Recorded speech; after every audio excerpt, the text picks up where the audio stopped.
Well, if you missed it yesterday, we popped out all 3 of the True Eyes of Cthulhu, and are starting on the core today.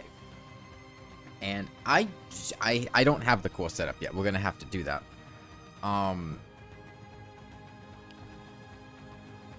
So I should be able to just sit here, pretty much whenever, and just survive indefinitely. I can't really tell what's going on very well. But I need to wire up these teleporters to go down. I'm going to break this top switch. I shouldn't need that anymore. And then go ahead and rewire. Let's see. The blue wire is the one that goes really far over there. So let's get rid of that. Or sorry, let's not get rid of that. And let's get rid of the red and blue wire here. Hold on. Oh, please. I'm gonna get rid of this one. And this one. And then instead, I want to hook up this to go down here.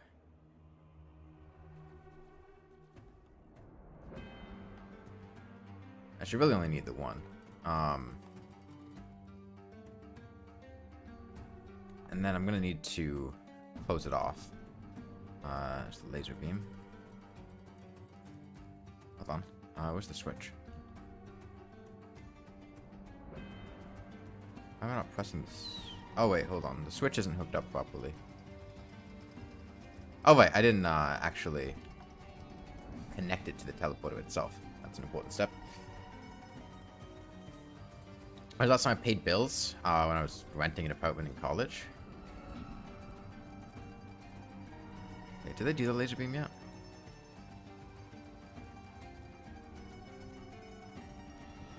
I guess they must have.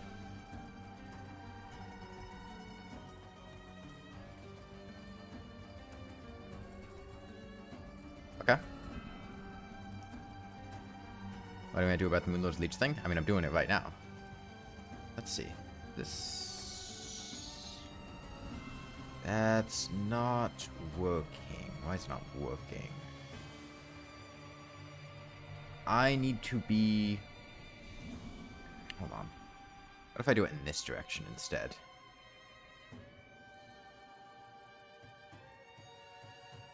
Okay. That kind of works, but I'd want to swap around these switches to do that. So let me do that real quick. Make this the blue wire. Got the red out of here. Got the blue out of here. And make this the red.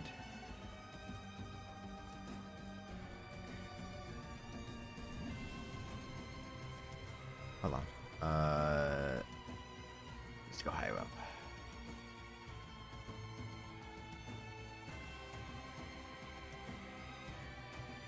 Hold on. How did that happen? Wait. Oh, I see my mistake. Hold on. There's the red wire going there, which means cut that off, and then I think it'll work. Hold on. No. What went wrong? Okay, I just need to make this not a red wire. Choose a different type. Let's do yellow. Actually, no, yellow's there. Blue. Blue should work fine. Except I need to cut this here. Rewire that. And then put down red wire here.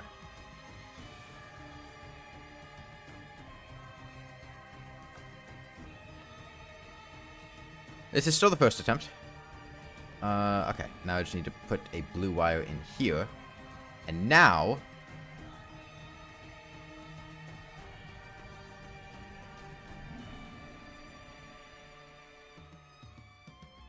Okay. I think that's about ideal.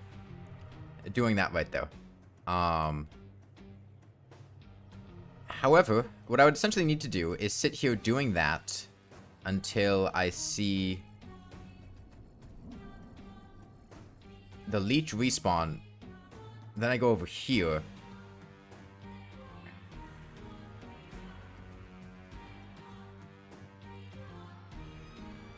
See, I could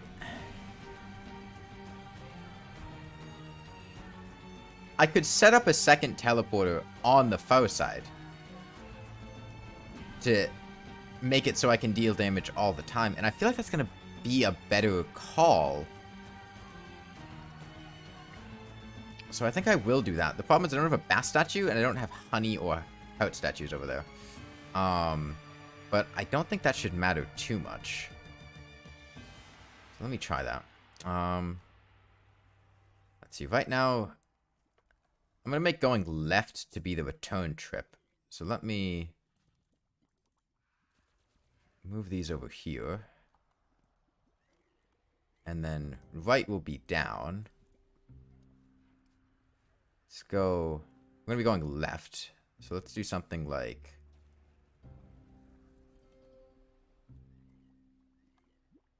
that. I think that'll be good. I need to actually get down there. I did beat the eyes, yeah. Okay, let's return. So I need to dig down there. Place the teleporter, place the switch.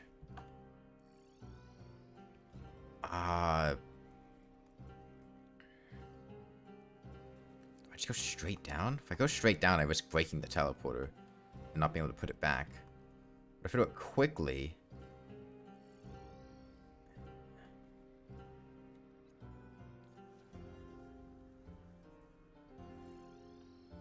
Okay, let me...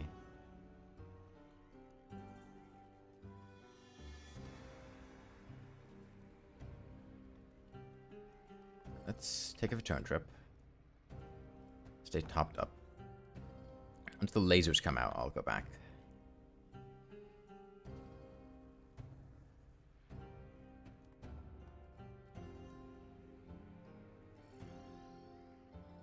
Okay, let me... It's right down here.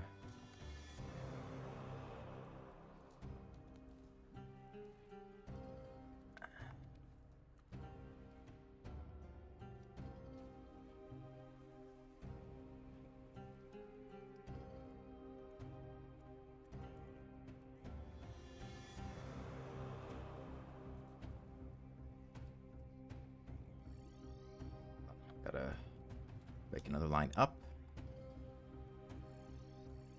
Go back to here real quick. And I streamed like 2 days ago, I had to get all 3 hands. How can I see when the leech comes out with the eyes hiding the Moonlord's head? I can't, but I can see when I get the Moonbite debuff. So I haven't been reading chat too much. I am currently quite occupied with... Hold on, what went wrong? Oh, I turned off Smart Cursor. With setting this up. This should... Hold on, what is going wrong? Am I not far enough to the...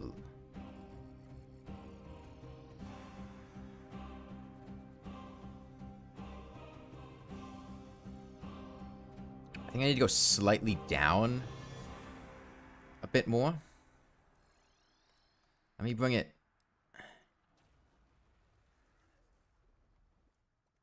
Or maybe just more to the right. I think maybe just slightly more to the right would do it. So let me shift this. Maybe just a block to the right, honestly. See how it goes.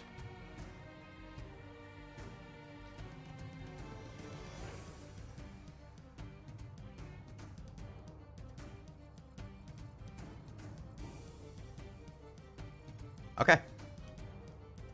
I think we have something functional here. Now I just need to actually execute it. Okay. Leeches come. Moonbite debuff resets. Teleport.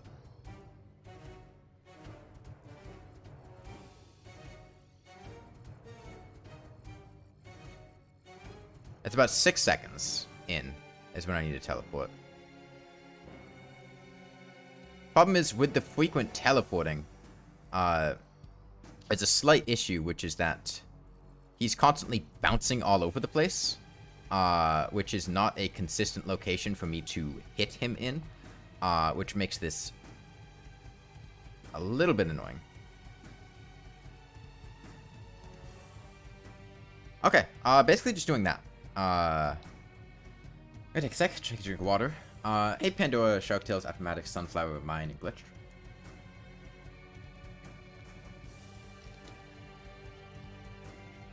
This is a lot more focused. I realize how broken the Moonlord is.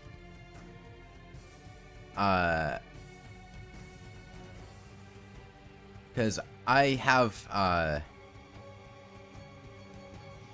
pay a lot more attention to his potential healings now, and I also have to manage his vertical position a lot more closely.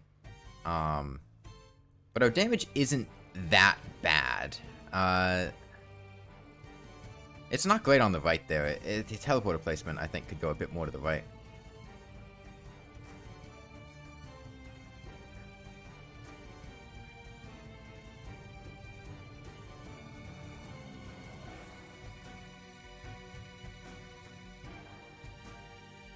Get all items challenge? I've thought about something like that before. I know some people that have done challenges like that. They seem really time-consuming and difficult. Plus, you have to do a bunch of world hopping. It's really just a couple items that make it really annoying.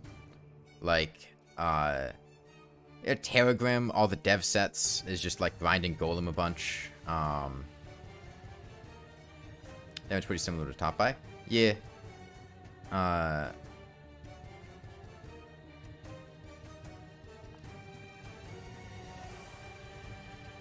It's not as easy to execute, though, and it's a bit more dangerous just existing.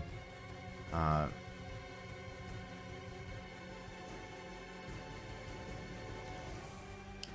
know what? I'm going to move the teleporter on this end one to the right and one down. Dirt Pet. Yeah, the Waldo painting is another one.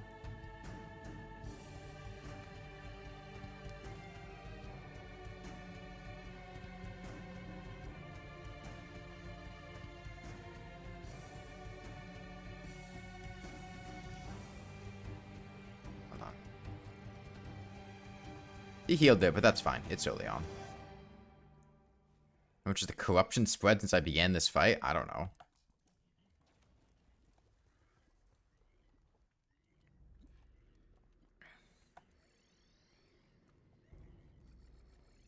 Okay, I think that'll be... That's basically the same position he's in over here, so I should be able to deal the damage a lot better.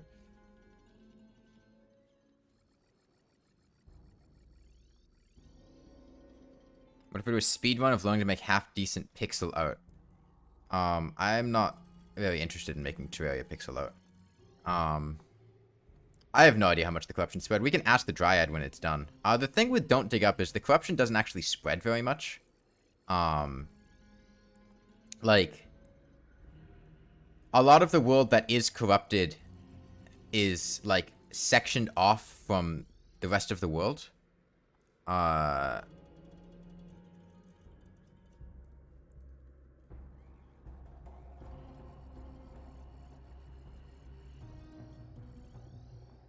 Doesn't Terraria need what? Terragrim's just a 1 in 50 chance to replace the enchanted sword when breaking a sword shrine. Which means most worlds will not have a Terragrim. You can't get it from fishing, it has to be from sword... Well, not even sword shrines, just sword background objects. Hey, Agilus.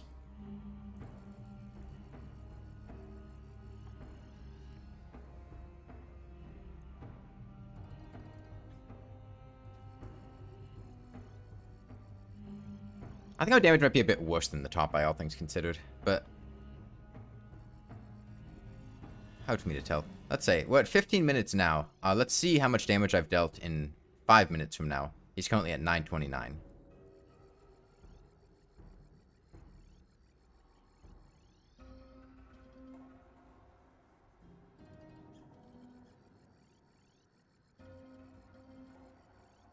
That's pretty fortunate. I've never gotten a Terragram unless I was specifically trying to grind for a Terragram. I've never just gotten one by random luck. I got a K-list once by random luck, but...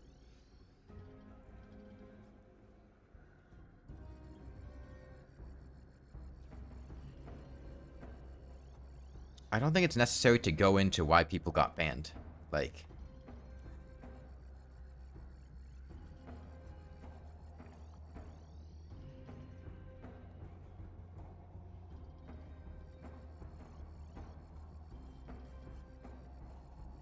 It's immediately very obvious if you saw anything related to them. And if not, there's no reason to bring it back up, because it's a topic that doesn't need to be brought up. And for fighting Classic Mode Melee Moonlord PS4 Edition. Tank build. Fantastic for Moonlord, especially on lower difficulties.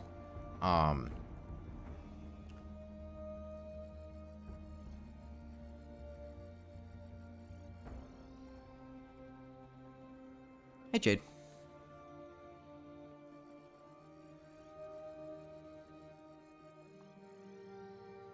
I got a guide? No. What do you have right now?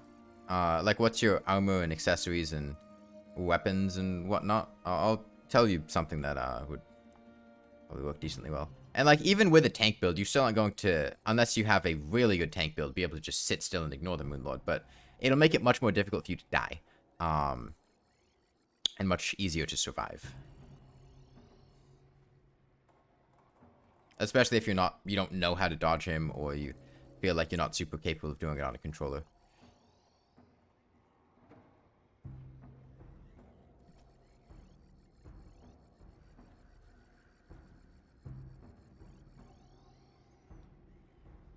How do you make these builds where the Moonlord does like 10 times less damage? He's not doing 10 times less damage. He's doing about 98 less damage per hit.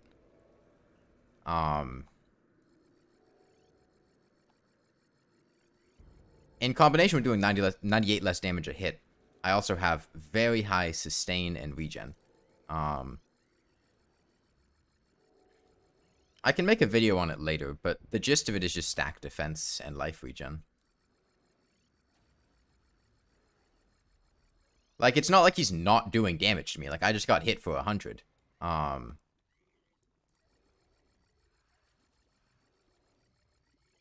just healing back the damage that he does pretty quickly. What about damage reduction?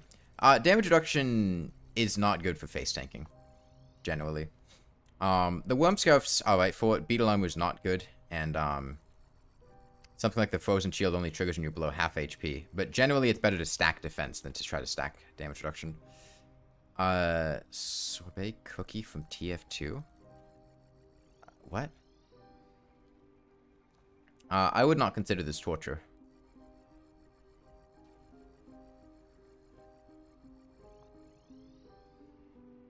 Is raw defense better than damage reduction? That's a complicated question. But for face tanking, where you are just sitting still, I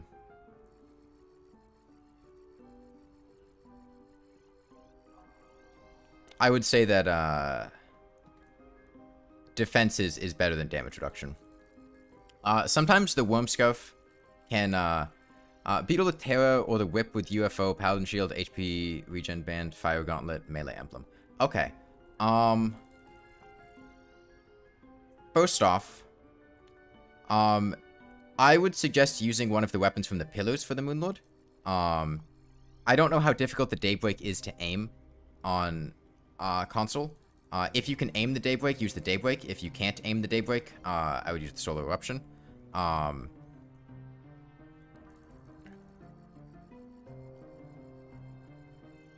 Terrorblade's a fine weapon, but I would not use it over the pillar weapons for the Moonlord. Paladin Shield's good. HP Regen Band upgrade is fine. Do you not...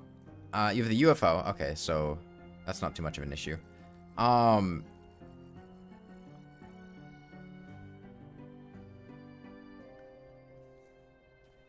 Which you need to reapply it. I mean, have you tried fighting him with that?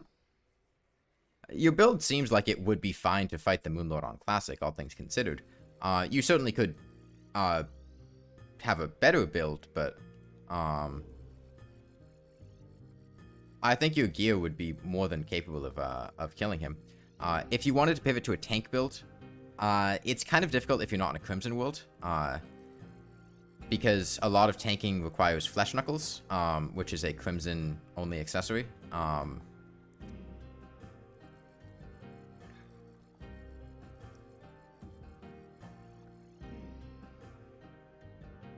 There you go.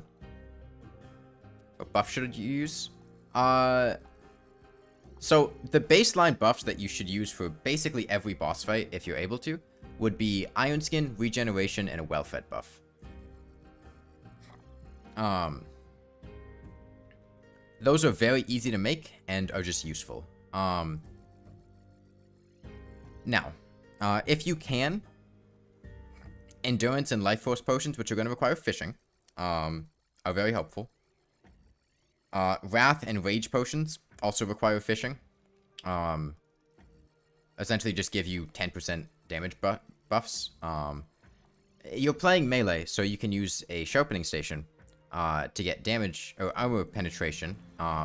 You can buy the Sharpening Station from the merchant. And you can also get an Imbuing Station from the Witch Doctor to help you make flasks. I don't think Golden Delight and Luck Potions are worthwhile at all. Especially Luck Potions. Like, Luck Potions are so minor of a bonus.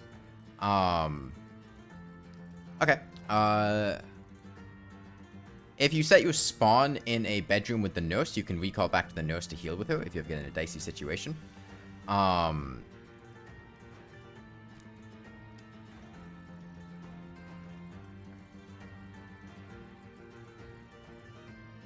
thanks.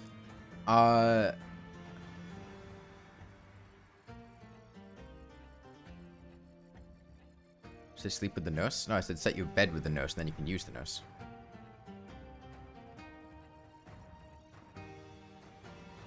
Okay, it looks like there's occasionally a slight discrepancy, and I might get hit by one of the eyes. Unfortunately, I didn't really know when to line up their cycles. Going to the core now? Yeah. As evidenced by me attacking the core. Okay. So it looks like I deal about, 500 damage in 7 minutes. Maybe a little under that.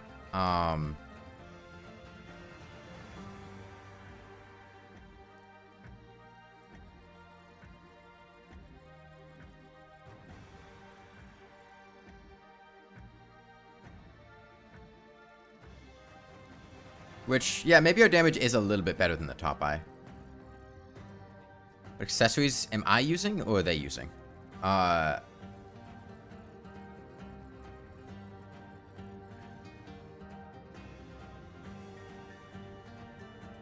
Yeah, Lawnmower's classes, there's no reason to use anything except for, like, just defense or survival bonuses. No damage buff you give it is going to impact anything.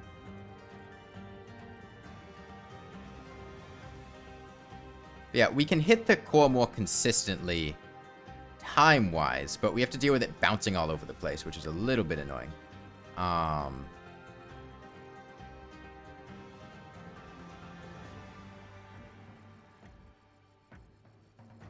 I do essentially have to just keep bouncing my eyes between 3 areas as well, which is my health, my debuffs to see when the tongue hits me, and the core itself to make sure I'm hitting it, which is a lot of looking around. Somebody sent me a message on Discord, which I might end up doing, which is that Northern Flowo, who's an animator that does a lot of Rainworld stuff, is looking for voice actors. I think he's going to voice one of the Blueberry Slug Cat dating sim routes.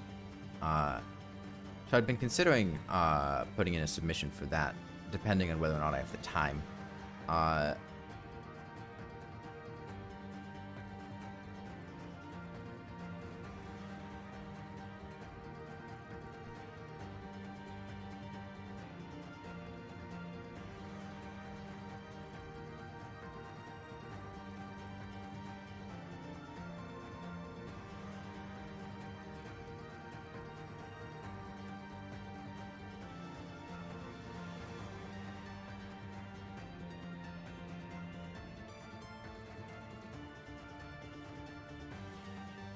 I mean, I already basically did that when I...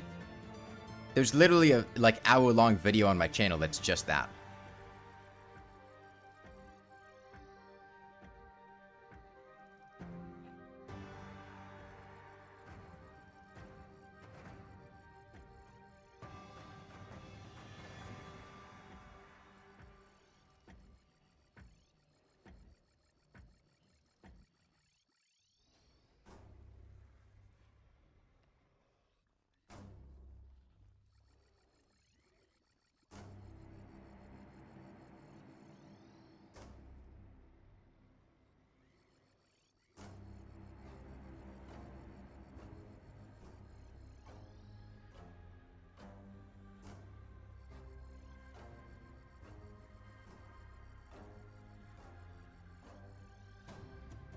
What does the Witch Doctor Station do? It allows you to craft imbuing flasks, which make it so that your melee weapons inflict a debuff whenever you hit with them.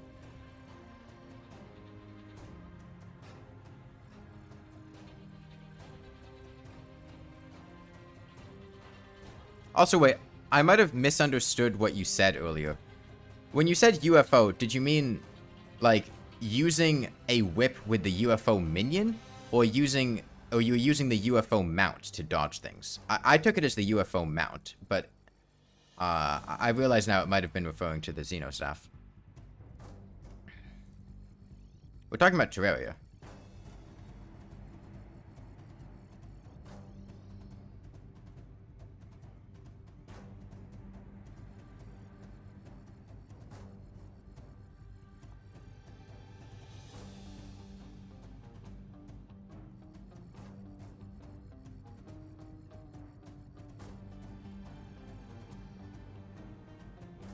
No. That's the bewitching table that gives an extra summon slot. The imbuing station. I guess you can buy the bewitching table from the Witch Doctor in hard mode once the wizard is there. But I meant the imbuing station. Flasks are expensive? No, not really. I mean, if you just make venom flasks, you just buy a couple of venom from the Witch Doctor, make it into a flask, and it lasts for 20 minutes.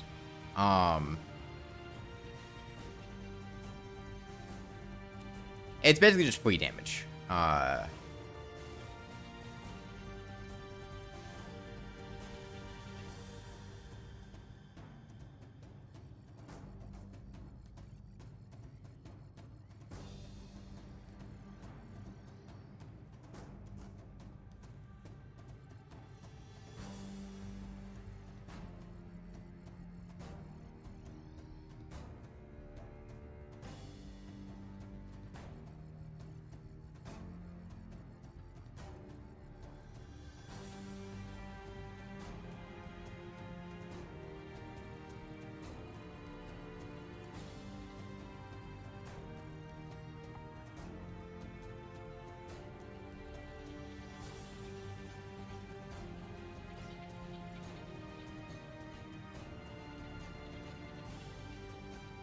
Which droid NPC, lore-wise, is the strongest?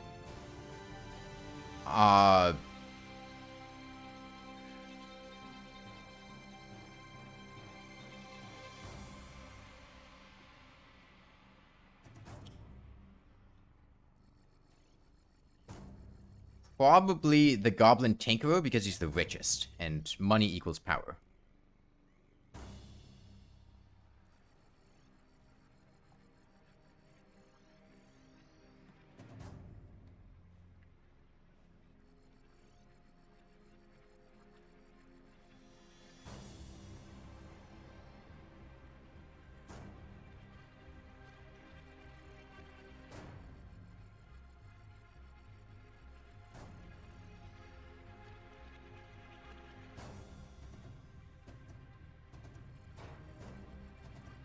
I think the...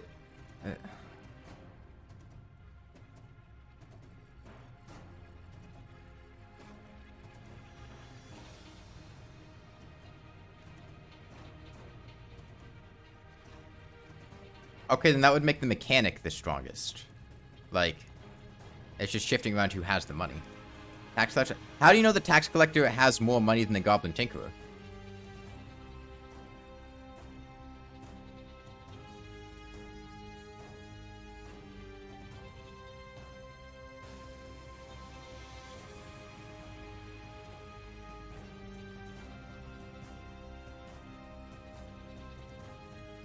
Okay, well, I just need to do what I just did 75 times. And then,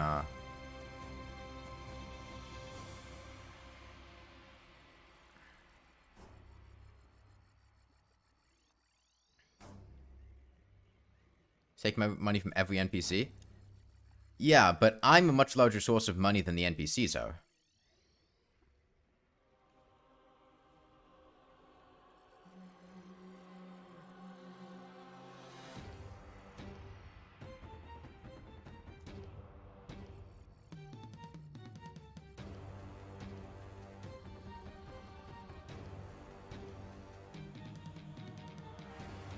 The IRS is stronger than the billionaires? Then how come billionaires get around paying taxes with tax loopholes?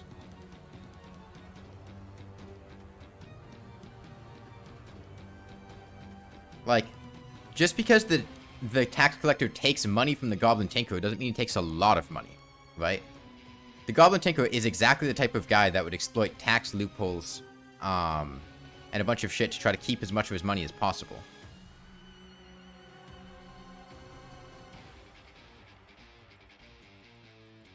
I mean, strictly speaking, the princess and the angler are both, like, immortal beings incapable of death.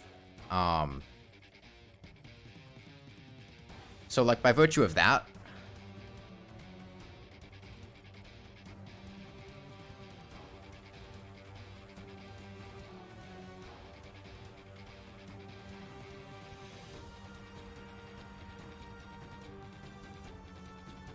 Interesting. Teleporting during the laser attack seems to sometimes have the laser hit me.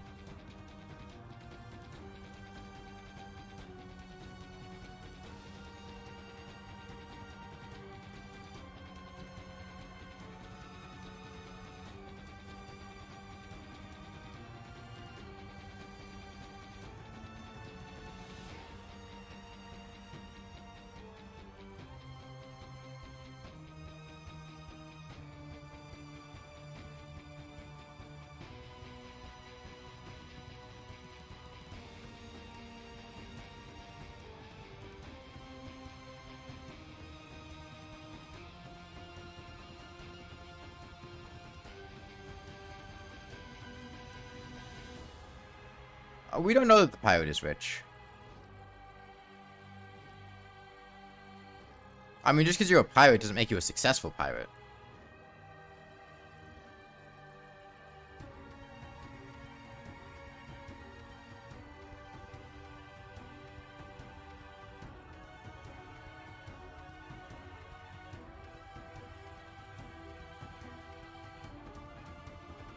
Which event is the strongest? Probably Frost Moon. Depends if you got the pillars as well.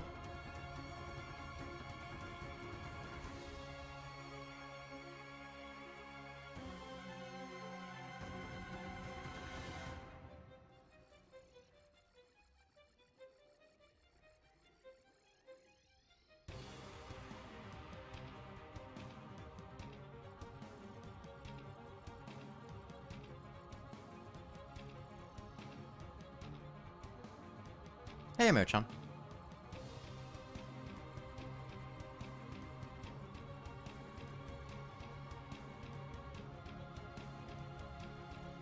Well, it's not about which one's harder, it's about which one's stronger.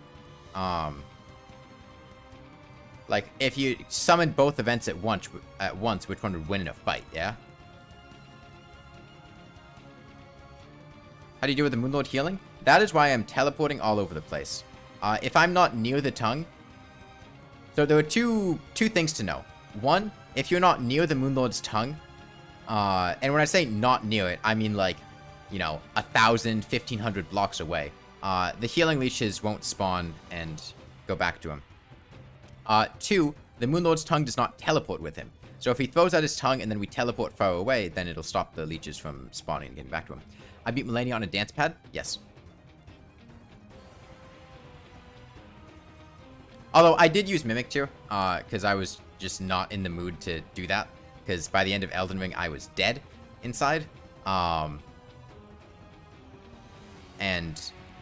it was either do it with Mimic Tear or not do it, because I was running short on time.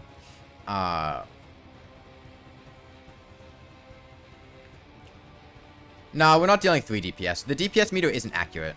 Just because it says 3 DPS doesn't mean we're actually doing 3 DPS. That just means when we're hitting him, we're doing 3 DPS. We're probably doing something more in the ballpark of like 1 to 2 DPS. Because there's all this time where I'm sitting here waiting for the core to line itself up where I'm not dealing damage. I mean, I also did... I wouldn't even consider that the most impressive thing I've done on a dance pad. I mean, I did the fucking Path of Pain on a dance pad in Hollow Knight.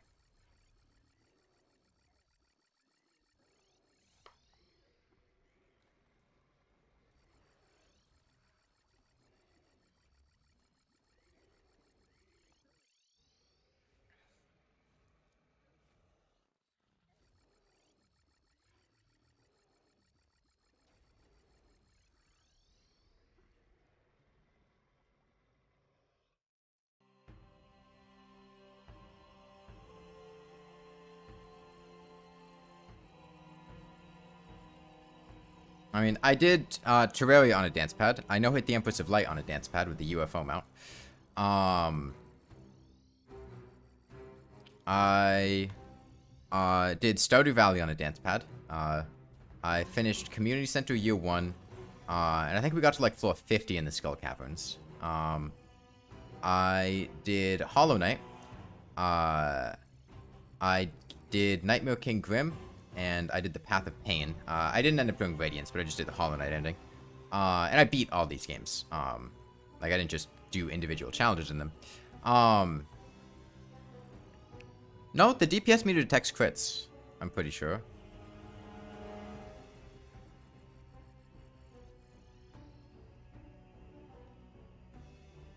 Dead Cells on a dance pad? Maybe. I did Rain World on a dance pad. We did Survivor, and then I did an Expedition. No, I didn't do God Home. The Pantheons would be miserable on a dance pad. It was hard enough doing, like, most of the bosses in the first place. And by the time I did Nightmare King Grim and the Path of Pain, I just kind of wanted to be done with Hollow Knight.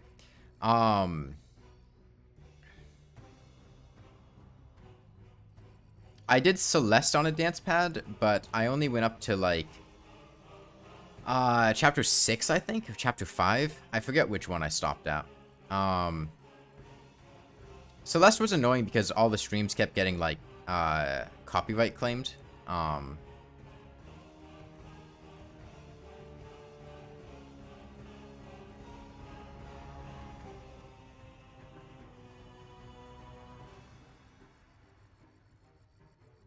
I did Elden Ring on a dance pad.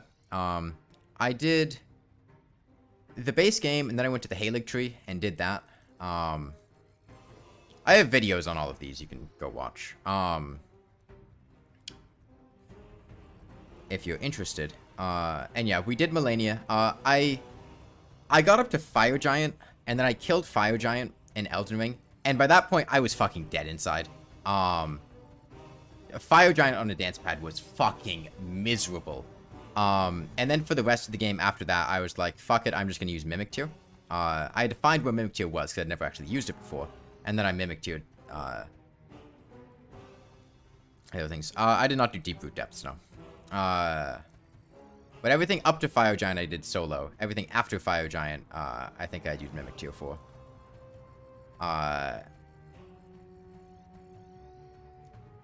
Because, God, those late game bosses are annoying. A Fire Giant really just killed me inside. I was fucking done after Fire Giant.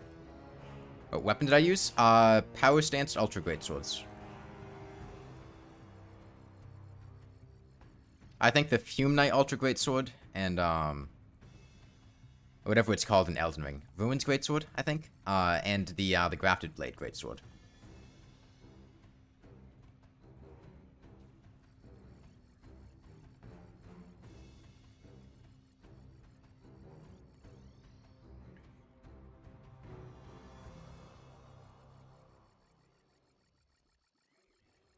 I'm not going to do more low damage Terraria challenges after this, as I've said before.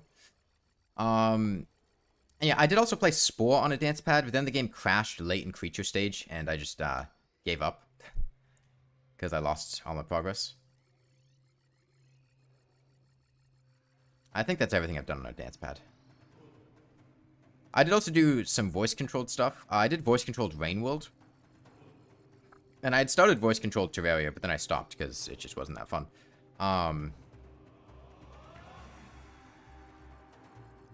No-hit Terraria bosses. I have literally fought every boss in the game without taking damage, blindfolded, in For the Woody.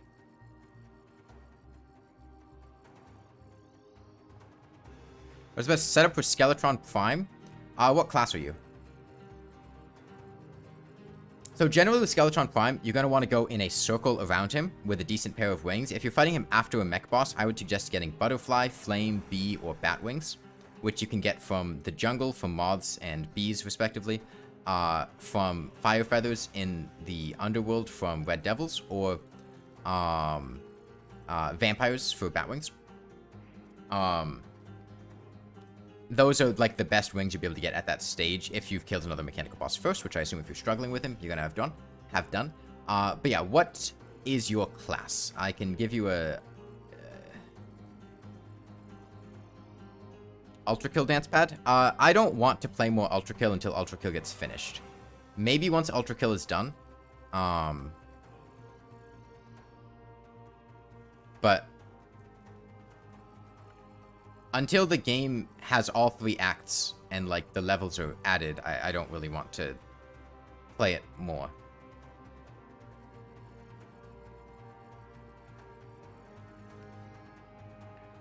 You go Mage or Ranger? Okay, well... the classic option for Ranger is gonna be just Mega Shark.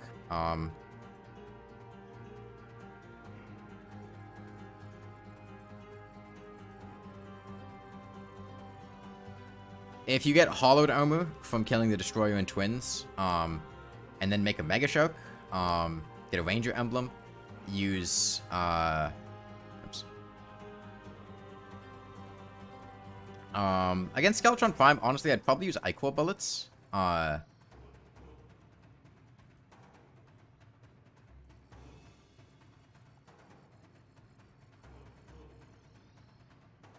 That's a pretty solid Skeletron Prime setup.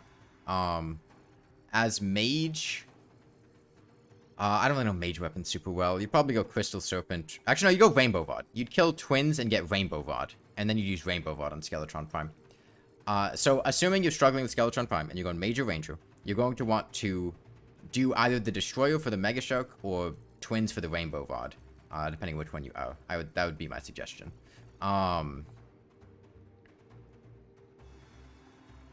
And the main thing is going in a circle around him to dodge him.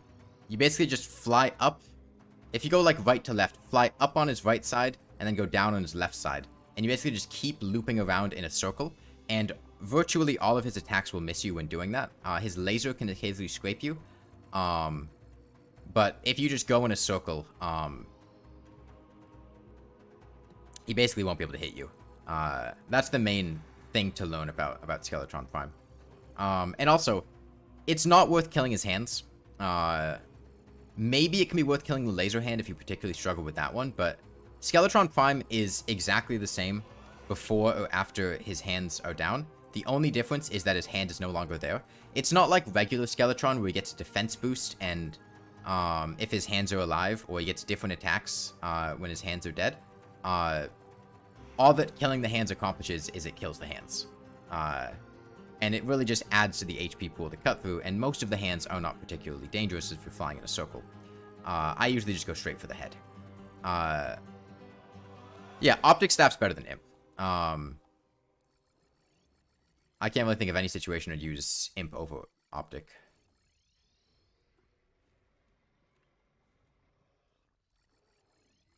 Optic does quite well with whip tagging too, because it hits pretty frequently. So tag bonuses are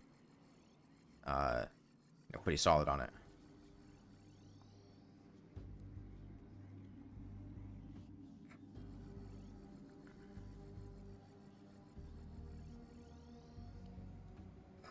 Now let's go the saw and laser. Why the saw?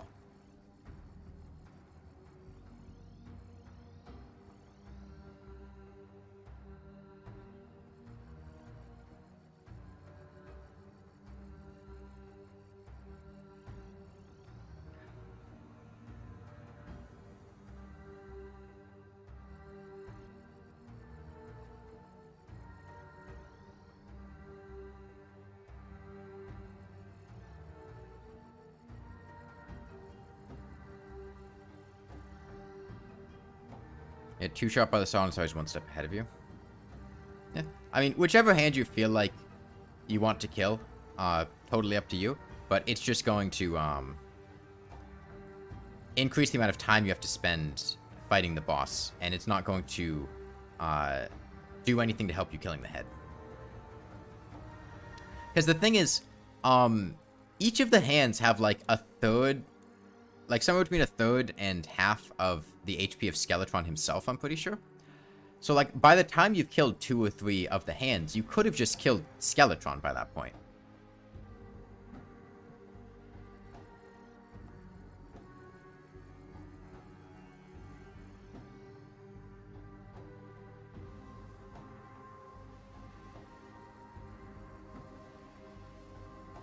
Kill the cannon hand. Ah, Journey for the Worthy. Yeah, that's why you don't fight Skeletron near anything you care about in For the Worthy.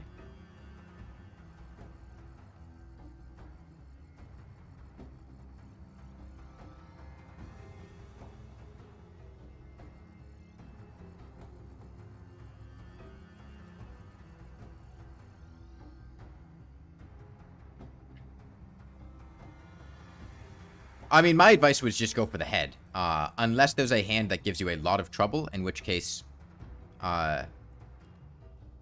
it's fine to kill that hand. But generally speaking, I like never kill Skeletron's hands.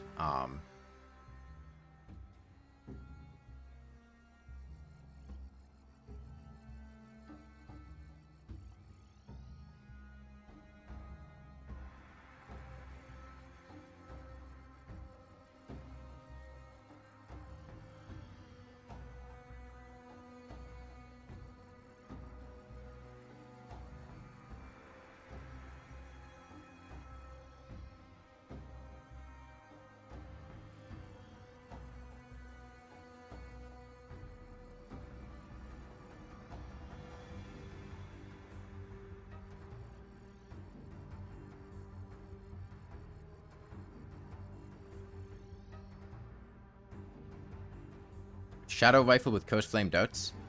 You mean a Dart rifle? That's good for the Destroyer. I wouldn't use it for Skeletron, though. For Skeletron, I would use Ichor Darts. Those are a good single target dart.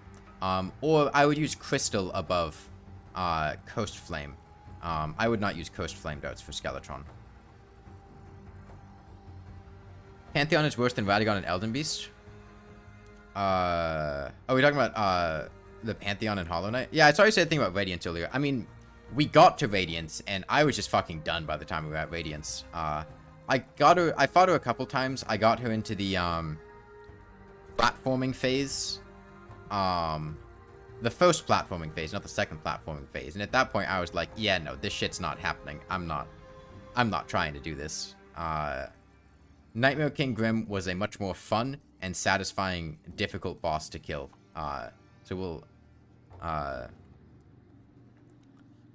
so I just, did the Hollow Knight ending. And then, went from there. And yeah, doing any of the Pantheons would be extremely difficult. Because, a lot of Dance Pad was just trying repeatedly. I think I fucking, like, made a dream gate at Mokoth, to teleport back. What boss has the most health in Terraria? Moonlord. Not even close. Moonlord has way more HP than any other boss.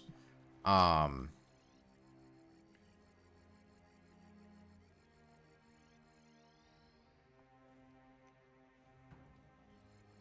don't know, Jade. It'll depend on how I'm feeling.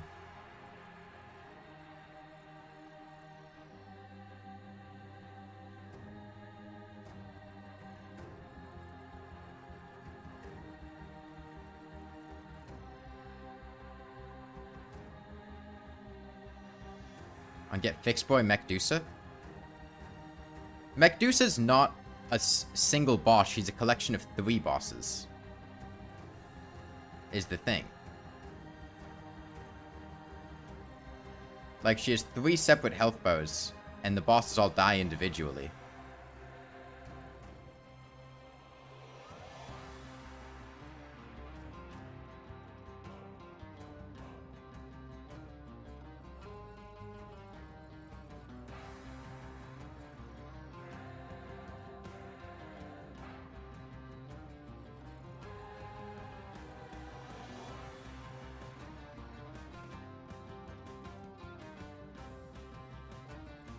Does Medusa have a bestiary entry?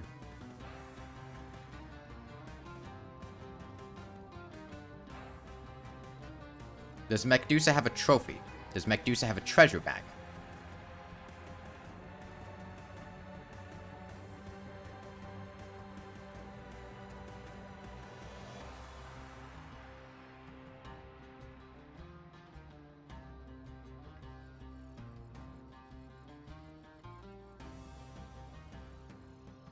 Favorite boss in Hollow Knight? Sisters of Battle, easily. Followed by Nightmare King Grim. Here's a spawning message and has a summoning item.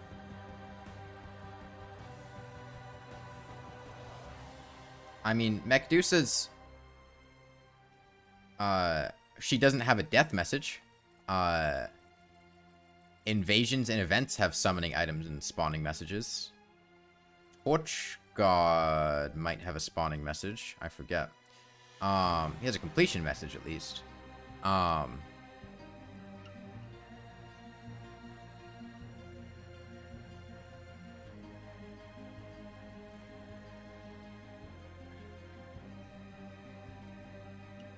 Medusa's honestly more of an event where you just fight all 3 mech bosses stapled together than a boss of her own right.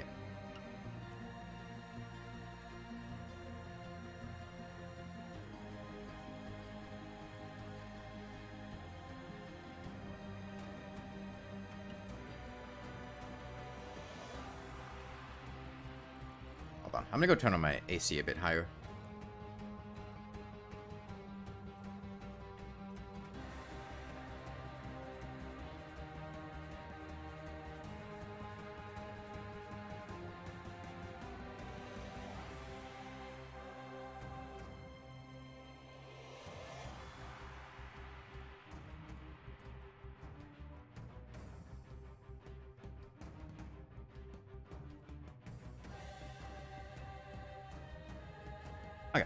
Message on Discord.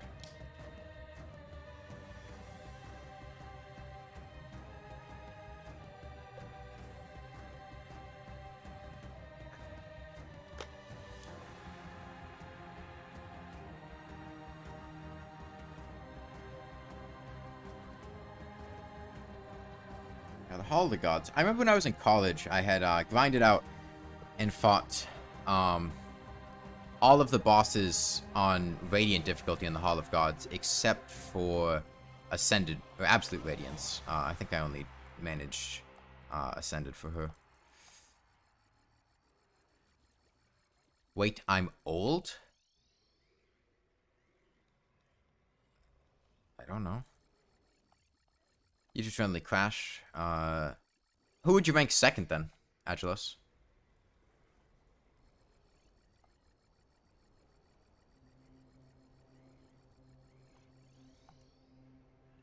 Anything called short would be possible, let alone Lawnmower only?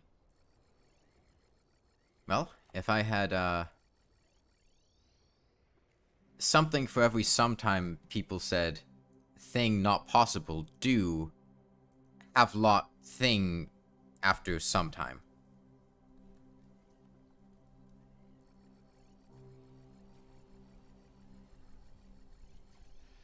So who would be number 1 then, Agilos? Pure Vessel? I'm not a huge Pure Vessel fan, personally. I'd probably put him like 3rd or 4th.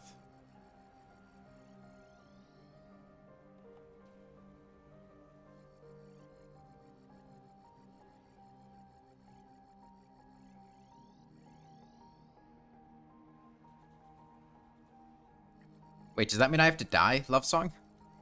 I'd rather not.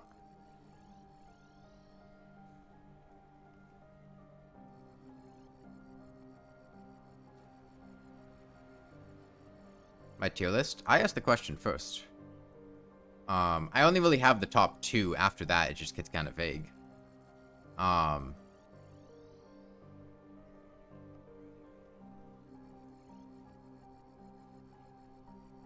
Like Sister Battle 1, Nightmare King Grim 2, and then after that, I don't know.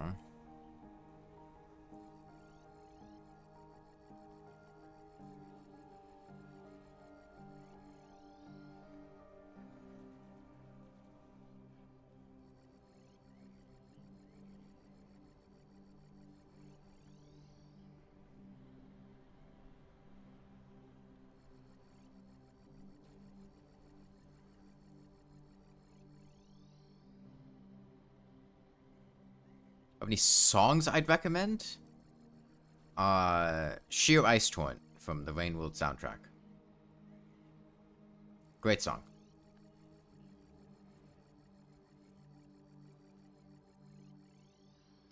I'm gonna stream Silk Song.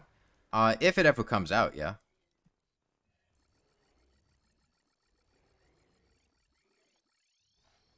Not gonna get my hopes up there.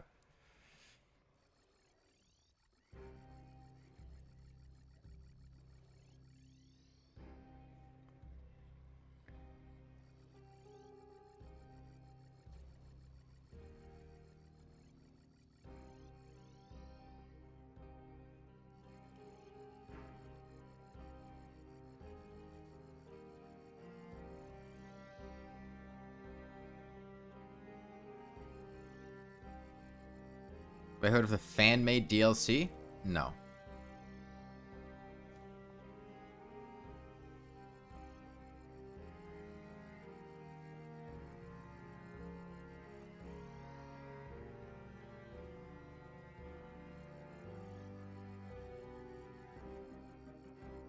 I have basically no information regarding Silk Song, nor would I want any. Nor would I want any information regarding Silk Song.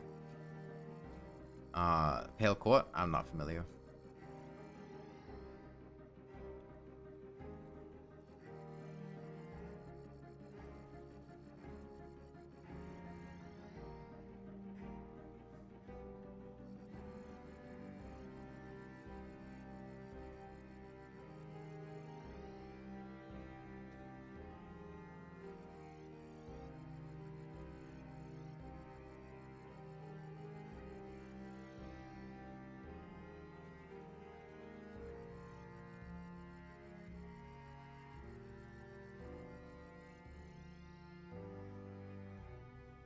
Like Team Cherry quality.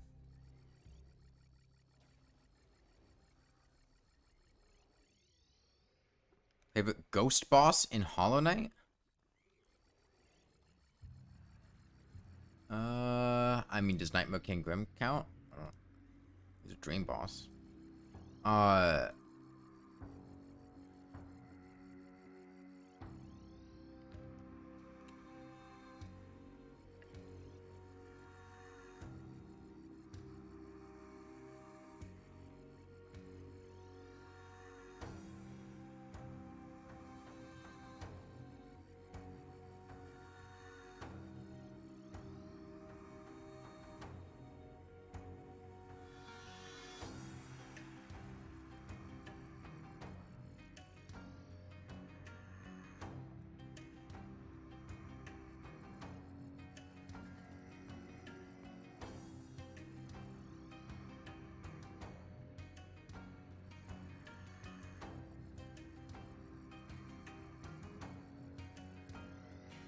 Try with only Thorns Potion? That's not possible.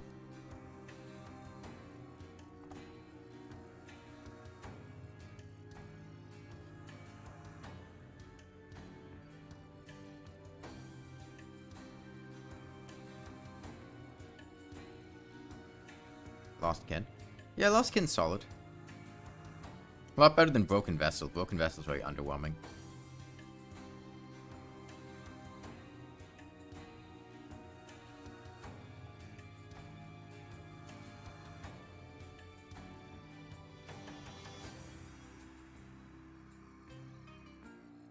Malkoth? Really? That's surprising to me.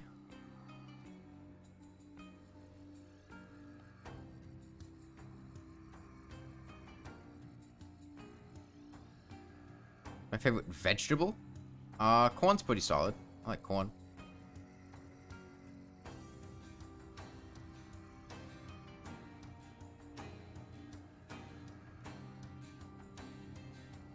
Sure, but I have to be in light only? No torches? I don't understand.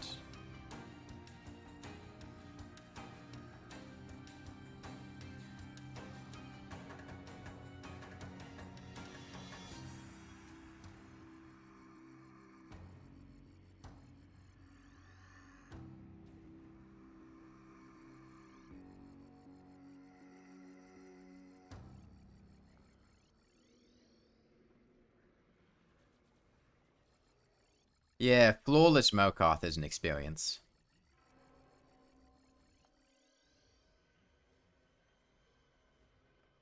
I don't like raw onion put on things, but onion, like, adds good flavor to stuff when, like, diced. I don't like onion, like, texture that much, but onion's a good, you know,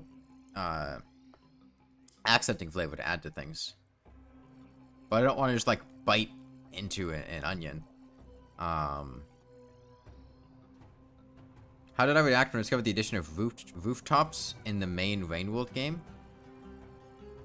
I'm not sure I understand the question. Rooftops might not be the correct word in translation. You mean chimney canopy? Or like the top of 5 pebbles?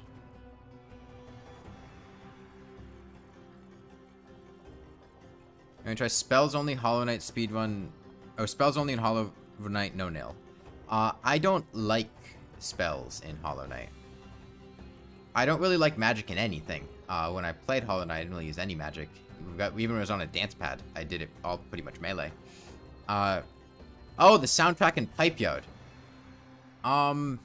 Which one is Rooftops? I don't remember. The Pipe Yard soundtrack that I remember is Veiled Northstar. I fucking love Veiled Northstar. Which plays in, I think, Sump Tunnel. I don't remember Rooftops, by name. That's my next Terraria challenge. I don't plan on playing Terraria anytime soon.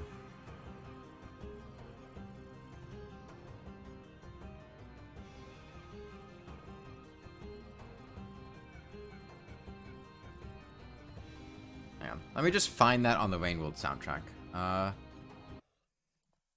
Rainworld Rooftops.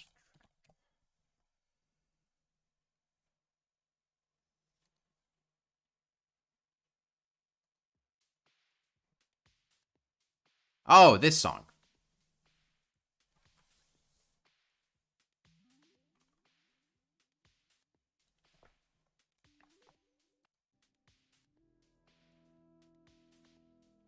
I mean, it's a good song, but, I wouldn't say it's, like, my favorite song or anything.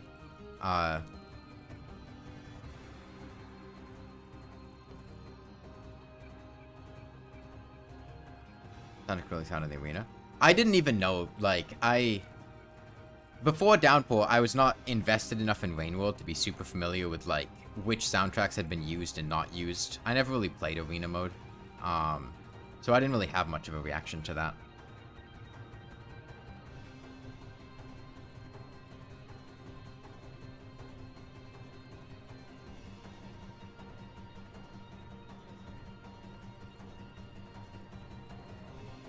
Rainworld is just a game that I played and liked, and wanted to play the DLC for.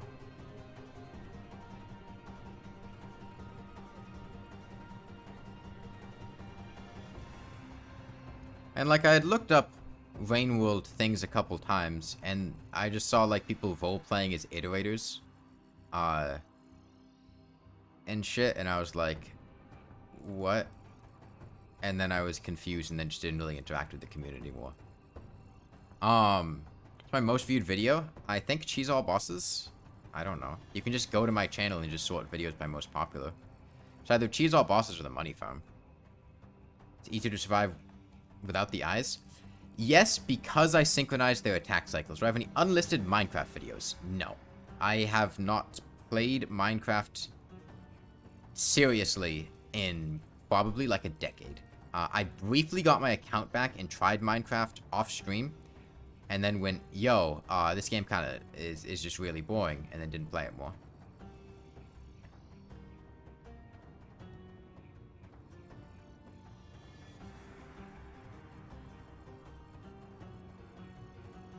My favorite part of Cheese All Bosses, that video, is when people just completely misunderstand either what I said, or just demonstrate that they have very flawed knowledge of the game.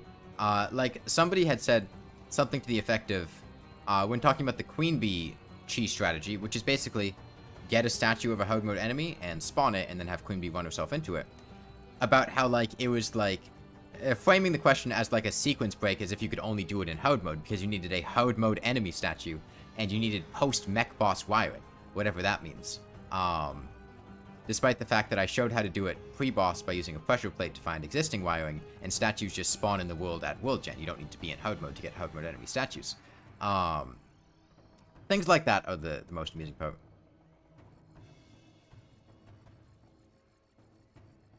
Or people who just do not understand what cheese is at all. Like, oh, you could go through all that work, or you could just, like, shoot them with a gun. Like, yeah, the point isn't that it's the easiest possible way to kill the boss, is that it's the, like, path that during the actual fight itself just, like, trivializes their eye and makes it as simple as possible. Where you just kind of sit there and don't do anything, and the boss kind of deals with itself, or there's very minimal effort you need to put in to avoid them.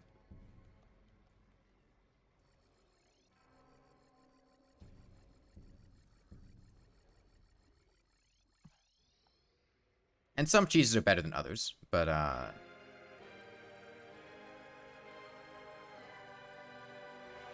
they were intentionally a bit over the top and elaborate. Yeah, I don't know what they thought they were talking about there. Hey, Team NWG.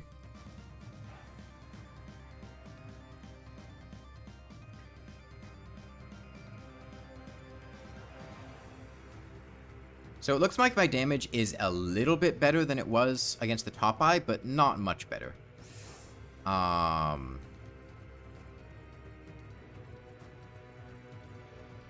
I done medium core? Yeah.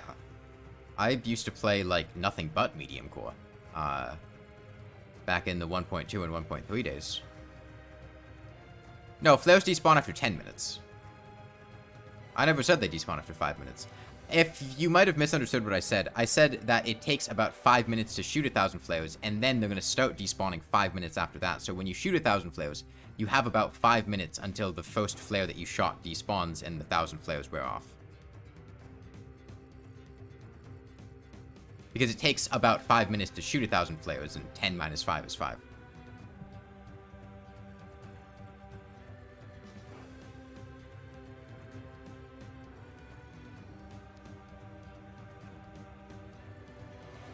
Yeah, I don't get why people hate medium core so much. Like, it's just an easier hardcore.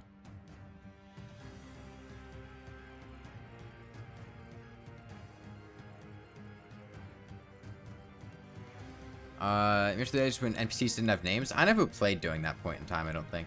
I started in 1.2.2 with the Frostmoon update. When you played Terraria on the 360, it was equivalent to 1.1, so you kept looking for 1.3 items that didn't exist in 1.1. Yeah, the console and mobile versions really lagged behind PC for a while. And they also just had different items and things.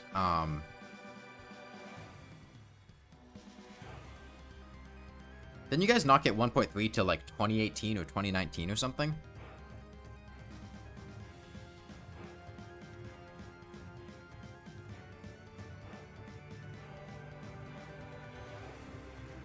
It was played in your childhood world and base built in alpha and beta. Oh, okay, you're talking about Minecraft base.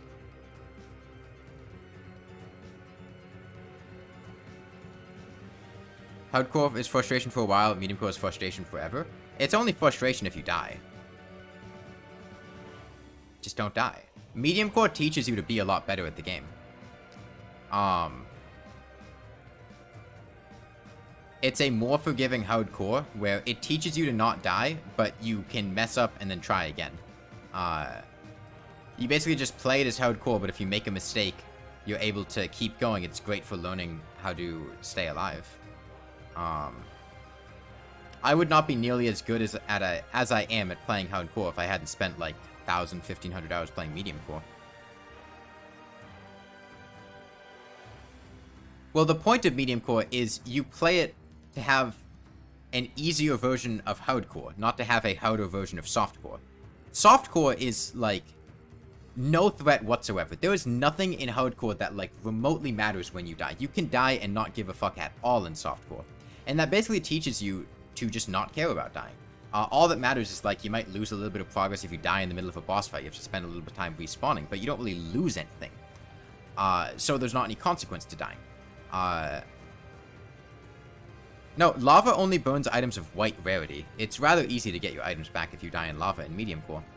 Most of your items will be there. Anything remotely valuable will be. You'll lose the money that you had on you, like torches, wood, stuff like that, but anything that isn't white rarity is not going to burn in lava.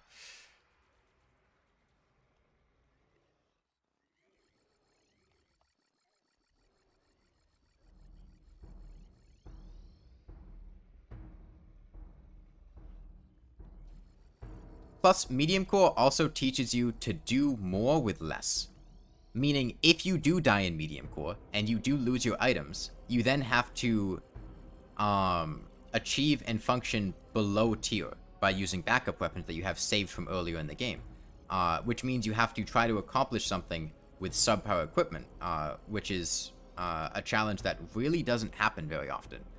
And it also causes certain items to have niches and shine where they otherwise wouldn't. Like, sure, you might not get leaf wings in a normal playthrough, but if you die in medium core and need a backup pair of wings, you can buy them from the Witch Doctor.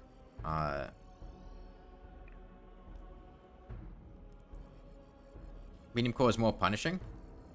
I don't expect hard core to end. Just don't die. When you die in the hard mode jungle in medium core, especially, medium core got way, way fucking easier with the addition of pylons, okay?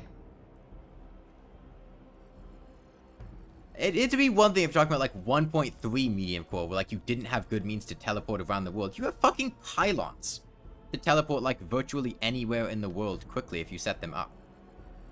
It's not difficult at all to get your stuff back.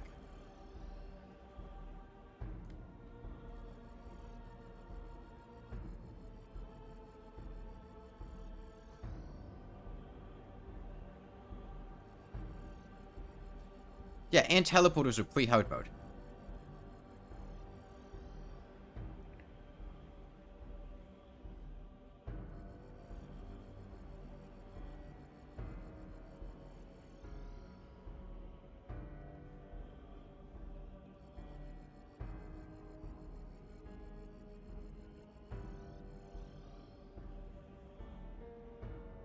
And garbage waste is rivulet? Nice, I guess. I don't... Whoops. In the underground jungle, on a deep pond full of arapamas, that'd actually be a very easy situation to get it back, because you just dig underneath the pond, your items are going to sink to the bottom, and then you just pick it up from down there. You're not going to jump into a pond full of arapamas, you dig underneath it.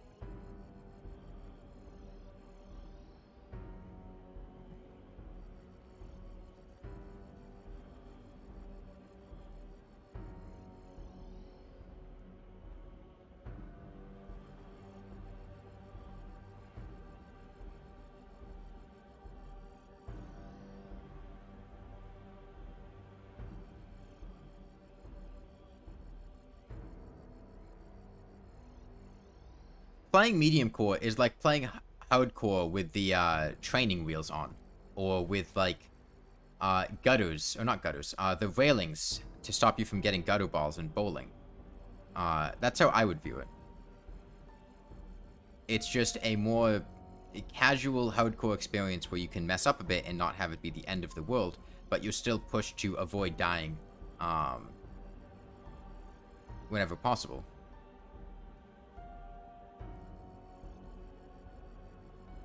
By the way, are we done with the core in 2 streams? We'll see.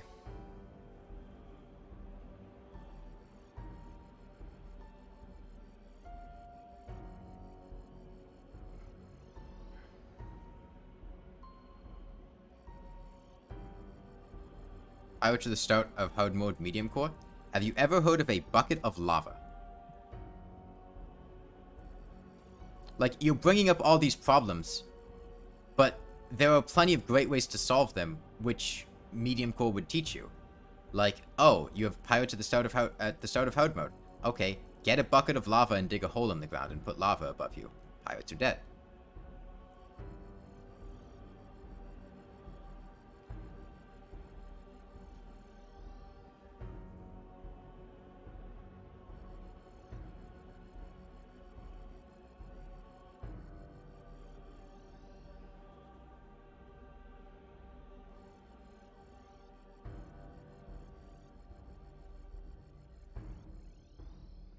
Be back maybe 30 minutes to an hour if the stream is still going.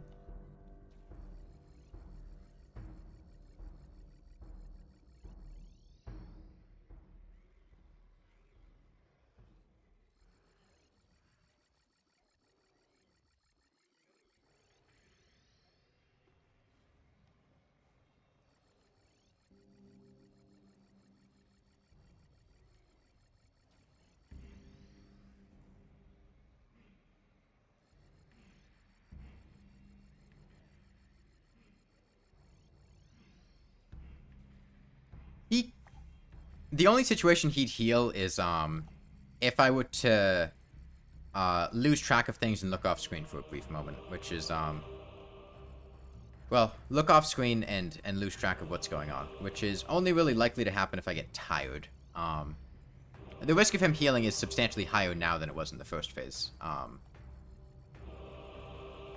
because I'm essentially using the Moonbite debuff timer up there to tell me when to teleport away to stop him from healing. And I only have a couple seconds of wiggle room.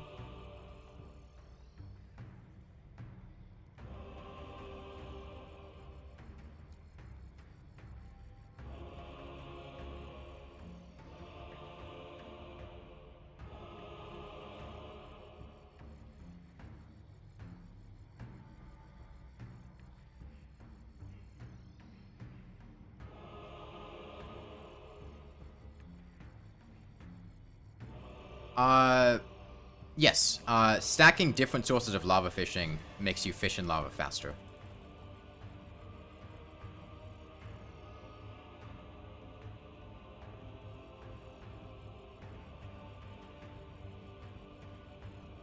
The problem is you're approaching the mindset of medium core through the mindset of soft core instead of through hardcore.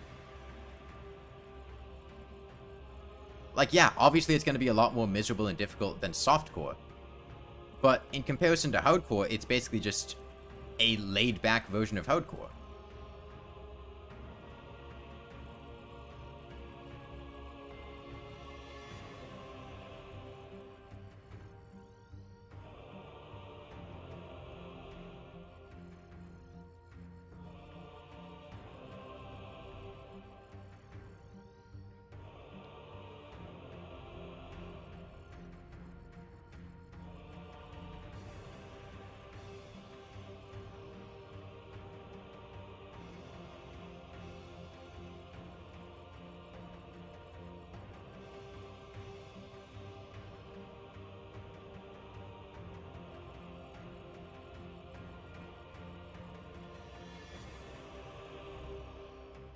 If I had Koyo's elite will after dying and start over. Yeah, but sometimes you just want an experience that's not softcore, that actually punishes you for dying. But you don't want to go with the, oh, if I mess up, I just have to delete the world. You can learn.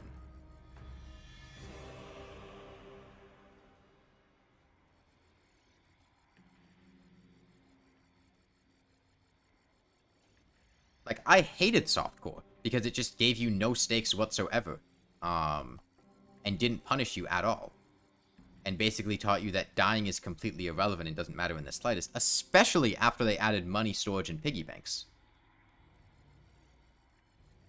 There's just no reason to ever care about dying.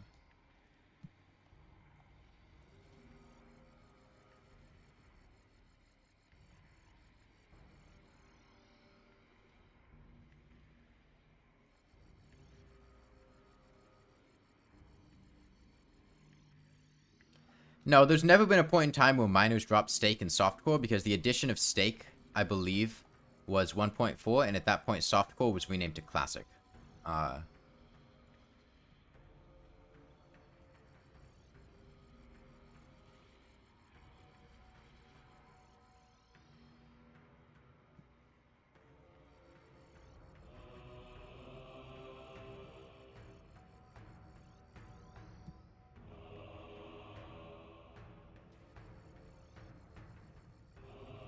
Which, by the way, I hate that they did, renaming softcore to classic. Because they also gave the world difficulty classic, which means that it's just unnecessarily confusing trying to get new players to explain what they're doing. Especially because, like, Journey mode does require you to be playing a Journey mode character. The amount of people I've seen that have thought that you need to be playing Classic to play on Classic, or people that describe character difficulties instead of world difficulties when asking if you're playing on Classic,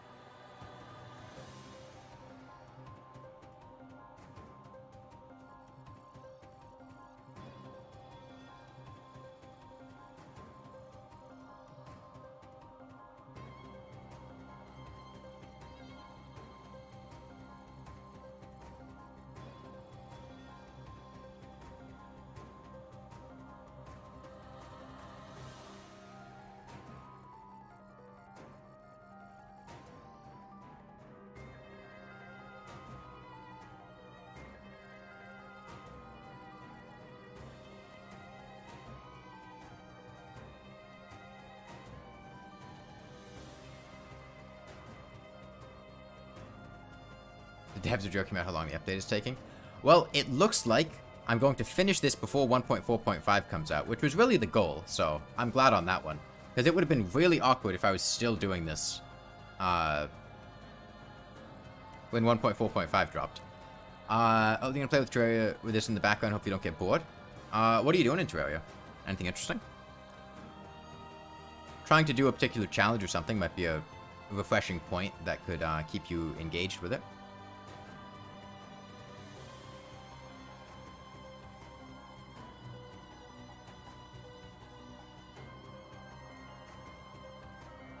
Alright, in about an hour and 8 minutes, I've done about 5,000 damage, it looks like. Because I'm playing Terraria as medium core accidentally. I genuinely don't think I ever played a soft core character until 1.4. Or if I did, it was very briefly. Even in multiplayer, I pretty much exclusively played either medium core or hardcore. You know, melee only run because you want to check out the new melee buff, the Knight's Edge and stuff? Yeah. They buffed a lot of, and reworked a lot of melee weapons. Pretty much all the Knight's Edge pieces got reworks.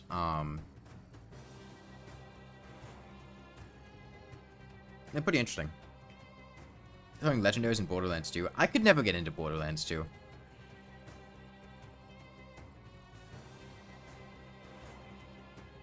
I've played it a few times with friends, and it more just felt like the game itself was kind of underwhelming to me, and it was more just a vehicle for hanging out with friends, and that was fine. I mean, I had a fun time, but it wasn't because of the game itself, it was just because I was hanging out with friends. Have you ever shiny hunted? Yes. I went through a phase in high school where I did a lot of shiny hunting. I got a shiny Cyndaquil in Hout Gold. I also found the shiny Eevee in... Oh, 4 shiny Eevee in Hout Gold. I got a shiny Absol in Omega Ruby Alpha Saph... Oh, just Omega Ruby. I got a shiny Mimikyu in... I think Pokemon Sun. I was going for a shiny Voltorb in Hout Gold, but then I never really finished that. Oh, maybe it was Electorb, I don't remember. I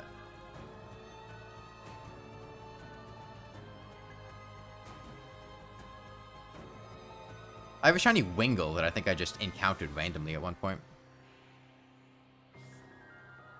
Let's play casually, but you usually start farming gear for late game, because it's fun to be pretty overpowered. Yeah, fair enough.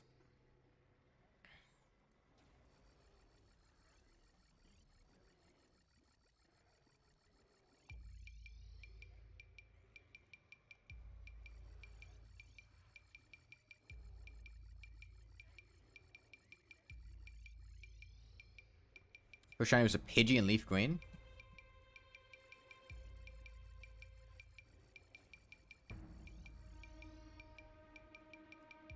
You're in the world and you're looking for a melee mage hybrid. Huh, that's an interesting choice.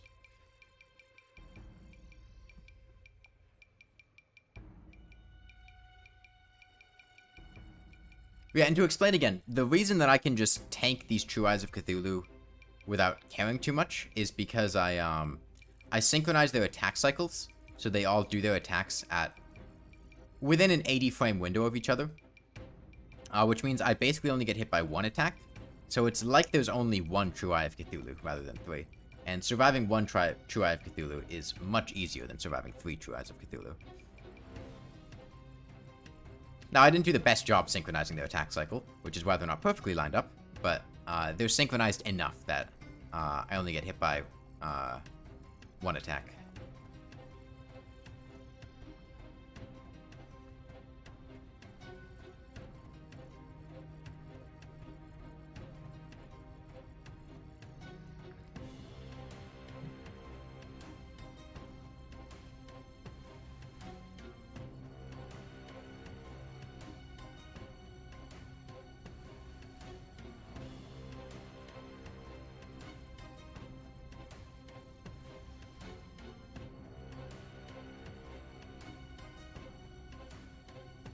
How many streams have I done about Moonlord? Like, about killing him with a lawnmower, or just in general?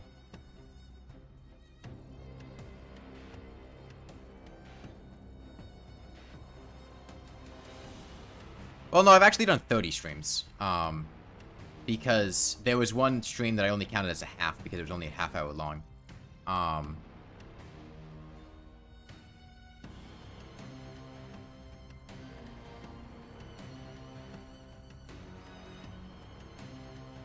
Hey, Jason.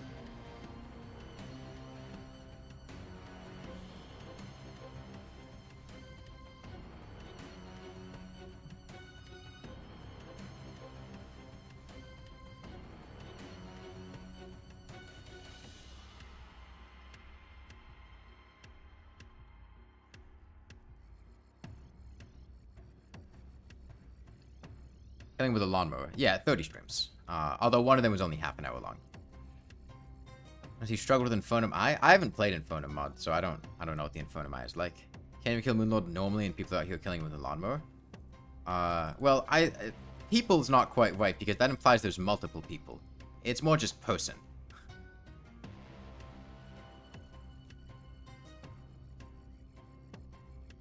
I don't think anybody else is doing this.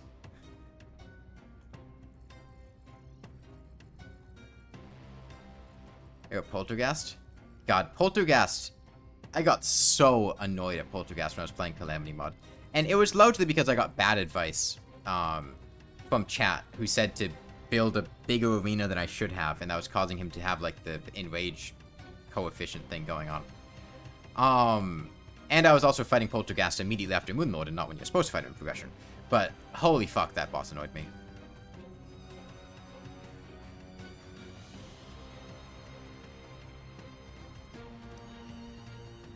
Yeah, that's better, Abomination. And to be fair, like, if you have the setup that I have right here, a good tanking setup, like, it basically trivializes surviving the Moonlord. Like, I could just be using an actual weapon here, and he would have been dead a very, very, very long time ago. Infernum gets rid of the big area enrage thing. Yeah, I didn't like that mechanic. Beat Poltergeist right after Moonlord first try. I had a decent first try on Poltergeist. And then people told me to make my arena bigger.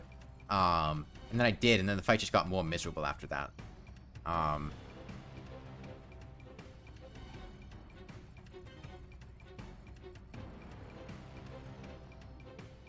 Welcome back, Yuko.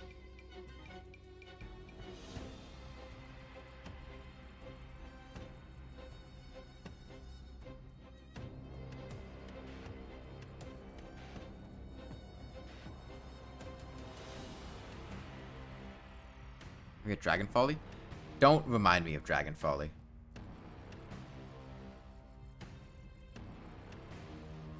I hate Dragon Folly summoning minions.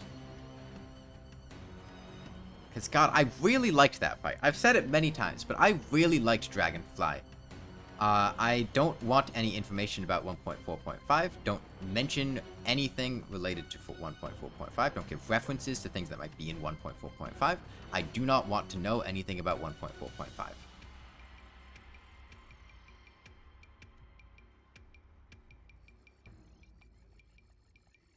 didn't ask about whether 1.4.5 was a colorful update or what kind of things were in 1.4.5.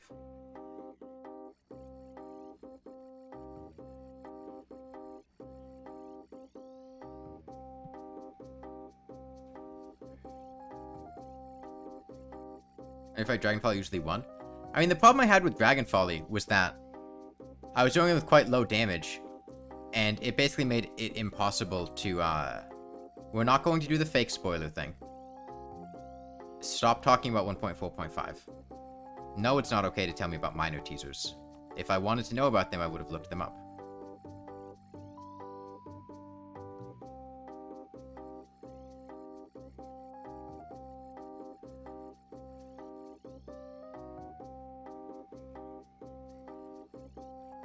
Is Empress of Light daytime possible? Without cheese? With a lawnmower? It would not be humanly possible, but you could probably build a macro to do it. No, you're not. You're just telling your opinion? What does that mean? I don't care about your opinion about 1.4.5. I don't want to talk about or know anything about 1.4.5.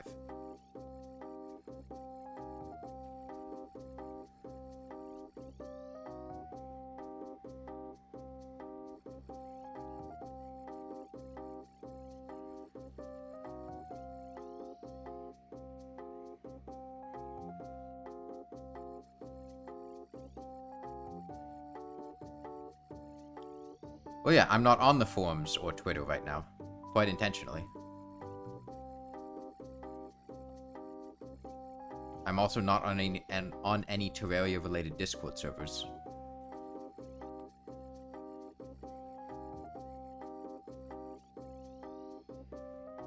Why would you use Twitter? I'm sorry, it's actually called X. Please stop dead naming the website.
I don't really use any social media. Alright, we've done 6,000 damage today.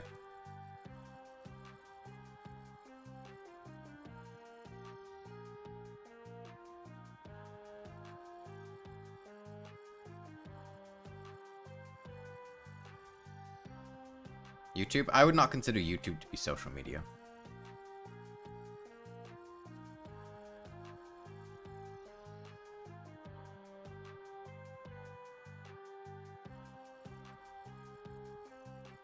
Discord, I think you could questionably call social media, maybe.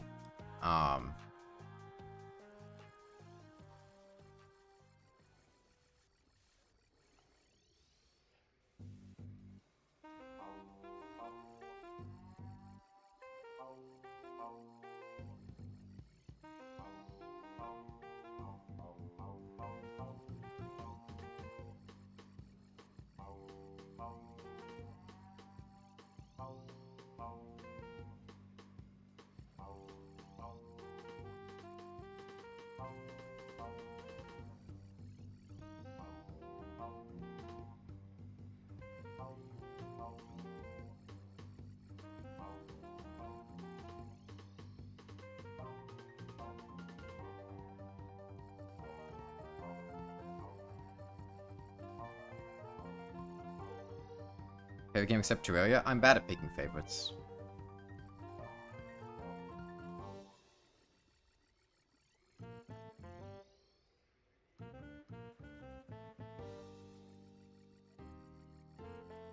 don't care if people get mad if you're saying you don't like the exomech fight. I don't like the exomech fight. I don't like exomechs or... I don't really like any of Calamity's late game boss fights that much. I feel like they're all, like, just over-tuned. Devourer of Gods, Yaron, Supreme Calamitous, Exomechs. Fucking adult Eidolon Worm.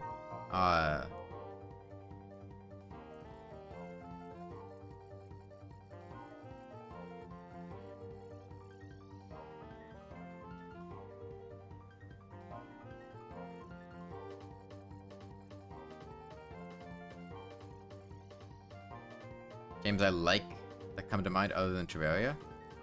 I don't know. I mean, I've played most of them on stream, right? Like, how much health does the health have? I mean, it's HP where I was at the bottom. 68,779. At this point, he has no other HP, so the number on the bottom is just his HP. And yeah, you can see what I was talking about quite clearly now. You'll see his health bar just disappears entirely when he teleports you. That's just because his core disappears from the world when he teleports.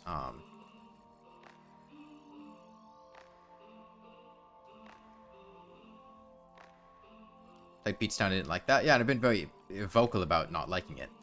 The only two games that I've played on stream that I haven't liked would be like Pizza Tower, and I don't think Pizza Tower is a bad game. It's just not the type of game for me. And Noida, and Noida.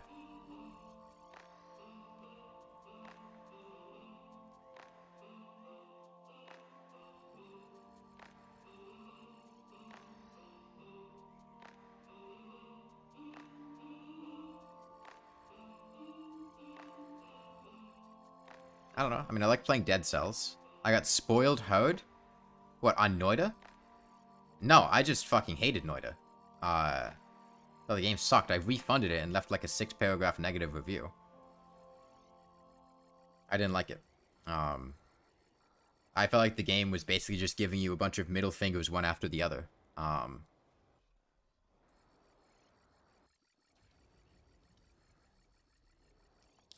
The Centipede thing doing Supreme Calamitous? I feel like Supreme Calamitous just has too much going on, and if it was dialed back a bit, it could be really fun. But it's like a bit too overtuned for me.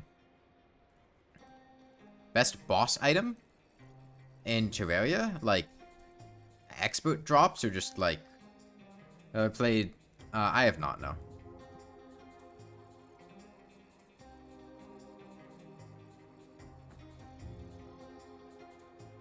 Instead of everything. Soaring Insignia? Demon Heart?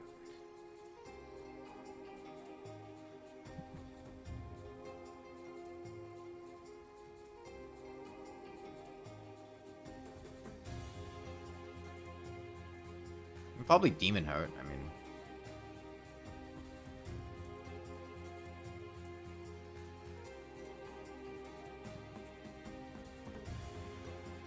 My least favorite enemy in Terraria? Rune Wizards. Comments opinion? I don't understand the question.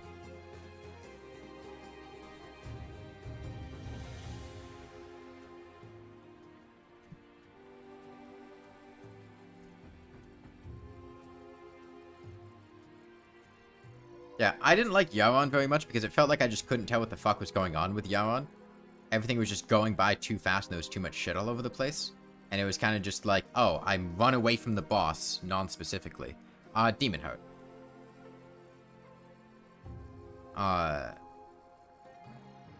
Like, the Demon Heart is the best expert mode item. It's probably the best, like, one of the best items in the game, just period.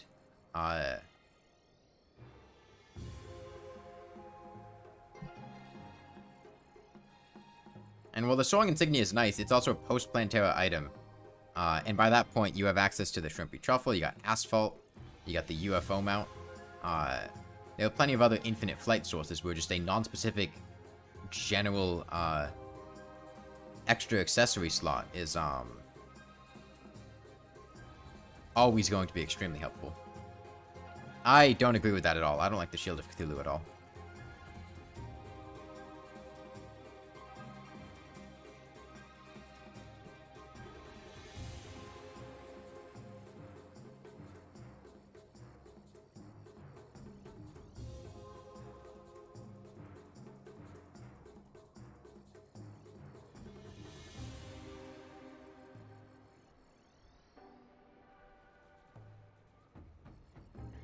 I'm sure a lot of people wish that, Remilia, but that wasn't what the devs wanted to do with Master Mode. Like Calamity, we're bad at paying attention to like 20 things while also trying not to die. It's really only a problem in late game in Calamity. When you get to like Devourer of Gods, Yaron, Supreme Calamitous, there's just so much going on. And it's hard to tell.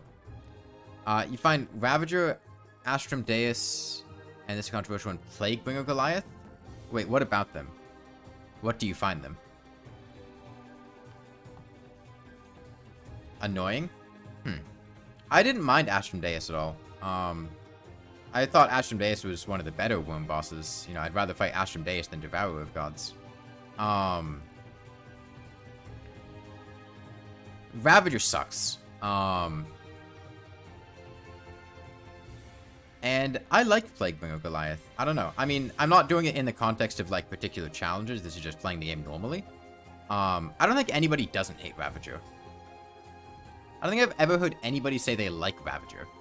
Yeah, I like Plaguebringer Goliath. I like the beep boops. It was nice sound design. The boss rhythm was fine. I don't like Shield of Cthulhu? No. I would consider it to be just a waste of an accessory slot most of the time. And actively detrimental other times. The way that I move tends to tap movement keys a lot, which causes accidental dashing. There's no dash keybind, and the dash movement options suck. I learned how to dodge basically every boss in the game before the Shield of Cthulhu was a thing. So I'm perfectly fine at dodging all of them with just grappling hooks and double jumps and whatnot. I don't need the Shield of Cthulhu to dodge anything. At which point, why spend an accessory slot on something which is going to make it more difficult for me to move around the way that I'm used to moving around, and isn't really going to let me accomplish anything I couldn't otherwise do?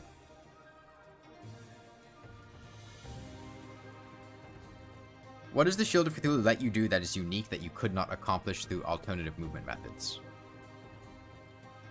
Bonk off of Duke Fishron's third phase?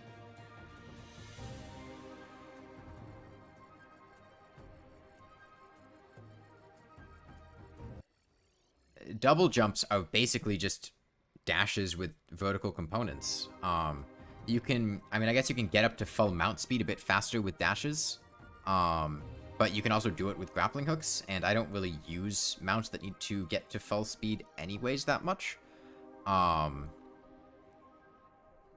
The damage is not good. Nothing in the game annoys me as much as trying to, like, build or move around or do something with, like, really subtle, gentle movements required, and then the Shield of Cthulhu just dashing and sending you across the entire screen. That's a bit of a hyperbole. It dashes and sends you off a cliff.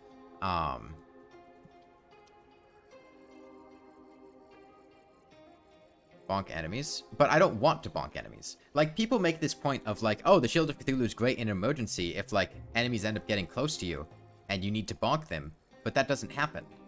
Because if you just manage their AI and how they're moving around, there's never going to be a point in time where they get close enough that you need to bonk them, unless you've made a positioning mistake. That's never really a situation I find myself in.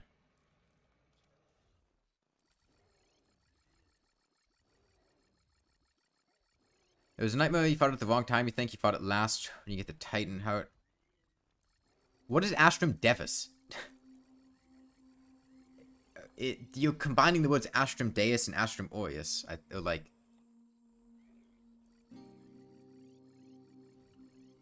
We were talking about Astrum Deus, right? The worm one? Oops. Fuck, I messed up. I was too busy, thinking, and he healed a bit. This is why I can't look at chat and talk.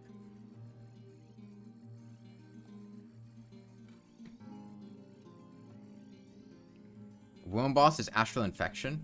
Yeah, Astrum Deus, okay.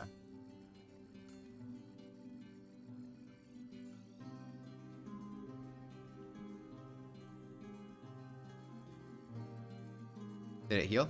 Yes. This is, like I said, that's the situation I was talking about, where I try to look off screen and read chat. Interacting with chat makes this considerably more difficult than normal. But I also don't want to sit here and just silence, like we had to do during Copper Short Sword only.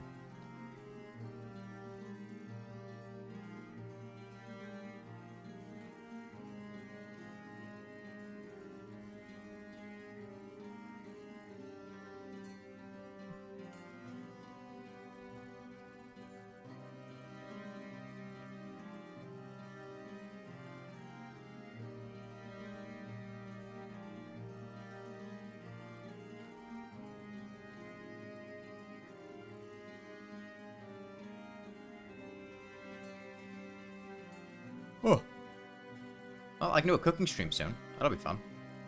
How much did it heal? I think about 2,000.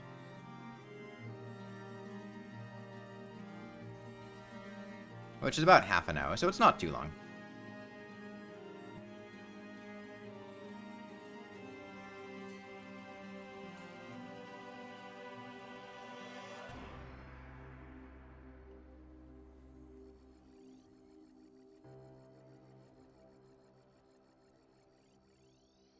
It actually healed? Yeah, that's what I said.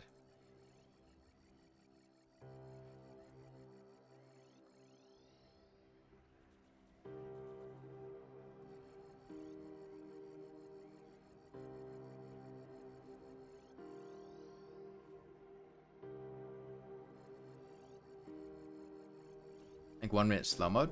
No, I mean, it's not a problem. It's just, I'm basically... how often does he manage to heal? I think it's the first time in the entire fight he's managed to heal. I'm basically managing 4 things at once, and the problem is if I mismanage the Moonbite part of it, he has the possibility of healing. I'm managing my HP up top, his the damage numbers on the core, the timer on the Moonbite debuff, and chat. So I'm basically looking between 4 different things on screen every second or so.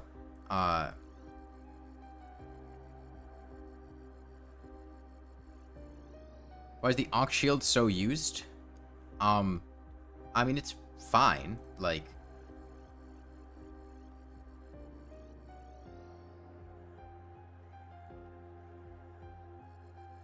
The Ankh Shield is a very popular accessory because it's a, like, big crafting tree, which people like working towards.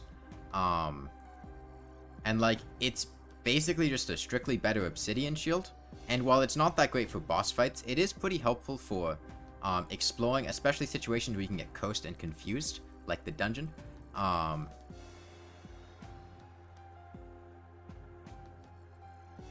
You know, people get a bit attached to it and think it's really, really good. And, like, it's alright. You know, for bosses, it's basically just an obsidian shield with a bit more defense. You know, it's not quite as good as like a paladin shield, but it's also only 2 defense less than a paladin shield. If you're in multiplayer, you also don't have to worry about taking damage from allies when they're hit, if you have an Ankh shield, if you just want the knockback immunity. Which is not a meaningless thing, because when you're playing multiplayer, you don't always want to be leeching HP and absorbing damage from your teammates, which every paladin shield upgrade is going to have you do.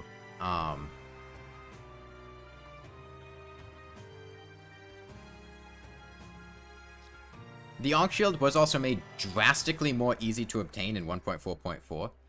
Like, miles and miles easier to obtain, because you can shimmer each Ankh Shield part into its component. Into its counterpart, to make the pair items to make into the Ankh. Which means you really only have to farm 5 of the pieces twice. So the difficult to obtain ones, you can just get the counterpart. Like if you need to get the reflective shades, you can just shimmer a blindfold. You need to get vitamins, you can just shimmer armor bracing, or vice versa.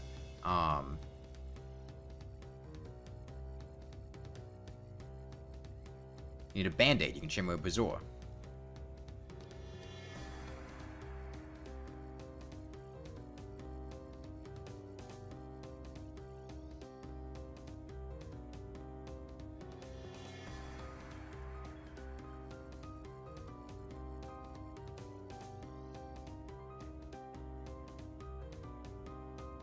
Yeah, I mean, it's the same reason that people really, really like the Mega Shark. Like, is the Mega Shark the best ranger weapon? No. You know, especially once you get to, like, post-Plantera, or even for Plantera herself, like, you know, using a Mega Shark for Golem is really not ideal, but, like, people are attached to it, it's iconic, and, like, it's fine. It'll get the job done. It's not bad. But it's not the best. Alright, see you, Time Death.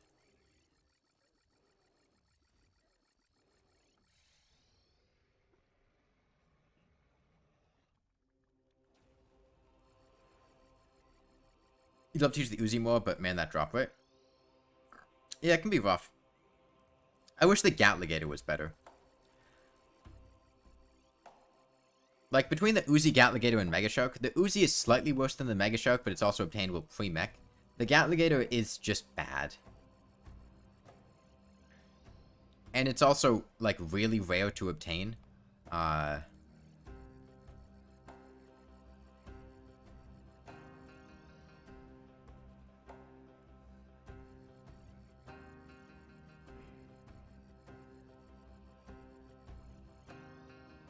You got high velocity bullets?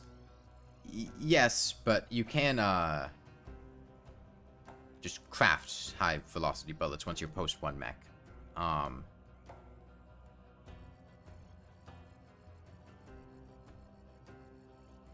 It is a good way to get high velocity bullets if you want that piercing pre-mech, but, like, once you're post 1 mech, you can just make the high velocity bullets.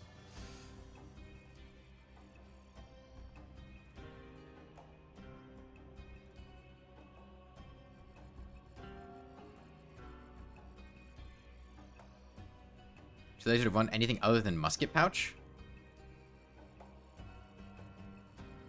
Really? Even after the thing stacked to 9999? You wish Terragrim was better? The problem with Terragrim is that if Terragrim was better and you got Terragrim immediately upon starting the world, it could, like, what do you want the Terragrim to be better for? Like, it's pretty fine up to, like, Reign of Cthulhu, Eater of Worlds. Once you get past that, it kind of falls off. Like, how long do you want it to be good for?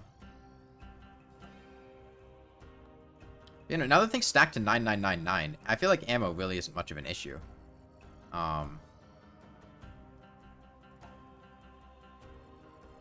It's not like you constantly need to refill. You can quite literally carry 10 times as much ammo in your ammo slots.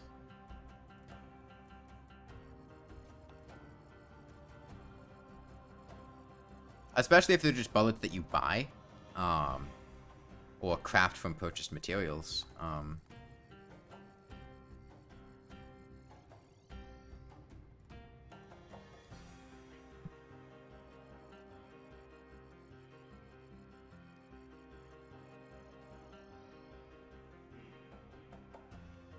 You know, something like Ichor bullets, you make 150 at a time. You get Ichor extremely easily. Like, you spend a little time in the Underground Crimson, you're gonna have a ton of Ichor. And then you just buy musket balls, combine the two, and you'll have, like, thousands of them.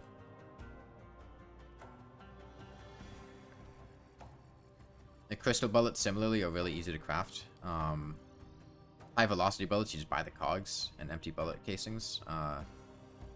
And nano venom bullets. Easiest way to beat Destroyer for you was to build a room, then shoot your Deadless Bow while a summon protects you. Yeah, there are a lot of easy ways to beat the Destroyer. Maybe better range, but mainly an easier obtainability. I feel like a Terragrim that was easier to obtain would not be the Terragrim anymore. Like, the fact that it's difficult to obtain is like its defining feature.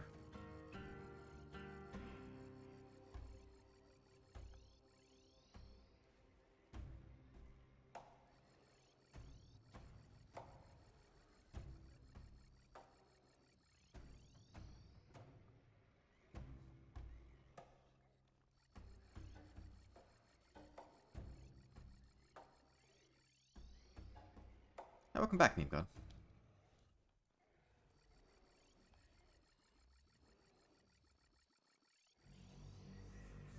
Should buff Arcalis now instead of that's a dev set. Yeah, the Arcalis is very underwhelming in comparison to the Terragrim now that it's hard mode. Get a Ranger Emblem? Nice.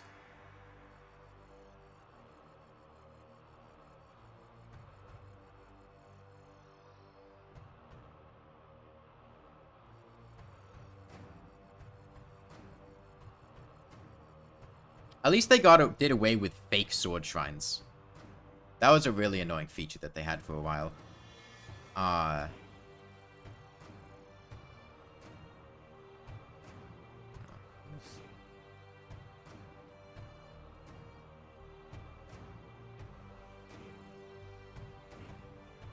lot of damage there for some reason. Not sure why.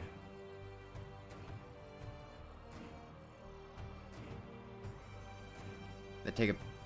Flails are worse whips. No, I wouldn't agree with that. Flails are really good at piercing. That's their main niche. Like, flails shred the destroyer. And they're pretty good for, like, events and whatnot.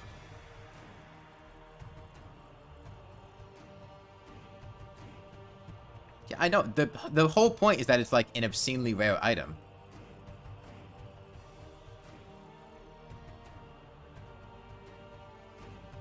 Hell, I mean, the Terraria did essentially get its buff rate dropped. Like, it used to be a 1 in 30 drop from... Well, the Arcalis back at 1.3, I think used to be a 1 in 30 drop. Why am I taking so much more damage now? Oh, because I have the fucking treasure magnet equipped. That's why.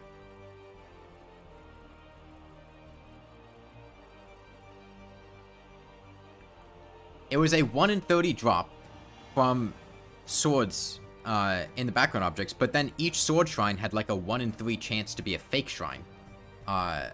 Which meant that like only about 1 in 90 shrines would have a Terraria in them. Oh, it was Arcalis at the time, but the 1 in 50 drop was basically a buff drop rate. Because they did away with fake sword shrines, which was a good idea because fake sword shrines were just very stupid. You have an ancient horn to run away. If you got a mega shark with Ichor bullets. What boss are we talking about? Oh, you're gonna fight the twins. I don't know. I don't really have good tips for you. I don't usually fight the twins with just a run away on a bridge strategy. I kill Spasmatism first. In Retinator second phase, you can just sit in a box, and he can't hit you because he can't shoot through blocks and he doesn't dash at you. The Basilisk isn't super fast, but it's decently fast. I think people usually go for like a unicorn. But I think Basilisk would probably work fine.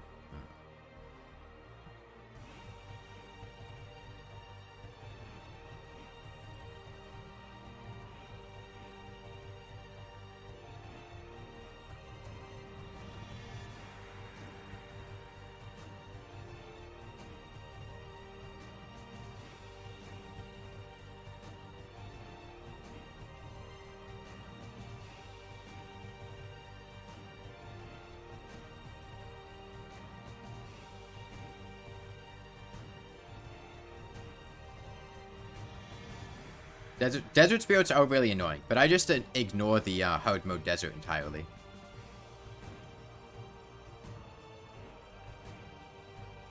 That whole biome just sucks. Moonlord tips for melee? I don't know. Use Daybreak?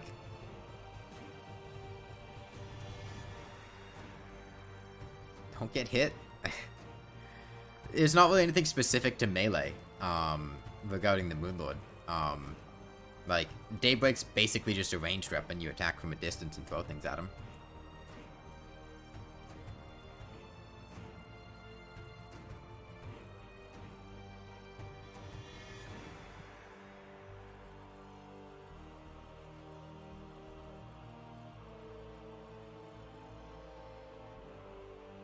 Wyverns? No, I don't think Wyverns are that bad.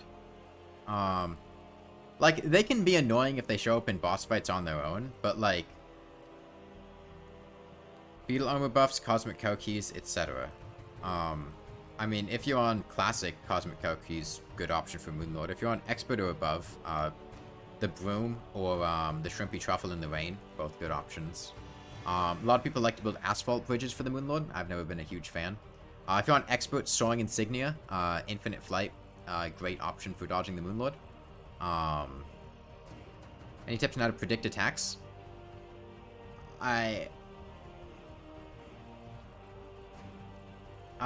So the main attack that people struggle with, I think, is the Death Ray. The Death Ray alternates, his tongue shooting out. If his tongue is out, the Death Ray is not going to come anytime soon. Once his tongue goes back, that's your cue that the Death Ray is about to start charging up, and about, like, 5 seconds after the tongue goes back, that's when the Death Ray fires.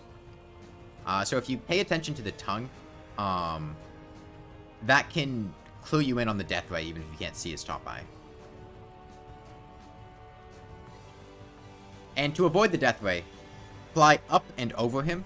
Like, if you're on his left side, fly up to his right side. And, like, go over to his other side there and loop around. In his second phase, when the True Eyes of Cthulhu are out, the best strategy is usually just to kite him across the world. Essentially just fly straight in one direction. You don't want to fly fast enough that he teleports, but you want... the True Eyes of Cthulhu fly at the same speed that the Moonlord does, but they pause to do their attacks. Which means if you're flying in one direction constantly, the Moonlord will gradually outpace them as long as he's not teleporting. And so the True Eyes of Cthulhu will lag behind, and then they won't be able to hit you, just because they're too far away.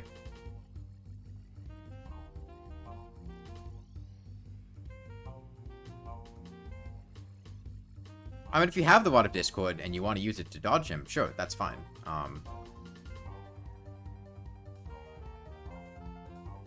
But I'm not going to suggest the Rod of Discord as the strategy for how to avoid him.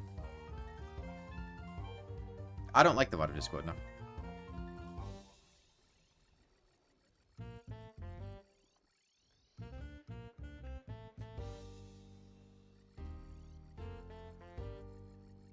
Why? It's a crutch item that teaches you bad habits.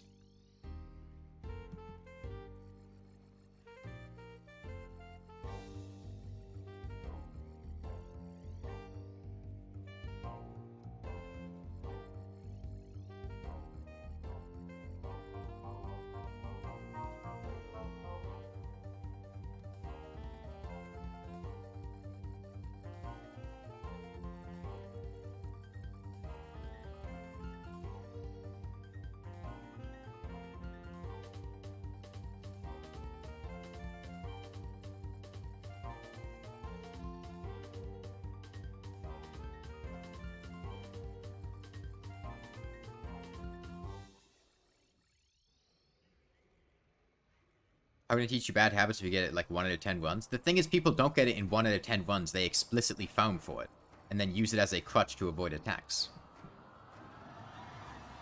Like, I know plenty of people who always farm for the Rod of Discord. Like, that's just what they do in early hard mode. They get the Rod of Discord, and then use that as their crutch to dodge everything.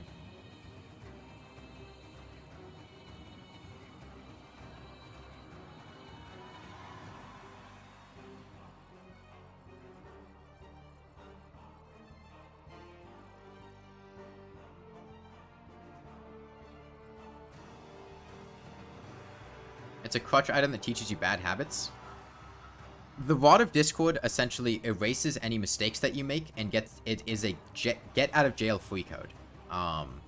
Essentially, if you mess up, the Rod of Discord bails you out. And it teaches you to not learn how to avoid making those mistakes because you can just bail out and teleport away anytime you do make that mistake. And that makes you essentially rely on the Rod of Discord rather than relying on learning how to dodge things or attack patterns or stuff like that, because the Rod of Discord will just bail you out. How many hours until Moonlord dies? Let's see, I think we're doing roundabout maybe like 4,500 damage an hour, 9,000 every 2 hours, 18,000 every 4, 36 every 8, probably like 15 hours, ballpark guess.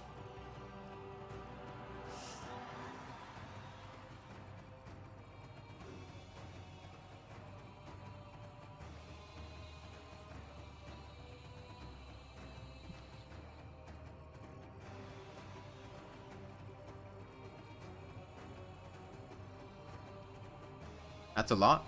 Well, consider we have been doing this for, at this point, probably like 70 hours. So 15 on top of that, you know.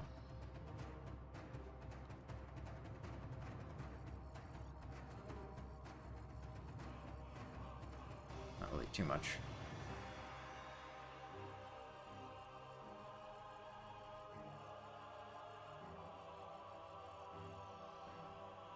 Take a break after finish Lawnmower only? A break from Terraria, certainly. I'm probably gonna, you know, take a bit to... you can get the Rod of Discord every playthrough. That doesn't make it not a clutch item.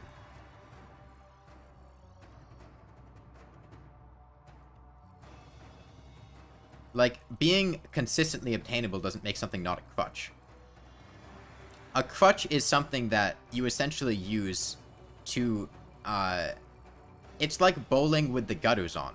Or, um...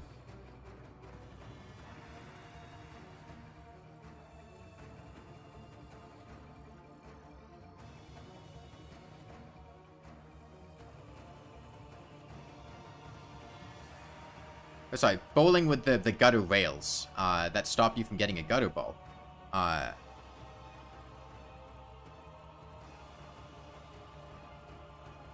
Like, by using it, you might be playing effectively the same as somebody who is better at the game and is able to understand the things and dodge everything. But you're doing it by relying on a crutch, and as a result, you end up just getting worse at the game, because why care about sinking something in the gutter, if you can just bounce it off the rail and it'll go in anyway? You don't have to learn how to, do things properly. You learn bad habits. You learn to not care about them. You learn to just ignore positioning and stuff like that.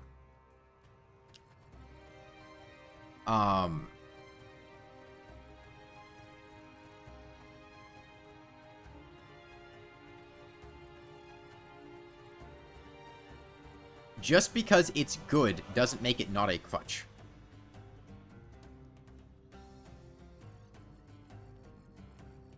A crutch isn't an item that's bad. A crutch is an item that is so good or so strong that you rely on it and it teaches you bad habits, and as a result, it prevents you from getting better at the game.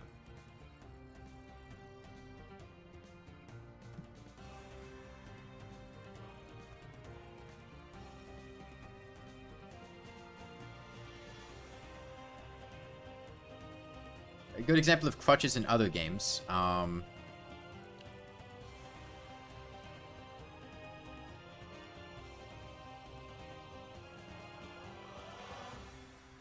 kind of blanking on them right now.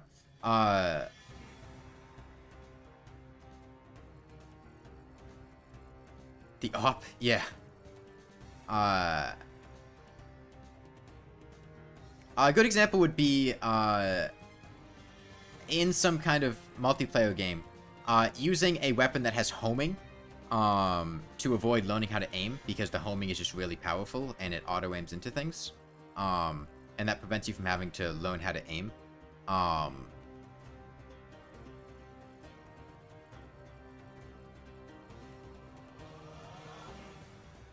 Or like, I'm kind of blanking on things right now. Yeah, Rivers of Blood in Elden Ring.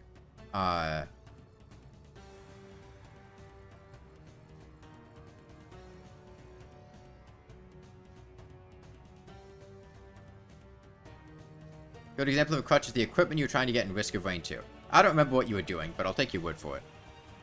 Isn't Hollowed Armor a crutch? I mean, not really in the same sense. Like, Hollowed Armor doesn't really have alternatives to it besides Chlorophyte Armor, and the main reason you get it all the time and use it is because it's better than the alternatives. And especially after Hollowed Armor got nerfed in 1.4.4, I really wouldn't consider it a crutch item.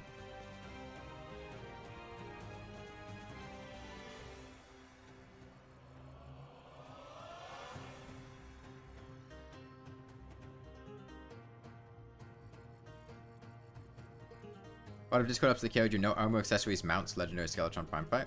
Fuck. Okay. There goes me looking off screen again and him almost healing. It were like 4 million lunar coins to try to get the spinal tonic.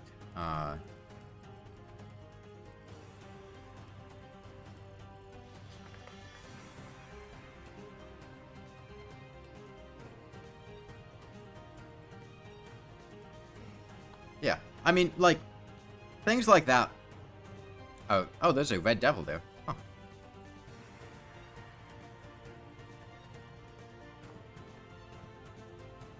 We get occasional visitors from other enemies. Occasional visits from other enemies. But they despawn when we teleport away.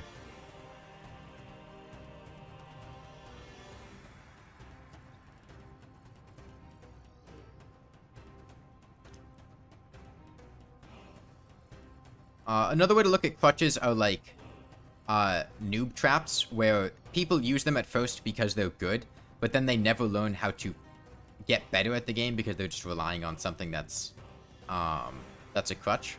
Noob tubes in Modern Warfare 2. Good example. They're called noob tubes for a reason.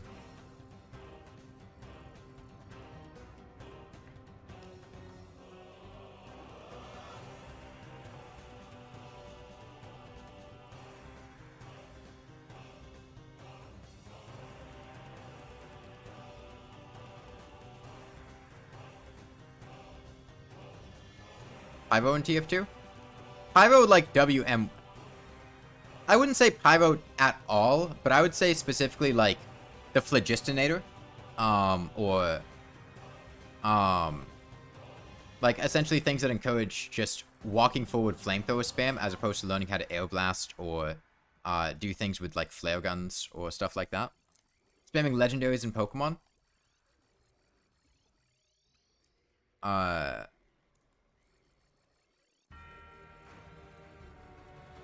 How's it feel that if I don't pay attention for a split second, I can lose hours of progress? It's not a split second. It's like 2 to 3 seconds. But, I mean, you get used to it.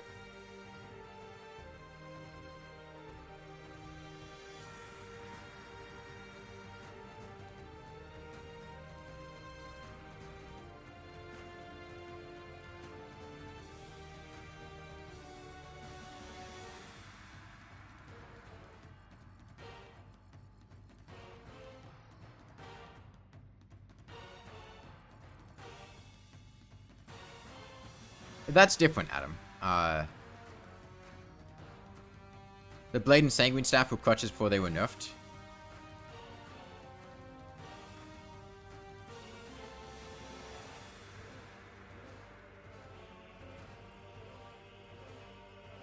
This is like YouTube Shorts? How is this like YouTube Shorts? What? This is a like several hours long live stream. That's like the opposite of YouTube Shorts.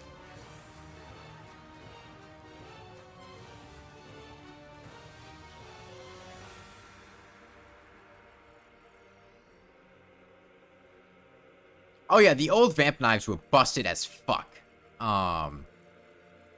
Especially when Vamp Knives were pre Mech Boss. Because I think it used to be that biome keys just dropped outright, and then they replaced them with biome key molds, which required the souls from the mech bosses to craft the biome keys and a temple key from Plantera. And then they went back to just the biome keys being locked until Plantera is dead. But originally, you could just get them at the beginning of hard mode. And they were busted as fuck.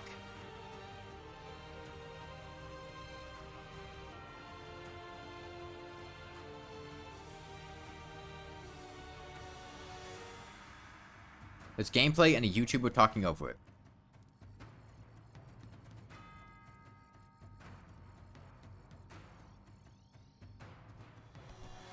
Yeah, shit, you got me there. Yeah, this is just like YouTube Shorts. Basically, some people in competitive make a whole team of legendary Pokemon. I think it's the best team, but proceed to lose 1v1 versus a level 1 Rattata.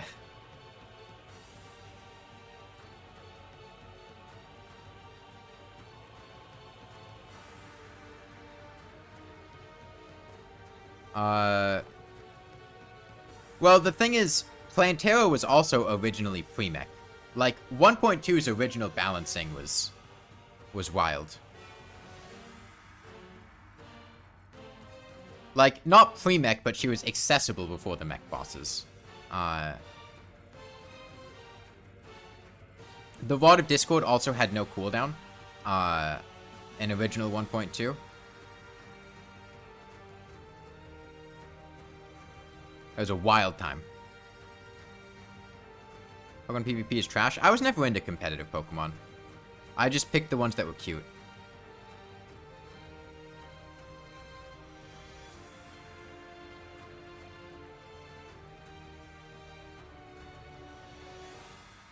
Something how Calamity does hard mode. Kind of, but the difference with 1.2 and Calamity is that things were a lot more equivalent to each other in 1.2. Like, there wasn't a huge discrepancy between the power things that, like, Plantera dropped versus the stuff you got from the mech bosses. Like, they were a bit better, but they weren't, like, drastically better. And the game wasn't intended to be, like, super challenging. Golem also wasn't even in original 1.2, I don't think. I think it was added after in a subsequent update. I might be wrong on that one, I forget. Finding a Drax and older version in Shadow Chest. That was specifically mobile, because mobile, like, couldn't get hard mode for a little bit for whatever reason. And then added the Drax being accessible in Shadow Chests.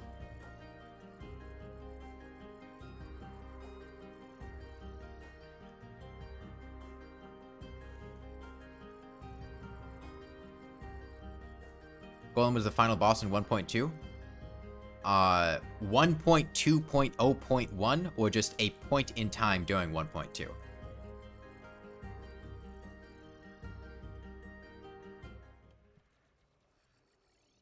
Because original 1.2 did not have Pumpkin Moon, did not have Frost Moon, did not have Duke Fishron. Those were added in subsequent updates.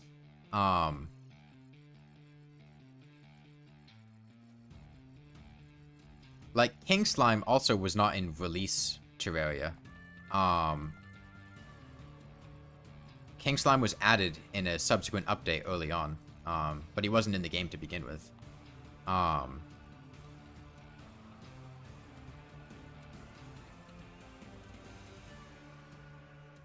He wasn't by default? Okay. That old challenge, Eater Eye Skeletron and King Slime in a spike-covered arena. It's considerably easier to do now.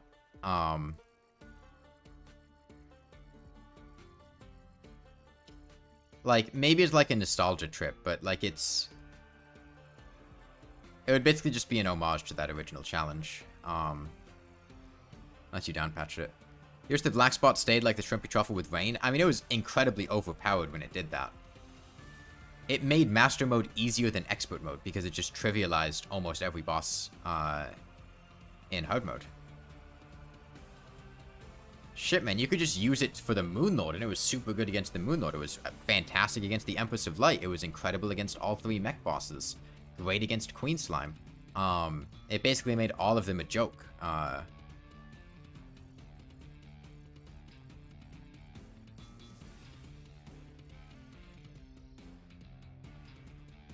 It was over-nerfed? They could have nerfed the speed during boss fights only. That sounds like a more complicated solution.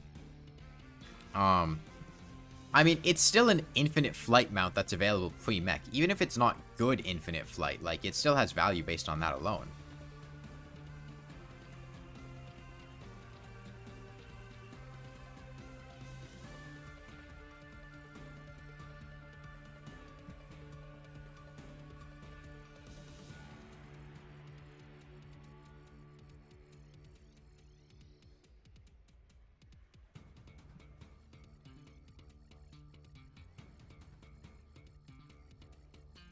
That's what she's boss man's used. If you want to zoom, grab Featherfall and Unicorn.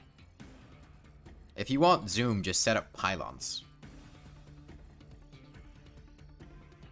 Like, zooming outside of boss fights, you know what's good for that? Pylons.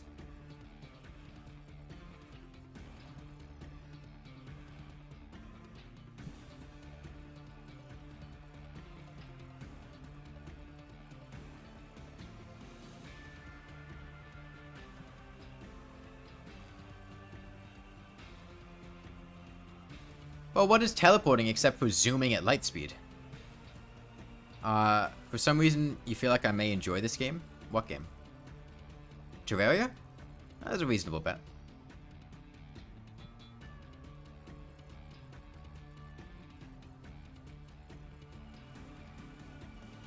But the journey, not the destination. May I introduce you to Asphalt, the mechanical minecart track.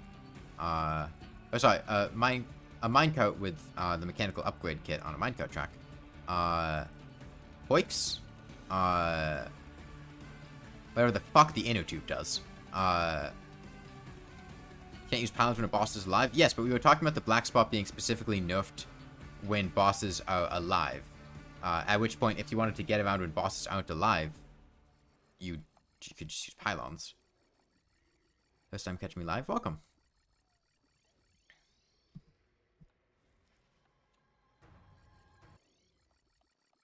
Thank you, YouTube, for pausing the playlist for no reason, again. Really appreciate it.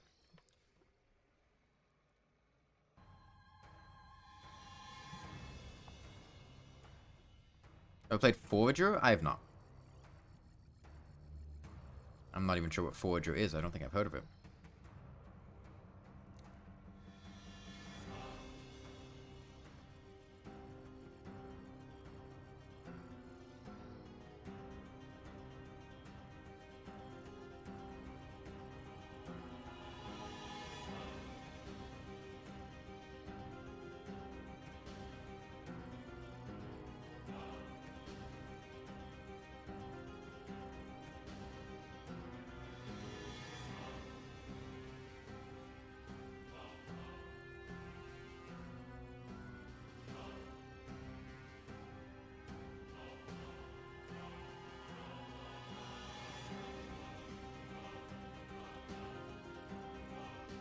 It's a relaxing game with a cute art style. What kind of game is it?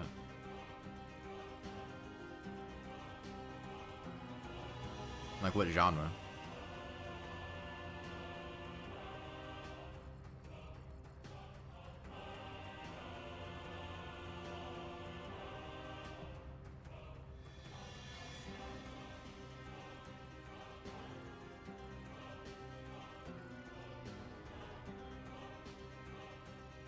That's not what I meant to do.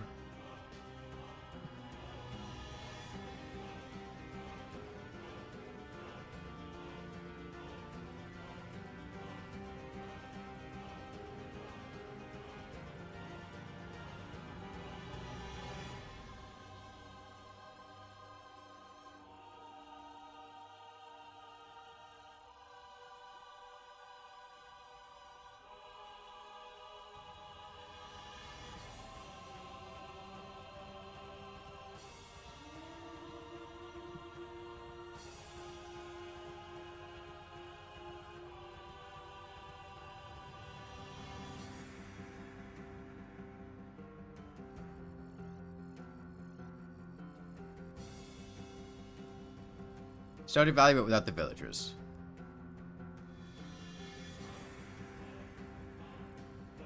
Can't see anyone using the black spot nowadays. I mean, it's an infinite flight mount. It's decent based on that metric alone.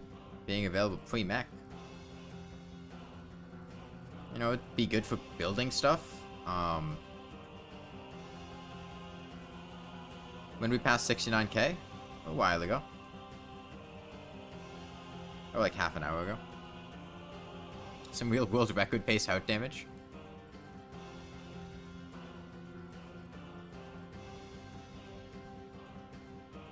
Moonlord not death ray? Yeah, the top eye is dead, so. This is not a speedrun. This is not... Just because I'm the only person that's done this does not make it a speedrun world record.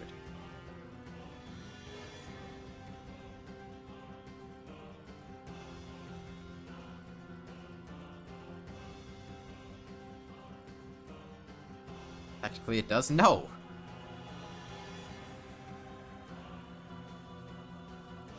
I'm sorry, something that takes 180 hours is not a fucking speedrun.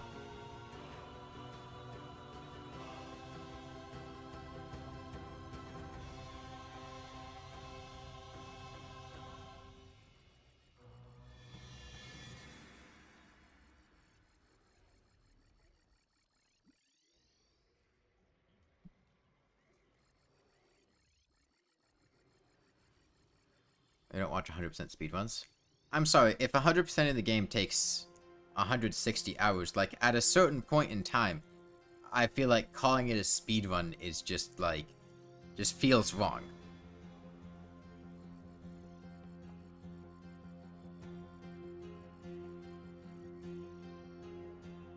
Like, I'm familiar with people that do runs like that, but, like,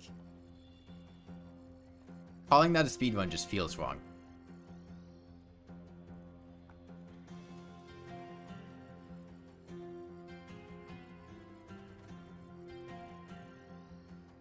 It's the fastest time. Takes hours is still the fastest. This is not a category. The rules are not decided upon. This is literally just something that I made up and, like, just randomly decided rules on them are completely arbitrary and make no sense with the consistency of them if you're looking at them from a speedrun efficiency standpoint. Not to mention the fact that I've been doing it over multiple days. The lawnmower hadn't even been dealt damage with 100% lawnmower damage because the game's crashed, and I went back with a solar eruption and got him back to the HP value he was at before the crash. And the fact that this is very much so not intended to be a speedrun. Like, this is not... No.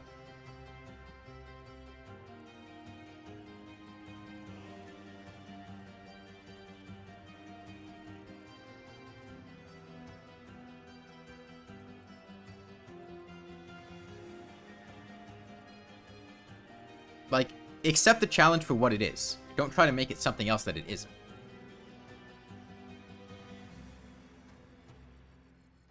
It's not a speedrun. It's not the world record. The time for doing it. Being the only entry in a category, makes it pretty much meaningless to be the world record.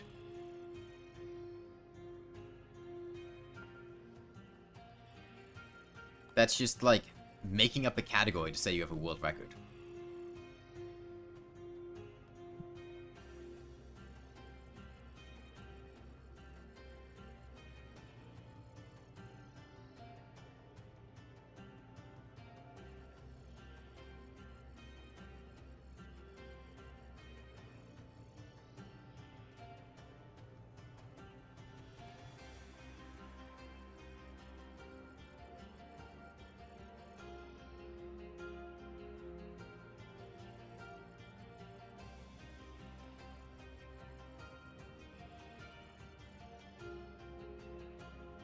Just being modest. That, and I want the run to be treated for what it is and not what it isn't.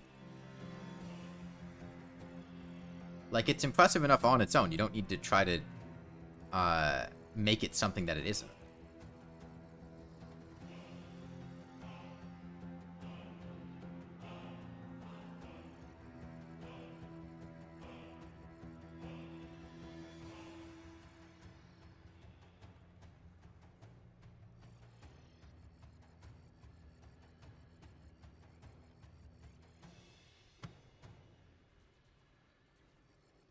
Alright, we're about to pass 10k for the day, which is really 12k for the day, because it did heal for 2,000. For the worthy is what makes all the mobs go super speed? No. There's not anything in base game Terraria that makes all the mobs go super speed. For the worthy buffs the speed of a lot of bosses, but it doesn't affect the base game enemies for the most part. I believe Get Fix Boy face monsters move at super speed. And a couple of other enemies might have speed adjustments like that, but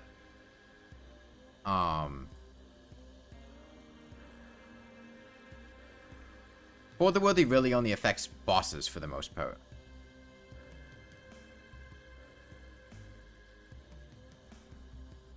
As far as AI changes. There are a couple of other for the worthy changes, like I think hornets exploding into projectiles is a for the worthy thing. But as far as in your world, all the zombies are going light speed, completely unmodded. Are you able to get a recording of that?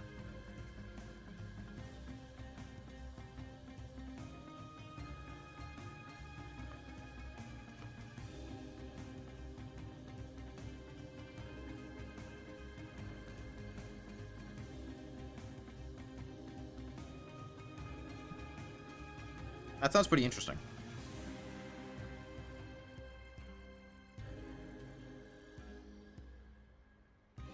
And a 1.75 speed. Is frame skip? Are you running at a high frame rate? Because sometimes the game's frame rate being over 60 can cause things to behave really strangely. Also, these are not solar eclipse mobs, right? These are zombies. Because solar eclipse mobs are a lot faster and have a lot snappier AI. Your computer runs Terraria in around 3,000 FPS. That may be the issue. Try try turning on frame skip, which will lock it to 60 in the settings.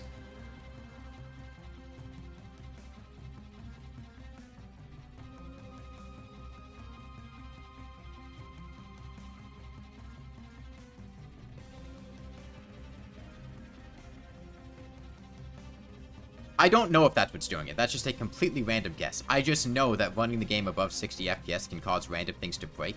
Specifically, a lot of things are tied to the tick rate of the game. And the tick rate being at 60 and FPS being at 60 lets a lot of things function properly. And when it goes above that, some things get a lot faster than they should be. And that's the only thing I could think of that would cause things to move a lot faster.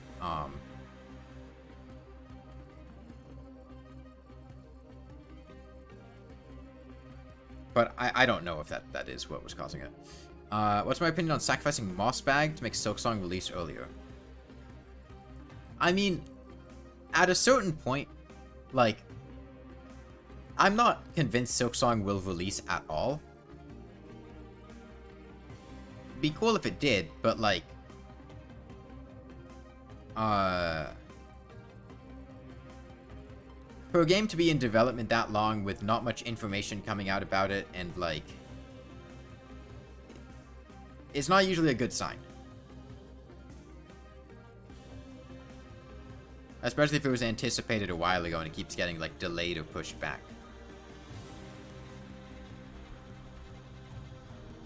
Used to speedrun Pico School to use certain programs to force every game to run at 1000+ FPS. Hasn't changed since. No, I don't like jump scares.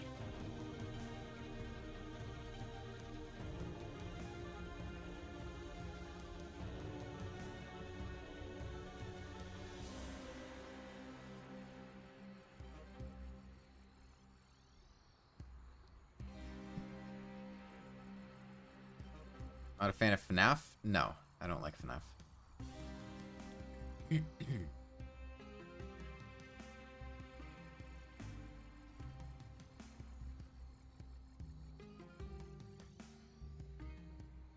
Jump scares are cheap and dumb.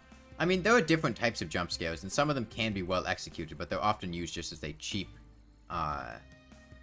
feel response. But it's got lore. I'm sorry, are you just MatPat in disguise? I don't care how many FNAF lore videos MatPat puts out.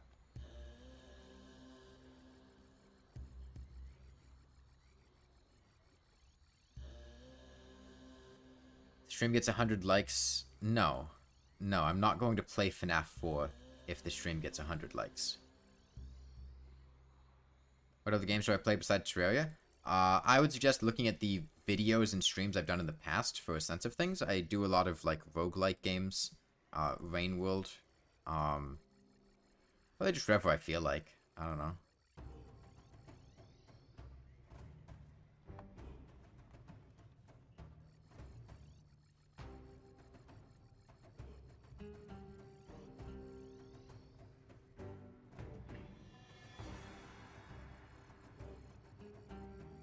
I don't have, like, go-to games that I just play all the time. Like, I just get into different games, play them a lot, finish them, and then move on to different games.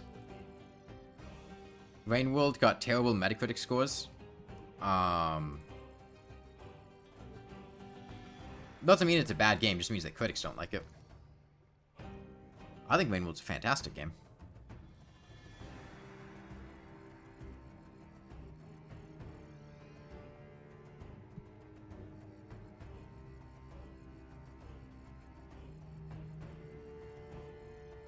Terraria. Well, Terraria's different because the question was other than Terraria.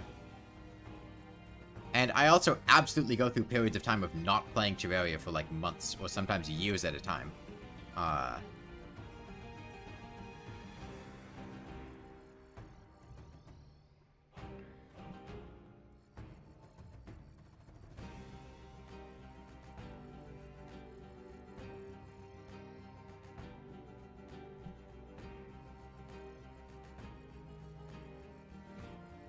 Usually I just get into games, finish them, and then move on to other games. I don't...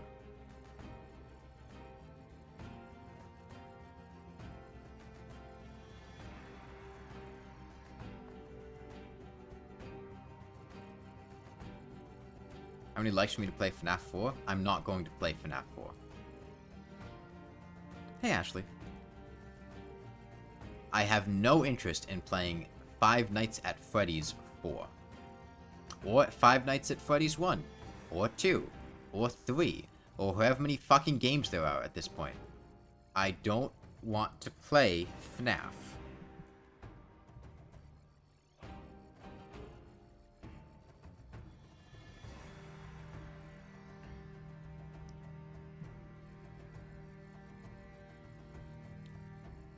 I can assure you, watching me play FNAF would not be a fun experience. I would sit there, doing nothing, and then very quickly get bored of the game and just not want to be there. If I'm not enjoying a game, it's not going to be fun watching me play it.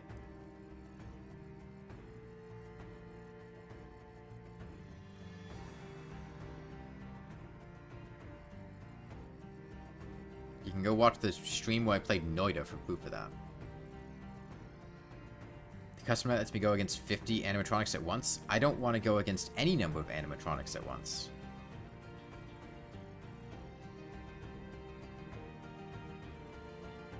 Do I enjoy this playthrough? Does it seem like I enjoy it?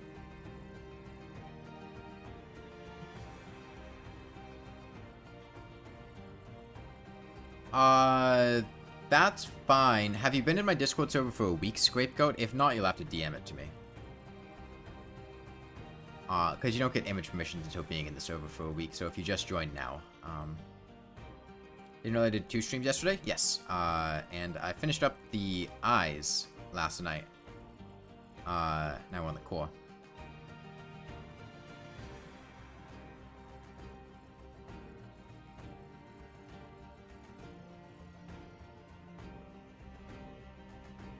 The out is pretty unique. The out of what? Are we talking about FNAF? I don't care if the out is unique. Like, ah, shit, damn, FNAF got unique out? Alright, that's it. I guess I'll go play FNAF then. You got me on that one.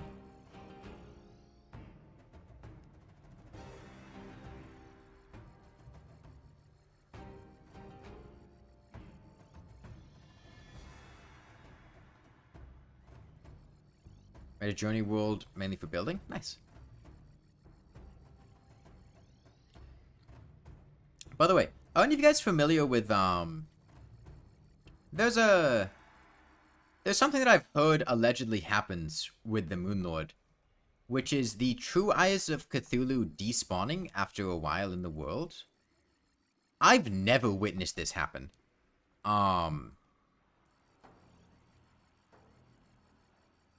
But I've heard it apparently can happen.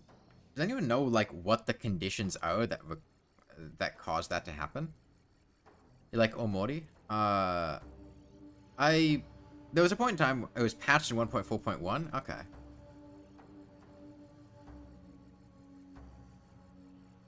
I still never saw it when I was doing it with a wooden bow in proper 1.4. Am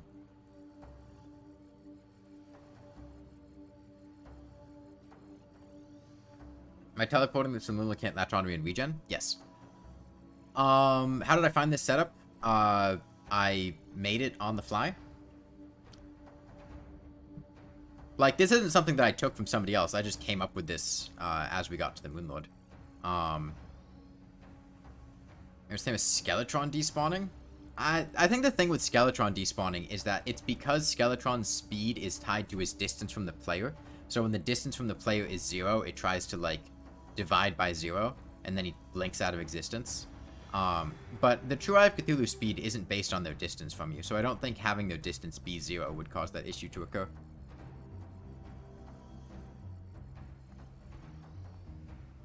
Can't I remove them in T-Edit? Remove what?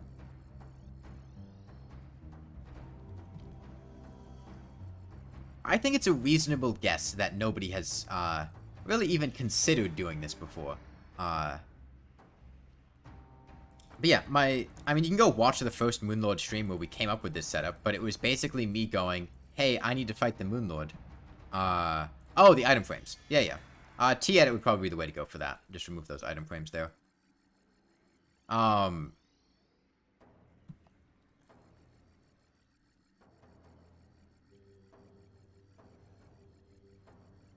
But yeah, I basically just rolled up to the Moonlord, went, I need to deal damage to him. How can I deal damage to him?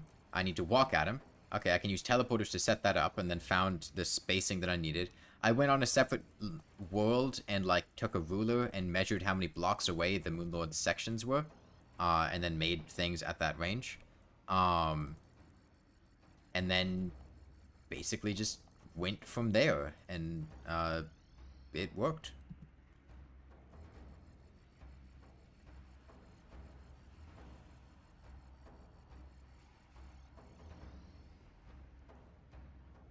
Oh, you play on PS4. That could be dicey then. Yeah, I'm not too sure about what to do about that. Yeah, I think the only other boss that can do the same despawning thing as Skeletron is Plantera. Because Plantera's speed is also based on distance from you, I believe. So I think the same thing can occur.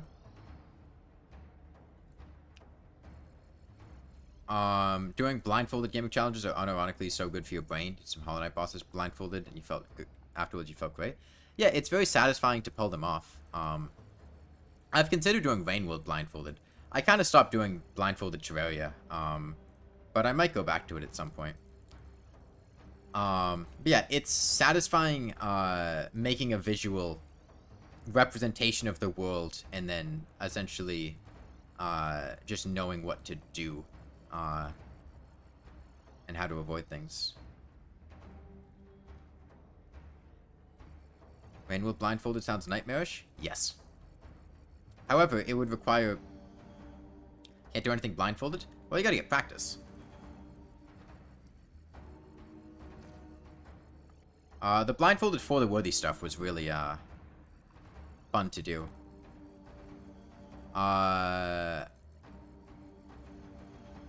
Or did I learn to do it blindfolded?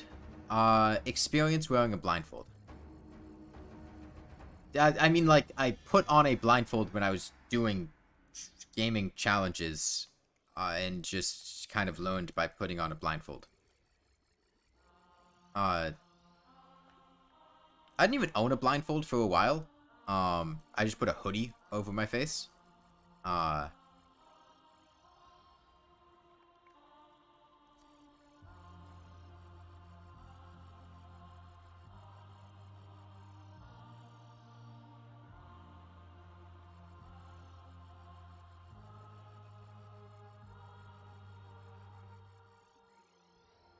I mean, it's the same as any other skill, mostly just trial and error.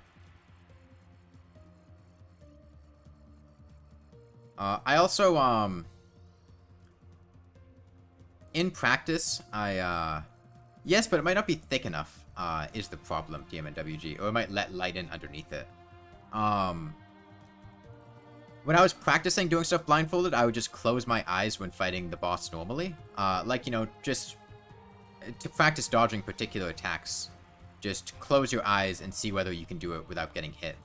Because there was also no hitting the boss. That's the thing, when I was doing the For the Worthy bosses, it wasn't just fighting them blindfolded, it was also fighting them without getting hit blindfolded. Because I felt like just doing them blindfolded would be too easy.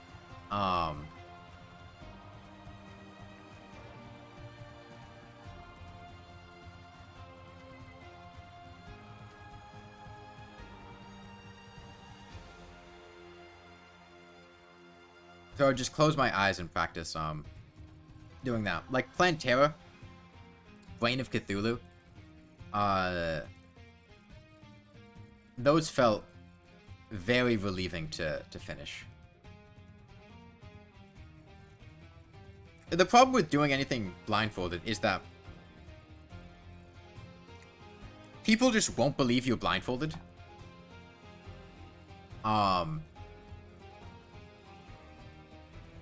They'll think that, like, you can see out of it somehow, or,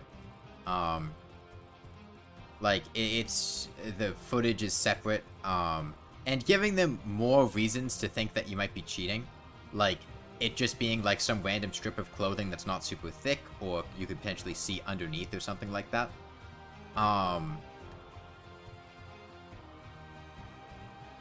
isn't something I really wanted to do, which is why I didn't just, like, cut up a shirt and put it over my head. Can't imagine Brain of Cthulhu being fun? No, it's not. Especially because I didn't, do, like, the cheese strategy that I showed in Cheese All Bosses.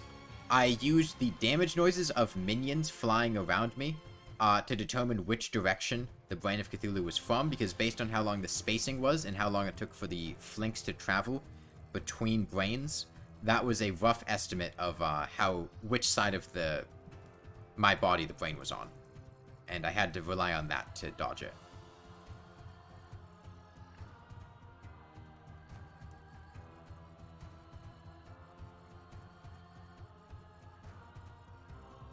Two major blindfolded cheaters was the person who did the Mario blindfolded runs and the Geometry Dash blindfolded. They admitted it to being faked. Yeah, it's weird because, like, there's only so much verification you can do for blindfolded, when at the end of the day, it's basically, can you see? How can you prove that you can't see? And especially because of things like that where people fake it, that makes people more skeptical of it to begin with. Does Terraria have stereo sound? Yes, but not... It's only really like when things are a distance away. It's particularly noticeable when you get near the edge of the world, I believe. But I can't just rely on the damage noise for like which side of me it's on, I don't think. Because I think they just overlapped because the brain was close to you anyway. But I think things at a distance do come through one headset side more than the other. Can't see the core half the time? I mean, yeah, it's spending a lot of time in the ground. If you want its HP, though, it's the HP bar at the bottom. Celeste's Farewell? What about Farewell? Personally can't tell what side things are coming from. I might be wrong on it. I mean, it's been a while since I've done things blindfolded. I don't remember it super clearly.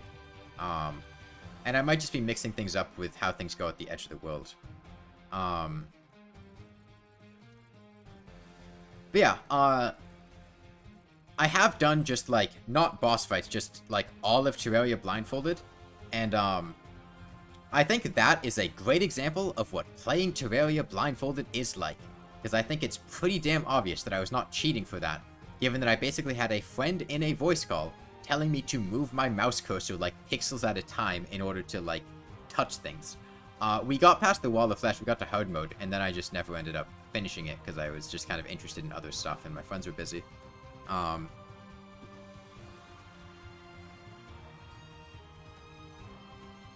yeah, the way that I do blindfolded things is, I basically make a mental representation of the world, and then make a, like, play-by-play replay of what the boss should be doing at that point in time, and then update it based on noises and feedback. Like, trying to triangulate roughly where the boss is based on how loud damage noises are, or, like, what attack is going on specifically. That's usually how I end up doing things blindfolded. Is just, like, imagining the world itself, and then updating my understanding of it based on feedback. But I haven't done anything blindfolded recently. It's pretty tiring to do, and pretty intensive, and I've just been interested in other stuff.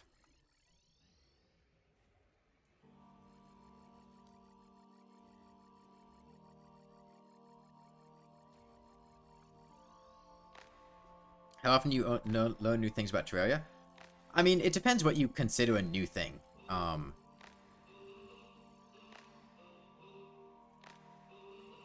Like,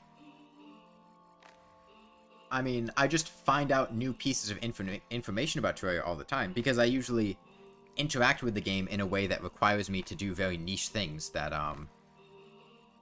you just don't do normally. Like, unless you're fighting the Moonlord with low damage, why would you ever, have to care about whether or not his tongue disappears when you teleport away? Or, like, why would you need to find out how to break a heart statue's cooldown by placing it in a different spot? And you know, that probably works. Actually, no, I guess statues don't really have much of a cooldown to begin with. I did know Akram was Mokum backwards, yeah.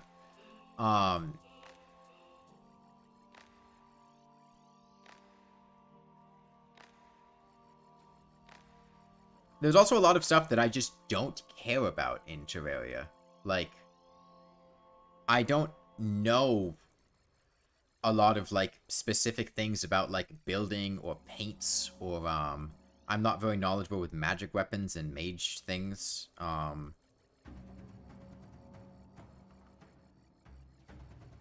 So there's a lot of stuff that just I don't know that much about, to begin with. Oh no, Bone Pickaxe is great. Bone Pickaxe is the, like, god tier pickaxe in For the Worthy. Because it breaks pretty much every pre-hard mode block in one hit. And it also is really fast. Fantastic for For the Worthy. One of the last 2 games I played. I mean, I played Tabletop Sim playing Magic the Gathering. In the middle of this, with some friends last week. I did a draft of a cube. I guess that's the most recent game I played other than Terraria.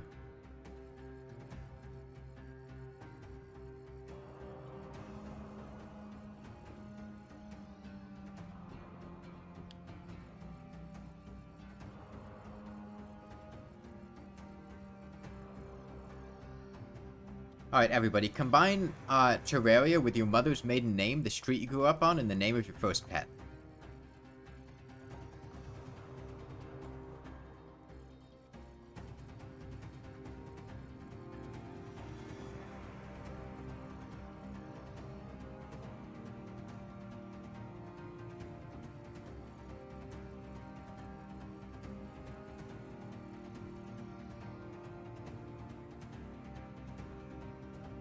Damn.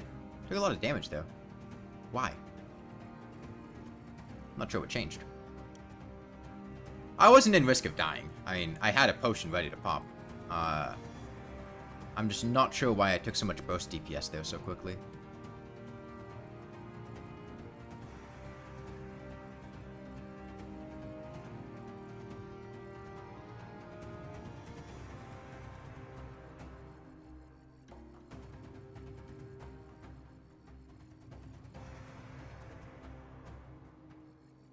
Oh yeah, do you guys want to know your gangster name? Just look at this series of this alphabet and just relate the numbers of your mother's credit card and your social security number to find out your first and last name.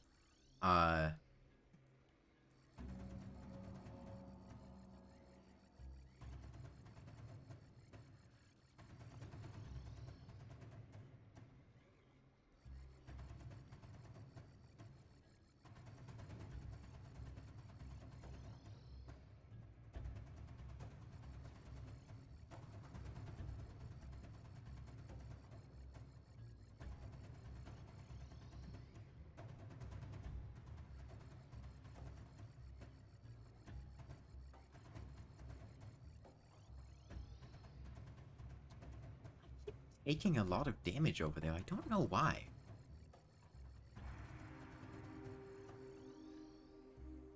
Maybe it's something to do with how I'm teleporting, causing me to get hit by 2 of the Phantasmal Sphere attacks?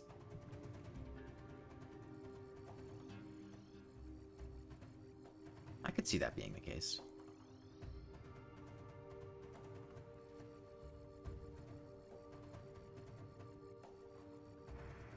Well, it's just like all of those like random quiz websites and things like that. A lot of them are just like scraping your personal data.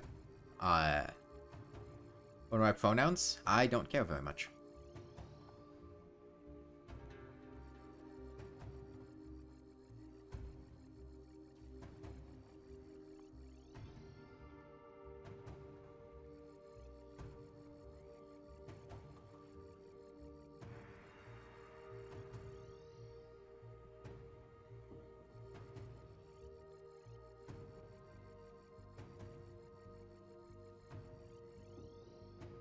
What gear am I using? Hollowed helmet or Hollowed Mask, I think. Valhalla Knight Chestplate, Valhalla Knight Greaves, Shiny Stone, Brain of Confusion, Hero Shield, Berserker's Glove, and Cross Necklace. All the accessories are reforged to Warding, and I also have an Iron Skin Potion, Regen Potion, and Pumpkin Pie. Along with the AoE arena buffs, Heart Lantern Campfire, Bass Statue, and Honey that I'm dipping in.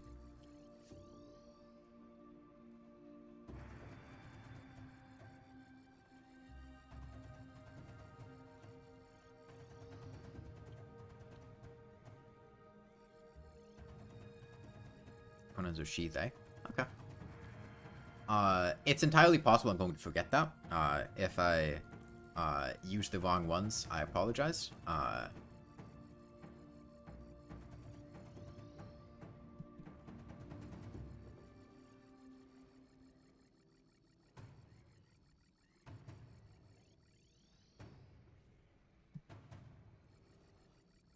Dog plus man plus woman equals me. Are you calling me a furry?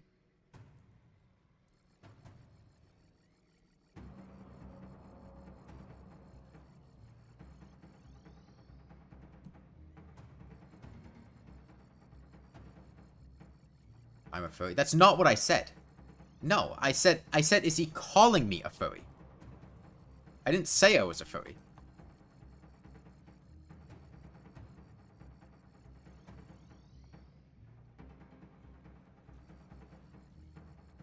I'm not a furry.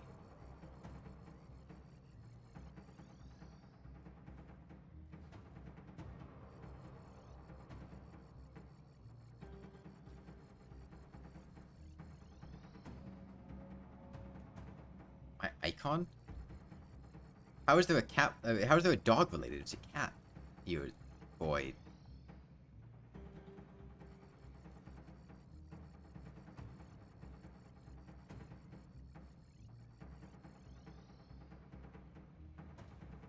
Okay, now you're multiplying it by cat? What the fuck is this math? Dog plus man plus woman multiplied by cat.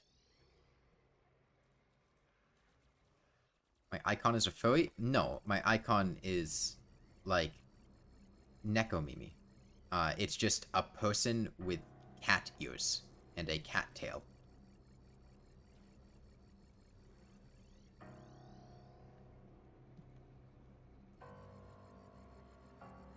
To the power of wolf. Okay, now you're just making this shit up.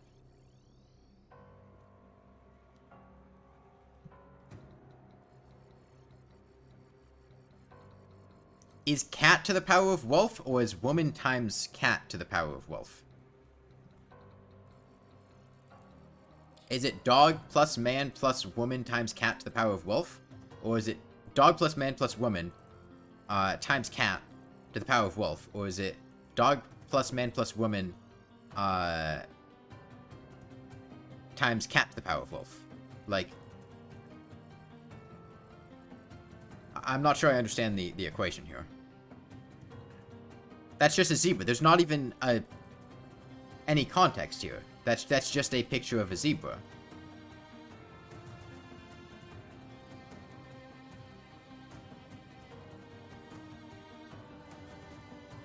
Holy shit, is that the lead pickaxe from Terraria?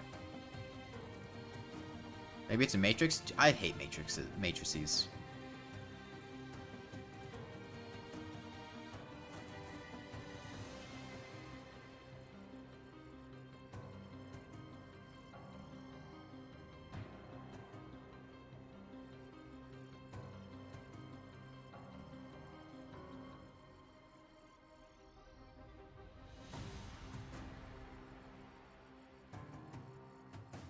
Looks like you make an iron skin potion with lead.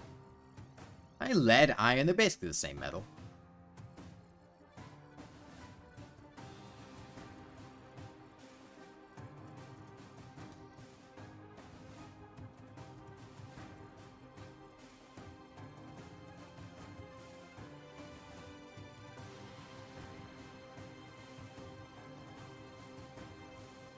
Lead skin potion gives you defense but reduces your mana.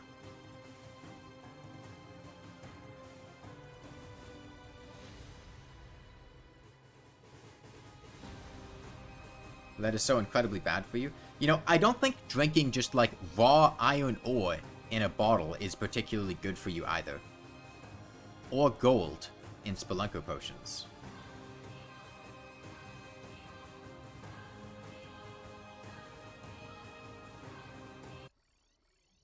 Thank you, YouTube. Appreciate it.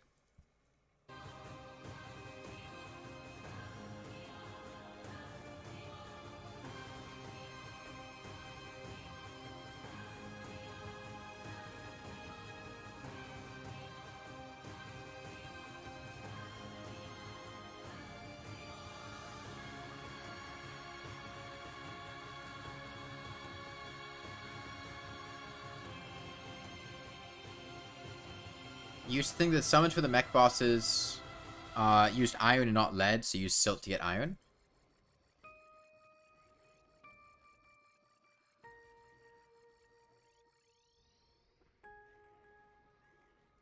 How OP would an accessory be that decreased debuff duration by 25%?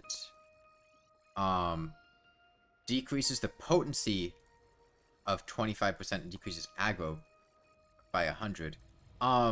Potency? What do you mean potency?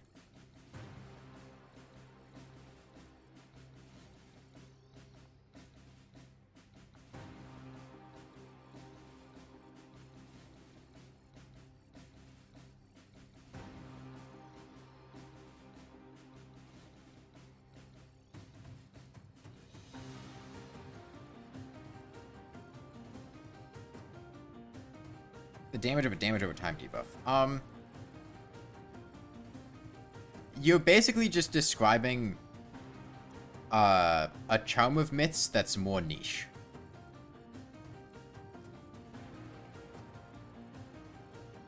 I guess the fact that it would affect mana sickness would be pretty strong. It would give you a de facto potion sickness cooldown relief.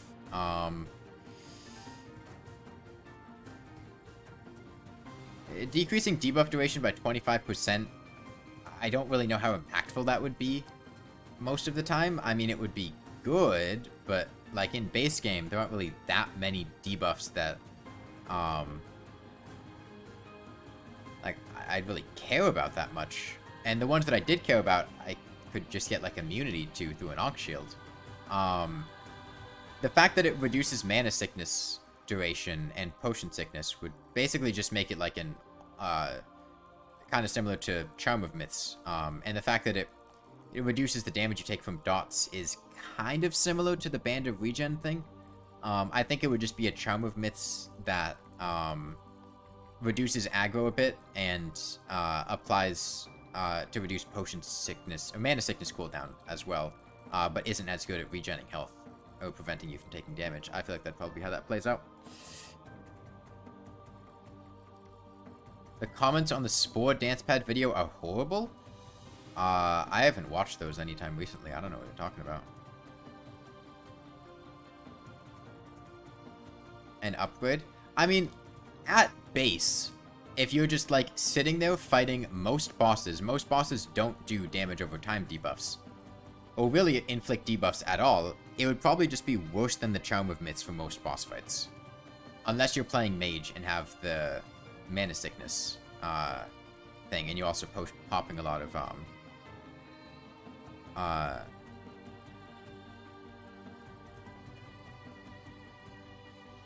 did you look? Are they really that bad?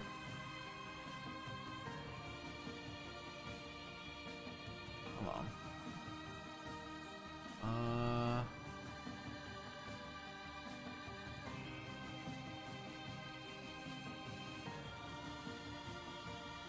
That wiggle though, why is it so cute? You love my channel. Playthrough Cell, game crashes, underrated YouTuber, Spore, will I show face? Oh, I mean there's that comment. There's that one comment that's creepy, and then the rest of them are fine.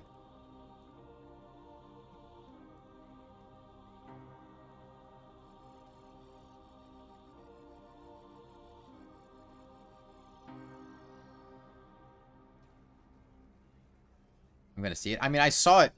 Like, I read every comment that's there. I probably saw it at one point and was like, yo, that guy's weird. And then just didn't think of it much. And just never looked at it again. I'm good for Coast or Venom. I mean, if I was concerned about Coast, I would just get an Ankh Shield or an Azar. And, like, Venom's fine, but, like, there really are not very many enemies that inflict Venom. Like, you're gonna get it for Sand Poachers and Black Recluses?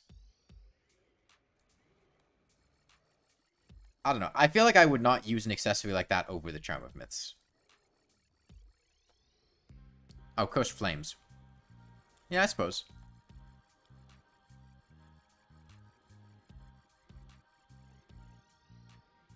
Black Recluses are horrible early hard mode.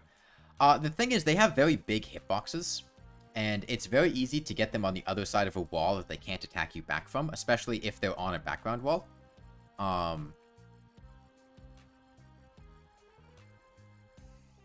As long as you space yourself through them properly, you should be fine.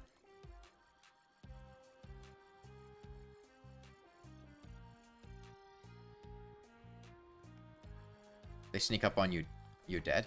I mean, not really. But they can definitely do a lot of damage very quickly. If it would stack with Charm, then it would be an issue.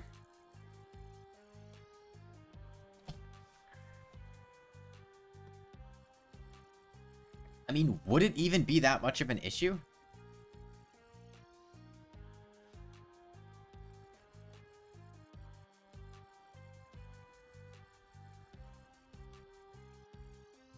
Because, like...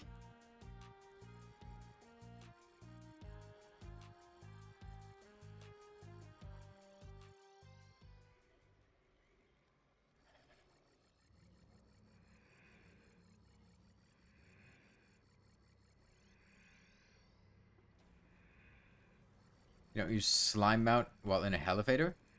I don't really make elevators, personally. I just use pylons.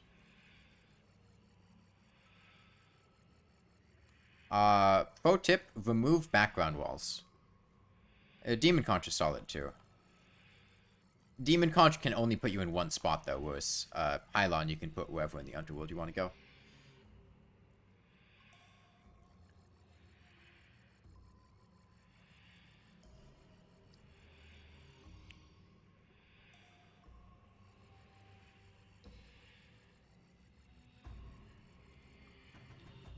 I never really make elevators, though. I used to make elevators back in, like, early 1.3. And then I completely stopped making elevators, like, at all, ever, because, Medusas.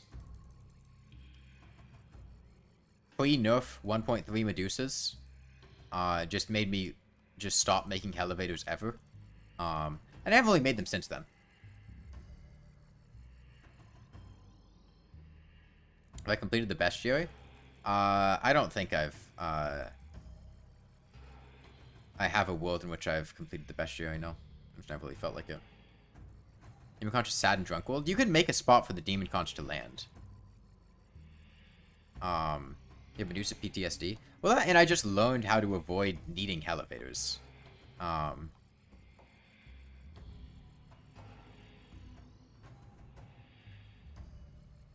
Especially now that 1.4 added pylons.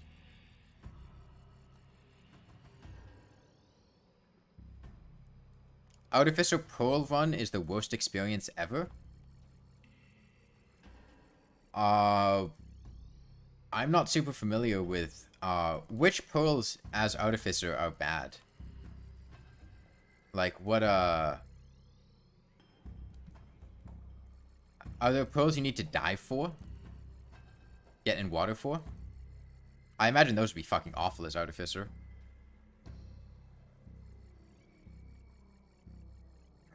How do you get down to hell at the start of a playthrough? You go in a cave, and you just go down. Trying to get every pearl aside from Exterior and Metropolis. Which pearls are particularly bad? Like, what makes Artificer worse than Moon?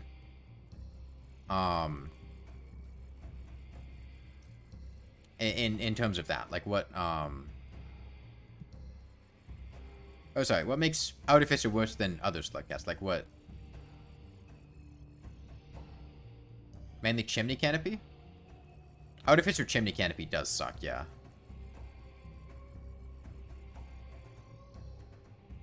But then Chimney Canopy is also close to Pebbles. Though it's not too long of a trip, yeah? Oh, I guess you have to get through Chimney Canopy each time you want to go to Pebbles. That sounds like it'd be unfortunate. I think you just say their name, Time Death, and it highlights them. Yeah, getting through Chimney Canopy with the pearls each time, that would suck.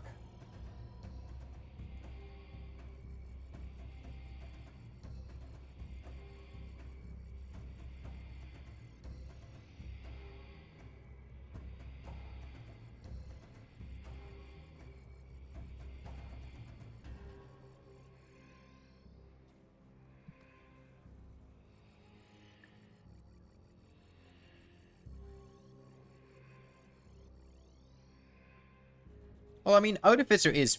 Like, going through Precipice's Artificer is not hard. Yeah, please don't send your IP address here. That's not a good idea. If you want someone to join you, in a multiplayer game, I would suggest you ask them, you get them to confirm, and then you, like, message them on, like, Discord or something. With the information to join. Don't publicly send your IP address. Can't you beat Rainworld by hibernating really quick? I'm not sure I understand the question. Is there like a wrong warp or something? Where if you hibernate at a certain point in time, you go to like the end of the game? Or... I don't know what you're referring to.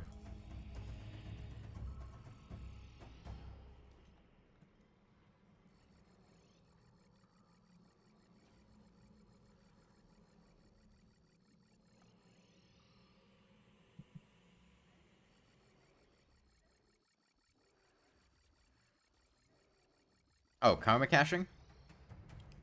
Yeah, karma caching is pretty busted, but I've only used karma caching. I think I used karma caching basically when just fucking around, not really doing serious runs. It'd be a terrible idea.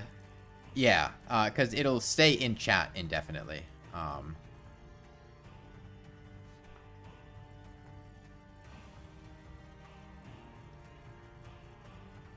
I think I used karma caching on a hunter run because I just, like, discovered karma caching.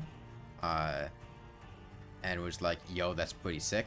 And then I think I used it during the dance pad run during the expedition because I didn't want to perma-die, but I really wanted to get up a hole and I didn't want to spend time farming.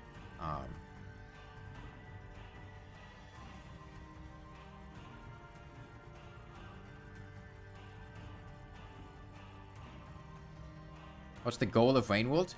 That is a very spoilery question. If you haven't played Rainworld, I would suggest that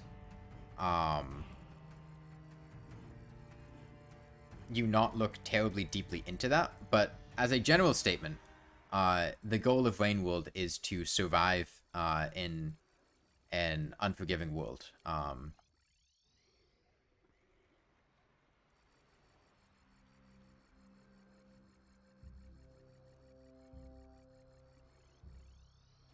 You're basically thrust into a world, and need to survive there. That's your overarching goal in Rainworld. You haven't used karma caching once? I didn't even know what karma caching was when I used it for the first time.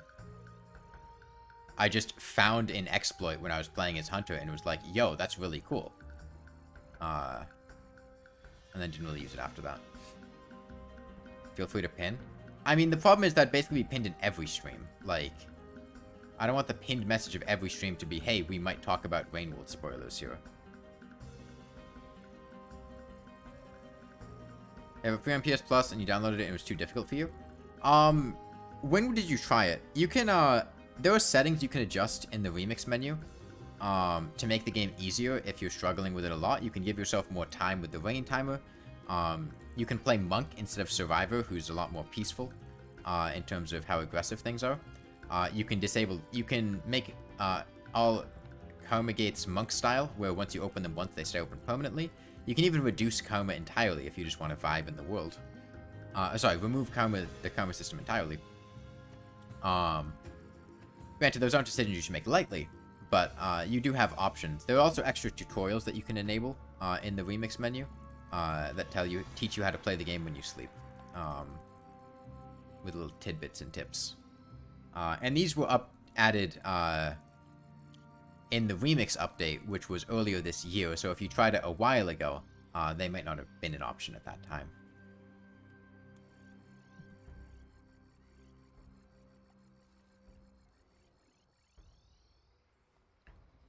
It can be a pretty tough game, though, and it certainly isn't a game for everyone.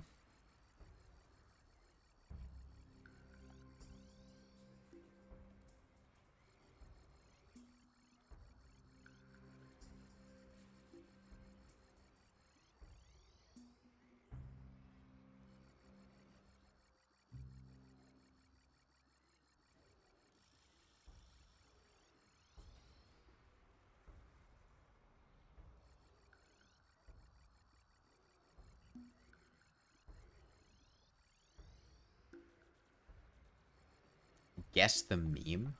What?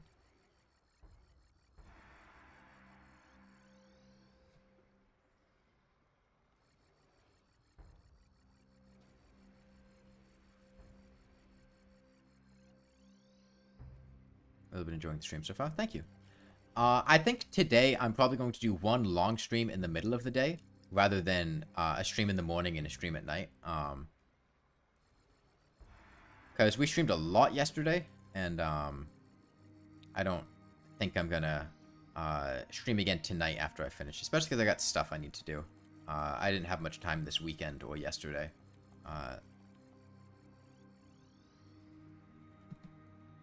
So I'll see how much I feel like doing today.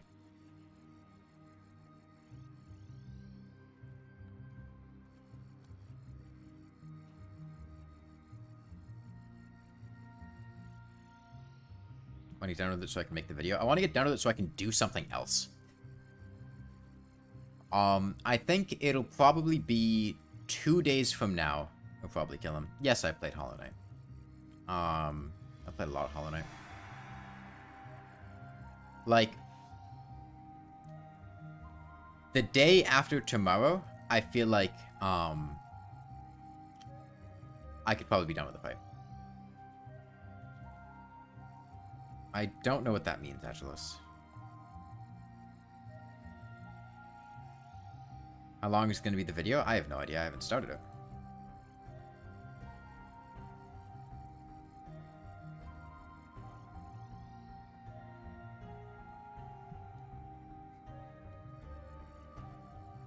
Yes, I don't know.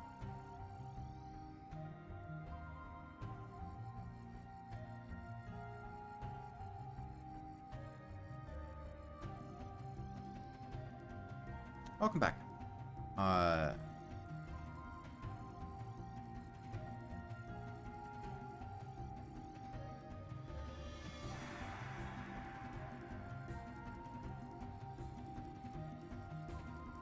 I'm like in my 20s and not on like social media websites. I'm not going to be able to just like guess random memes.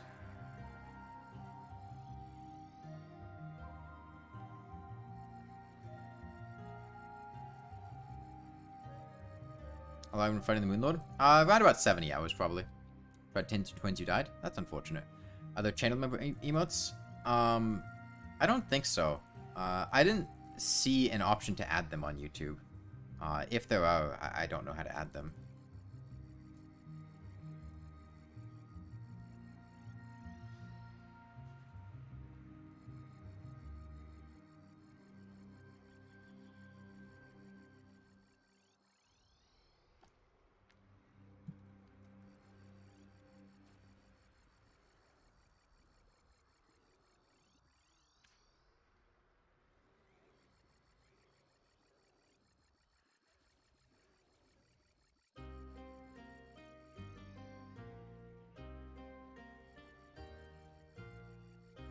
This means something like 10,000 subs. Well, I do have 10,000 now.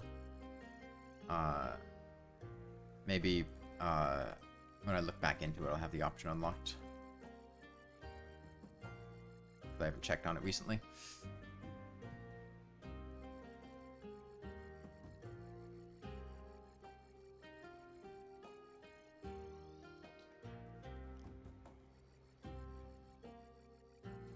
Yeah, this phase might look easier than the previous, but I do still think this is harder than the other ones.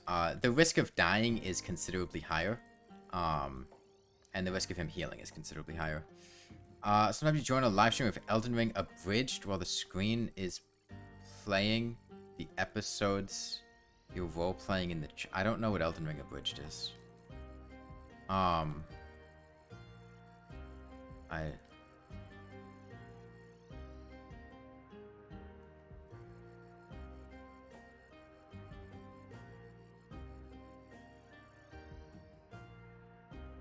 I'm using a lawnmower? Was that not clear? Yeah, I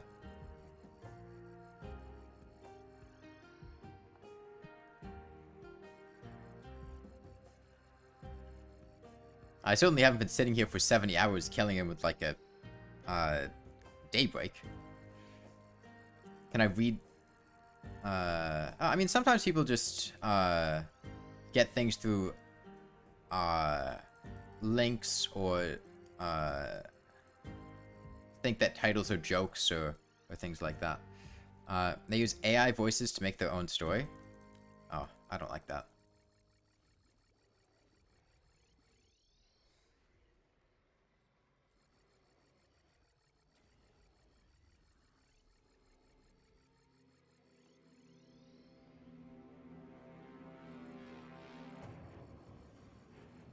That's you.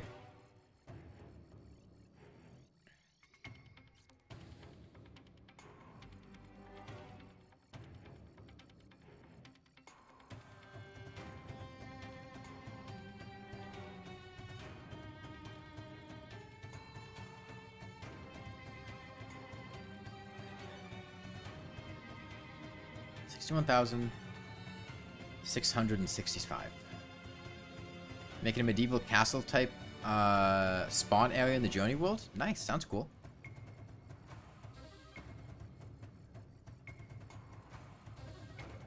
I was back at science channels using ChatGPT for their facts. Yeah.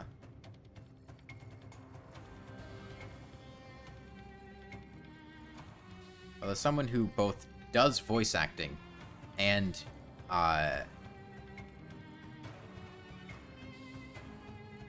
has studied a lot of science in college, and I'm like 3.5 years into a neuroscience degree. I don't approve of either of those things.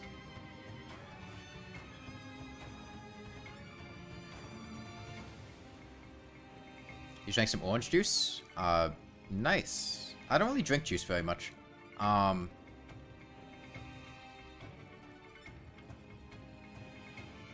not a big juice person, honestly. I'd rather just have water most of the time. You wanna try voice acting? Do it then. What's stopping you?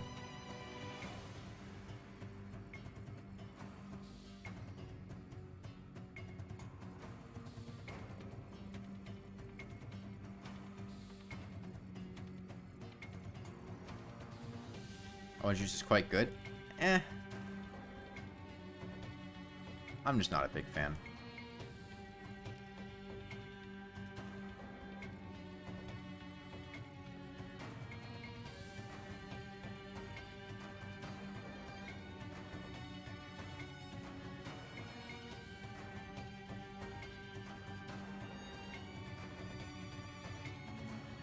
What did I understand from what I said before? I'm not sure I know what you're talking about.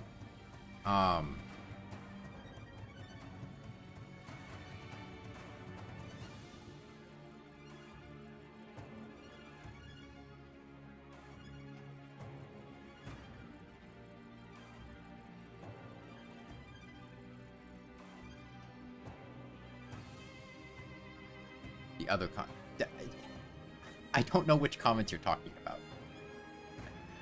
I'm sorry, I'm juggling a lot of stuff right now. I don't know what you're referring to. Between the Moonlord and reading a bunch of things in chat, like, I don't know what you're talking about.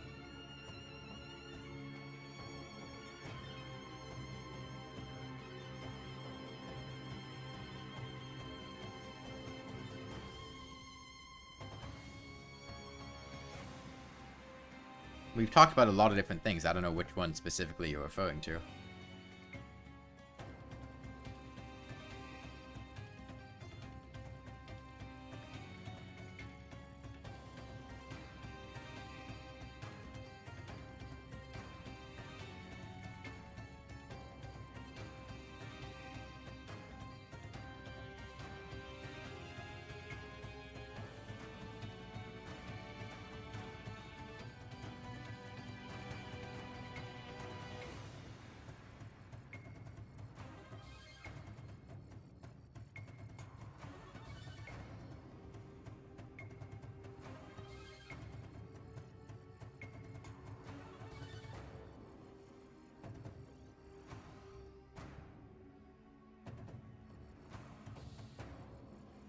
A stream just came out, literally.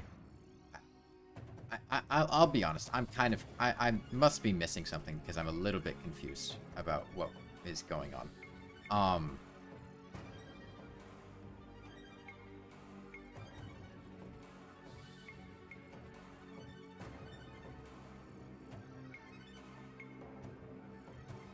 Fuck.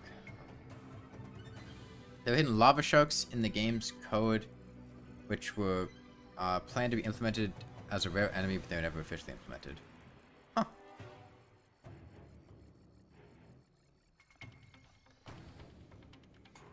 I didn't know that.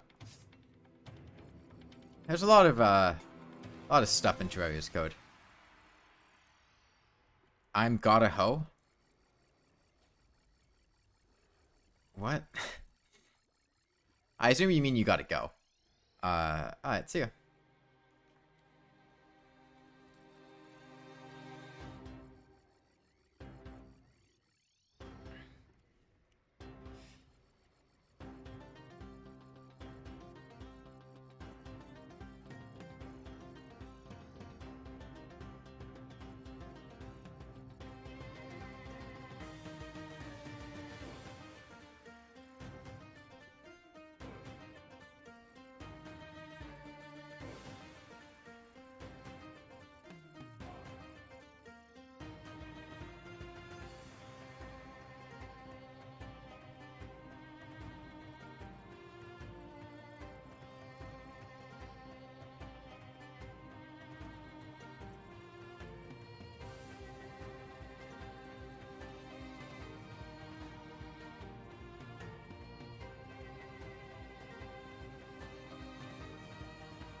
Yeah, I mean, realistically, I don't know that lava sharks would make that much sense in Terraria, as an enemy type, because, well, I mean, you really don't go swimming in lava to the point that an entity in the lava would be much of a threat very often.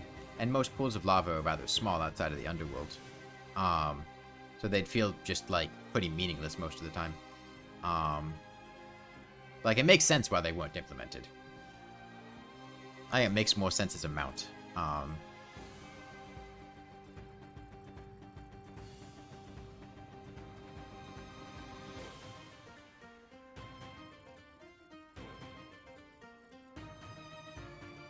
Yeah, and lava is opaque. There's a lot of reasons it's a bad idea.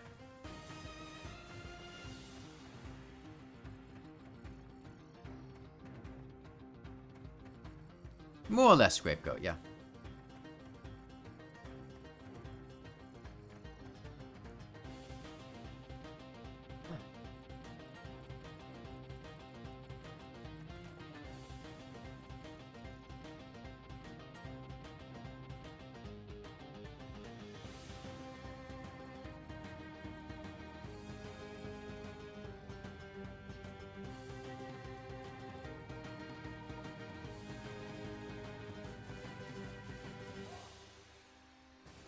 And beat Supreme Calamitous with a wooden bow.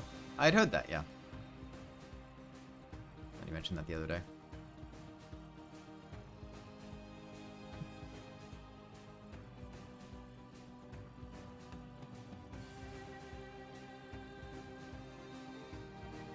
How long did it take them?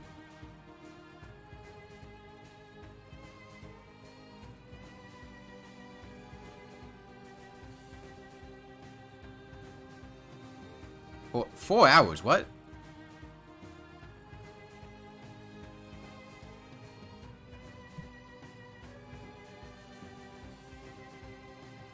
Am I misunderstanding something? Is there a particular arrow type that does, like, tons of damage or something?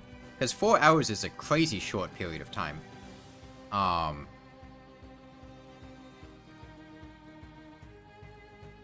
I mean, dodging Supreme Calamitous for 4 hours is not easy. But when you say wooden bow, I was picturing something in the realm of, like, dozens of hours. Is there, like, an arrow with a really strong dot? Or, like, that increases base damage to the point that it's, like, a lot of damage? It couldn't have been with normal arrows. There's no fucking way in hell you could, like... unless there was, like, accessories or armor that dealt the damage. Like, it took, like, 20-something hours to kill the Moonlord with a wooden bow with flaming arrows. If you didn't have the flaming arrows, it probably would have taken, like, 80 hours for the Moonlord. Accessories? Okay. That makes more sense. I mean, still, dodging Supreme Calamitous for 4 hours is nothing to scoff at. That does not seem easy. Why'd you go for flaming arrows? Molten Quiver. I had an endless... I didn't want to carry the ammo. I basically went with the best ammo I could get, without having to fill my slots with the ammo, which was just an endless quiver with a molten quiver to light them on fire.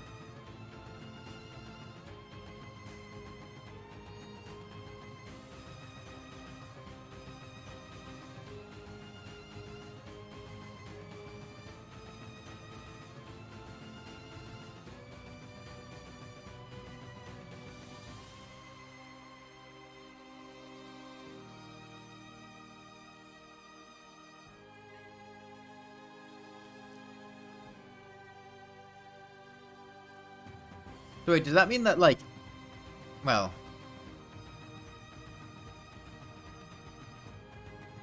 That makes sense, that it's just the, like, Calamity accessories and things that are, pulling the weight in that fight.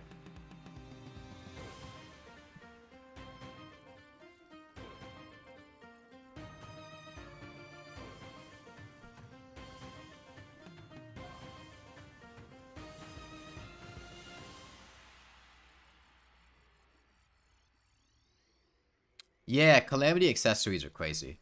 And the armor set, too. Like, isn't the armor set that you get by, the point you get to Supreme Calamitous, like, doesn't it have, like, it spawns, like, damaging projectiles and things? Like, it combines, like, 3 other armor sets and has, like, a bunch of abilities on it, right?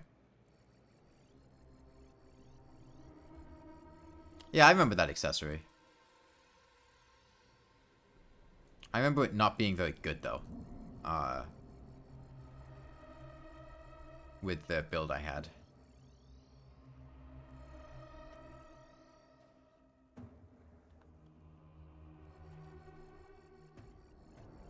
You joined the Calamity Discord. Somebody posted a photo of them shoving... Hold on. Shoving their... I assume that word that you didn't put in is, like, penis. Into a dead chicken, then you got banned for doing a mod ping when someone posted the chicken. That does not sound like a pleasant place to be.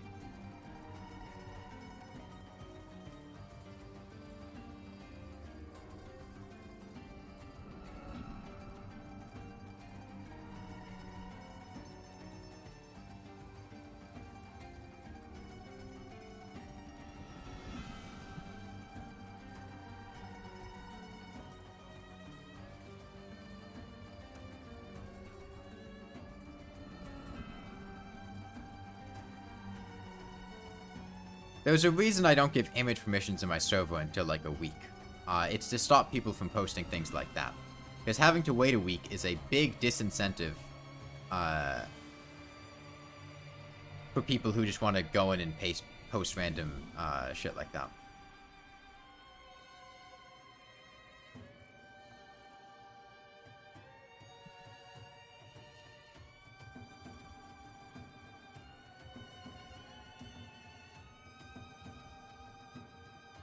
Yeah, I'm gonna regen a bit here.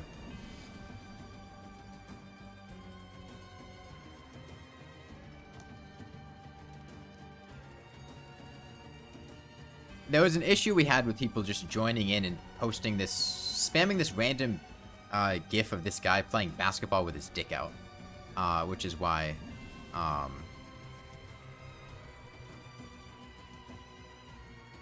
a while I just took away image permissions, then I worked through a couple systems before getting to,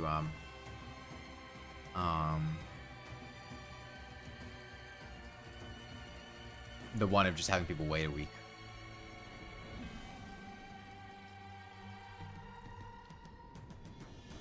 Is the core?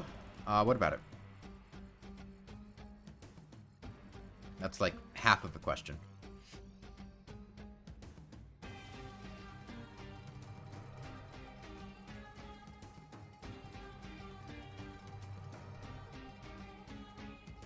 Is the core still at 60k? I mean, yeah. I mean, we dealt 15,000 damage over the course of this stream. Like, that's a lot. And that's 15,000 damage. Actually, really 17,000 damage because he healed for 2,000. And then we also had to figure out the strategy in the first place. You definitely want to try doing Terraria content. So far, all you've really done is a couple of speedruns. I'm not big on Terraria speedruns. I've never really been too into that. I'm more into challenges for it.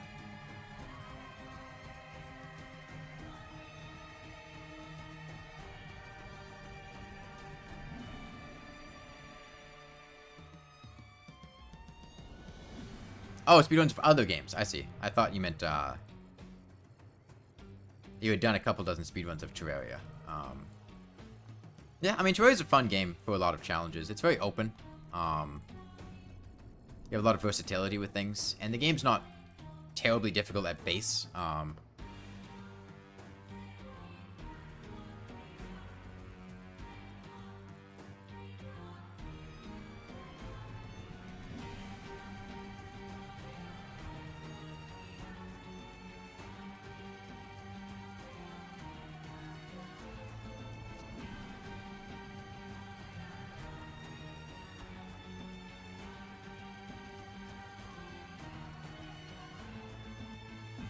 Okay, well, we're about to break 60k.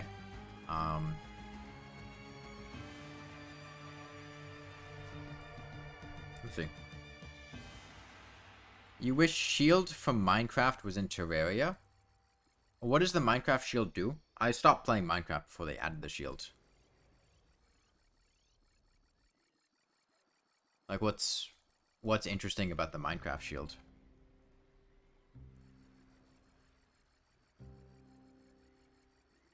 Block and attack. Just blocks literally everything. I don't think that would be a good idea in Terraria. I mean, you already do have the Sergeant United shield and parries, and being able to block to give you extra defense. But like, that feels very, reductive, towards the combat system. Like, essentially being able to just, block anything whenever you want kind of defeats the purpose of dodging and even tanking. And especially if you have, like, summons, and stuff, or just automated trap systems, you could just sit there with a shield out.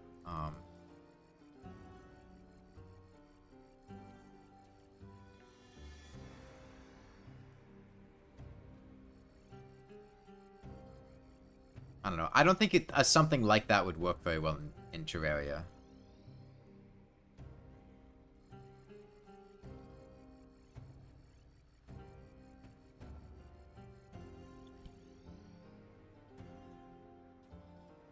Be content with it just blocking arrows.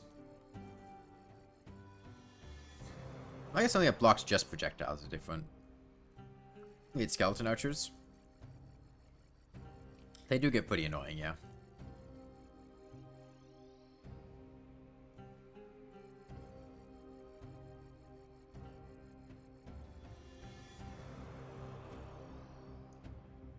What I think is bullshit is that skeleton archers, if they are underwater, can shoot their flaming arrow out of the water and hit you, and the arrow remains on fire and then catches you on fire, despite it being fired from underwater.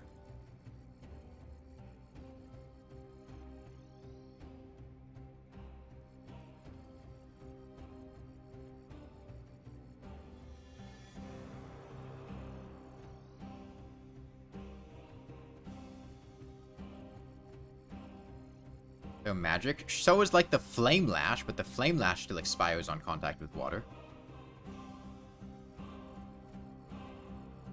And the wand of sparking does too.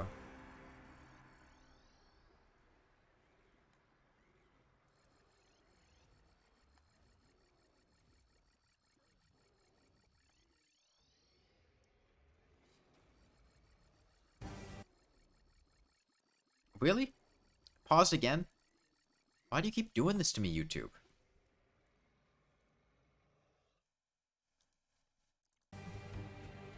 And you just... I have loop. Just please keep playing the playlist.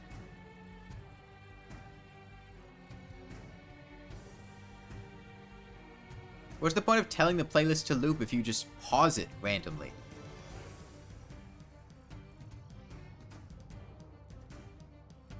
But can't you tell Netflix to, like, stop asking?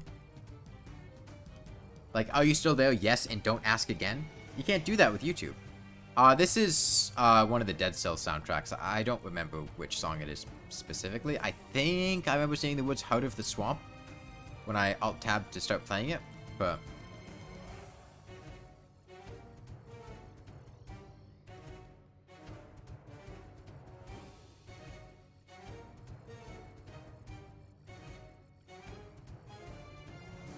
Hey, please, goddammit. Heal. Oh, fine. That was just the teleporting, not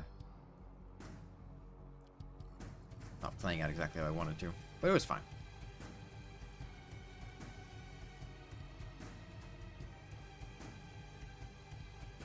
So let's see, it's been about 3.5 hours and we've dealt, about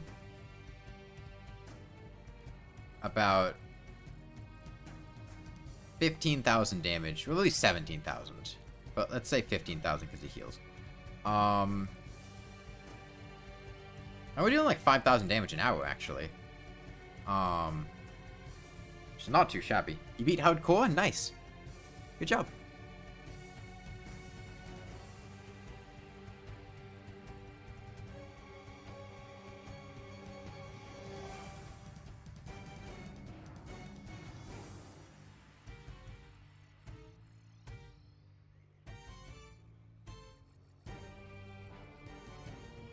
Try hardcore. Hardcore can be fun. It's a very specific skill set to learn, though. How to avoid dying and whatnot.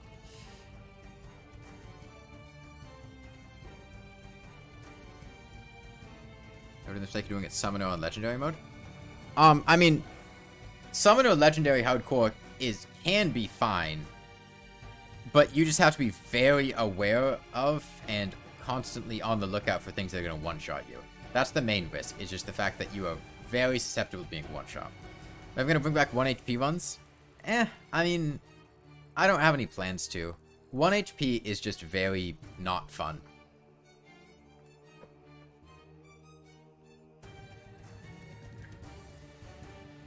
I ran for like 2 hours and the HP went down by like 8k.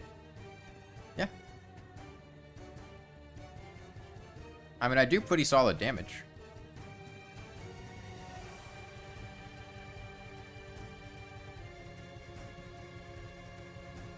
I don't think it is fun for you.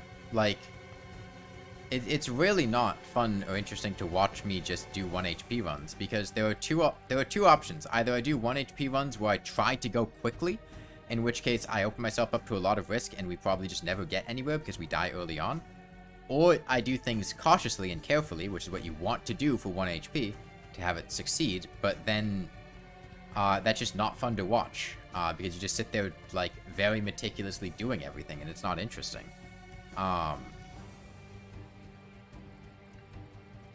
Why do you keep calling me Sorbet Cookie TF2? I don't know what that means.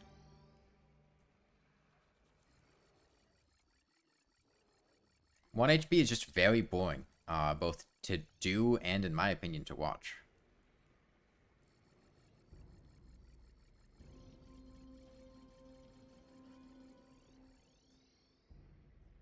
There were much more fun and interesting things I could do.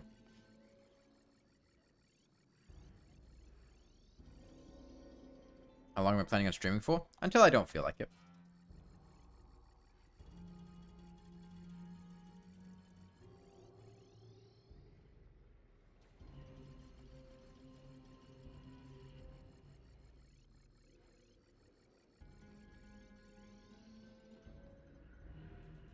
What's that emoji? Is that like a fish with lightning around it? Like a really spiky fish with one leg?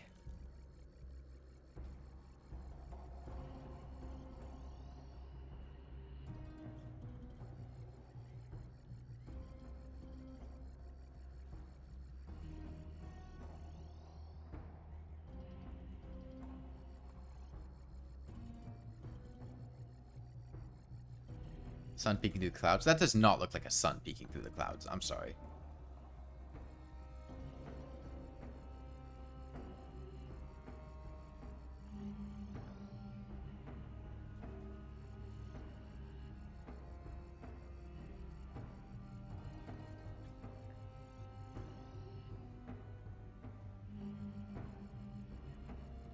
It's a face in cloud emoji.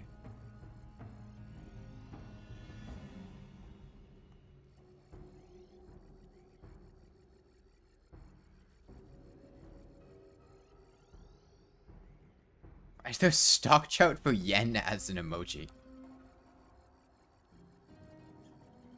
It's a good question.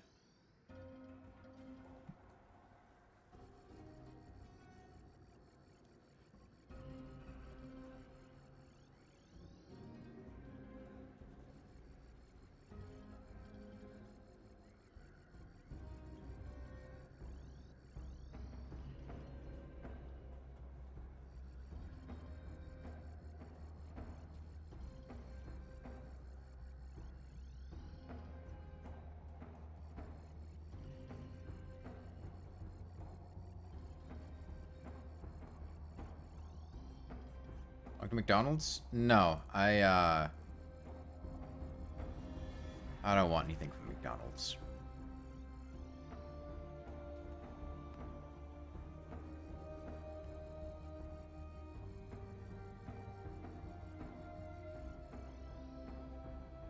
Do hardcore no accessories?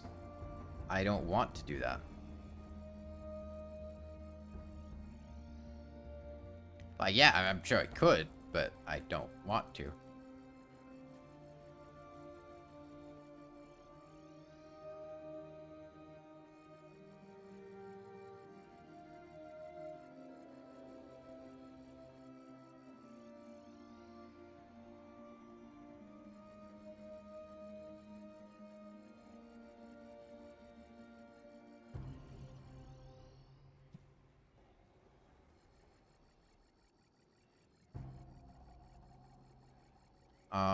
No, I'm not going to do that, script go.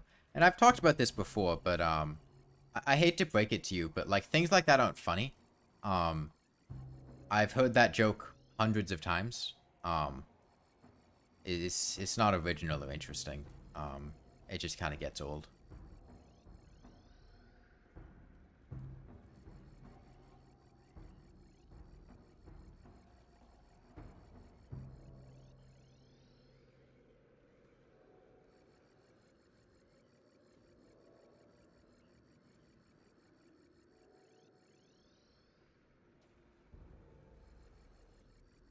I'm not looking for Terraria challenges to do.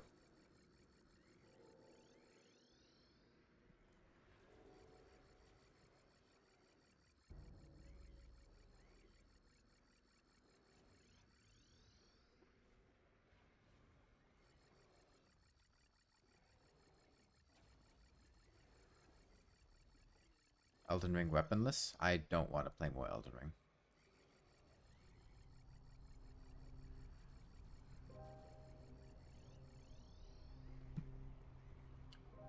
I'd probably just extend it to, I'm not really looking for challenge suggestions, period, because the odds of you saying a challenge that I would be interested in doing are not very high. The answer is probably just going to be no. Just putting that out there. The only time I think somebody has suggested a challenge that I've been like, actually, yeah, I kind of want to do that, would be like bouncy dynamite only.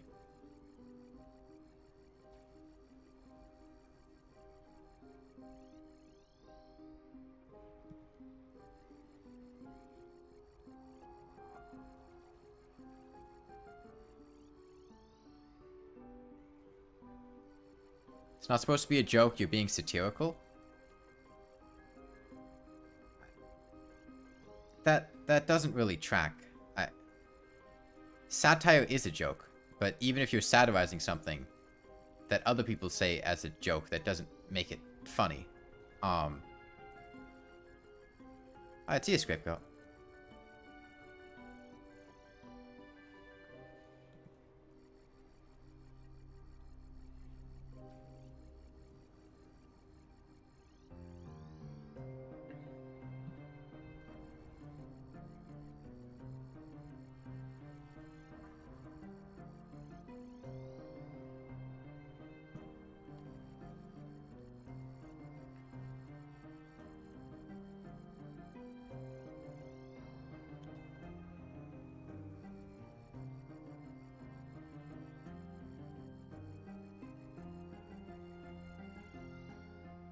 I'm turn someone into a supervillain someday.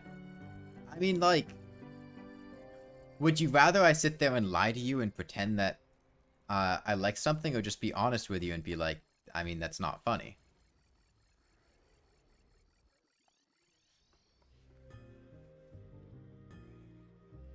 I don't want to lie to people and like pretend that they said something that was funny when I just found it kind of like, it's the like 500th iteration of do it with a copper short sword joke.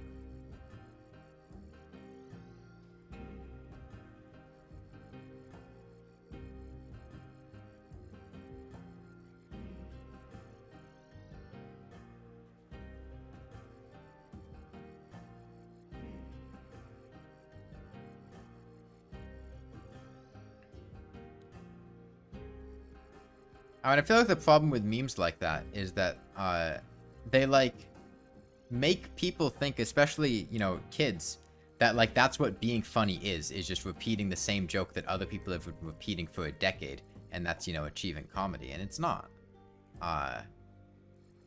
In fact, that tends to just be rather annoying, and gets old. And being funny isn't just doing something that somebody else did, and then repeating it ad infinitum. Works for parrots, but it's different because they're a bird. If Scapegoat was a scrape bird, or scrape parrot, maybe it'd be different. But like, genuinely, after I do this, I'm probably going to ban the now do it with X joke, just because it gets very old.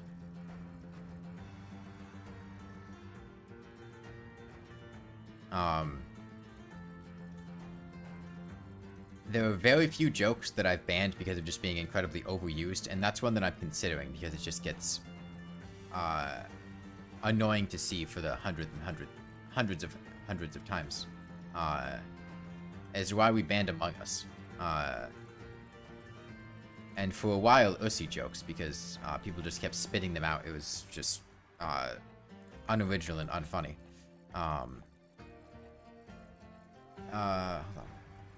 Hold Holy fuck, yes, frick, you toy. Freddy, I have beaten 20 out of 50 mode death coinless. Also first time doing it. I got maybe half of that. I got maybe half of those words.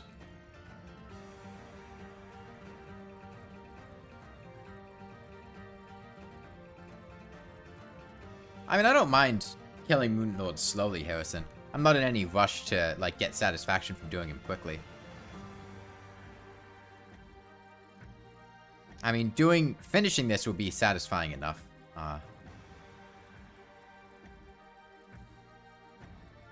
Unfortunately, I don't think we're going to get the bug where all of the background things queue up and then show up. Because, one, I have backgrounds off.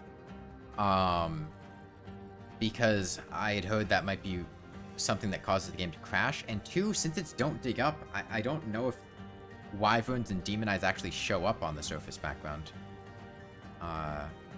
Which is mighty unfortunate. And with the one FNAF game with 50 animatronics, death coins let you disable one death animatronic. Okay, I kind of understood.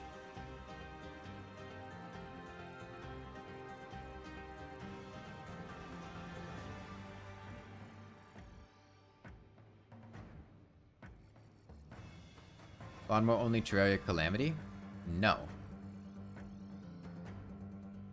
This is what I was talking about. With people just saying the same joke over and over again. It gets very old and repetitive.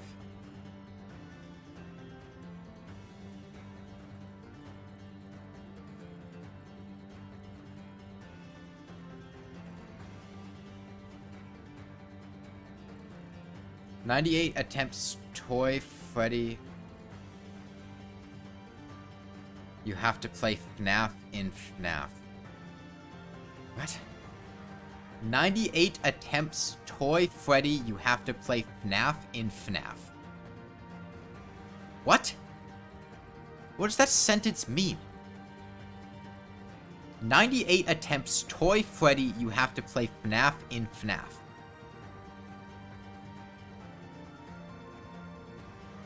Think no one would watch someone sit there for weeks on end to beat Supreme Calamitous? Well, I have been sitting here for weeks on end beating the Moonlord, but I'm not going to do Calamity. It's not going to happen. I've said that definitively.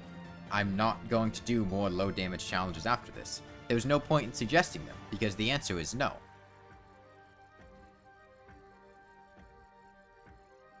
You're not funny, you're not clever. Nor is it something that I'm going to do. So I say it. Only months? Oh yeah. Unless Calamity has broken accessories or armor that would cause it to be faster. Like what happened with the wooden bow.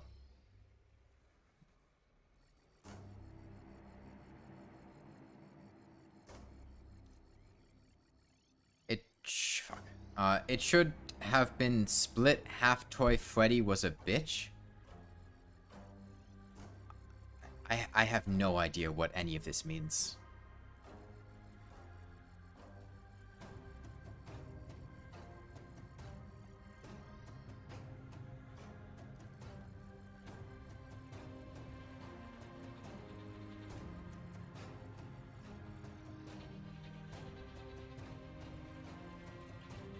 No low damage runs, but what about just like challenge runs? I mean, I'm sure I'll do more challenge runs, but they're not going to be low damage runs like this.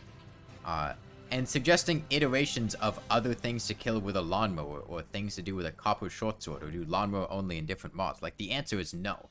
And I'm sorry to break it to you, but you were like the dozenth person to say it. And it wasn't even an entertaining idea the first time. Hearing it repeated a dozen times just gets annoying. Could I do it on a dance pad? No. It doesn't, like, no, I'm not going to do it. The answer is no. As I've said before, suggesting these things is just annoying, because the answer is no, and they're not funny, and they're not clever.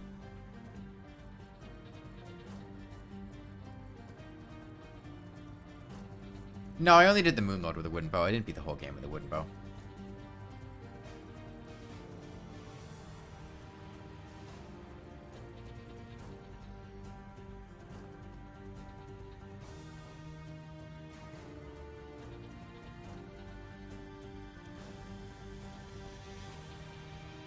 It's possible to do more than 2 damage against Calamity with the wooden bow. The wooden bow apparently has extremely good damage in Calamity mod. Given the fact that it only took that guy 4 hours to beat Supreme Calamitous, which means it has to have really high DPS compared to the base game wooden bow in order to deal like millions of HP in 4 hours. So if it only took 4 hours, the wooden bow has to have some serious firepower, backed up by accessories and ammunition and whatnot. Yes, I'm sure I could beat the game with a wooden bow. I'm not going to.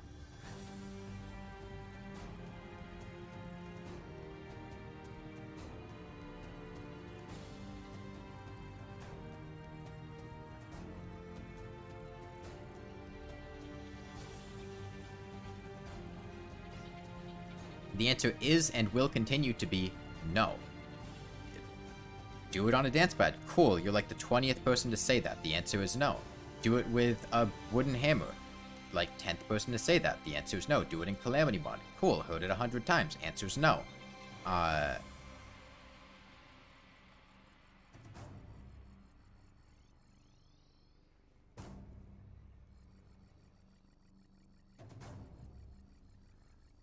That answer is not going to change.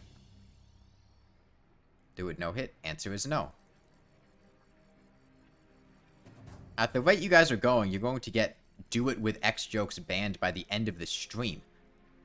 It's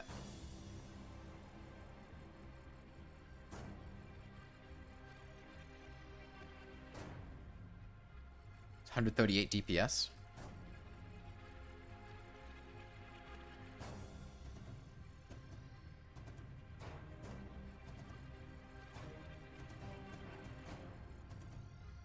Well, I assume most of it's probably coming from, like, dots, rather than raw damage, or from additional projectiles that spawn.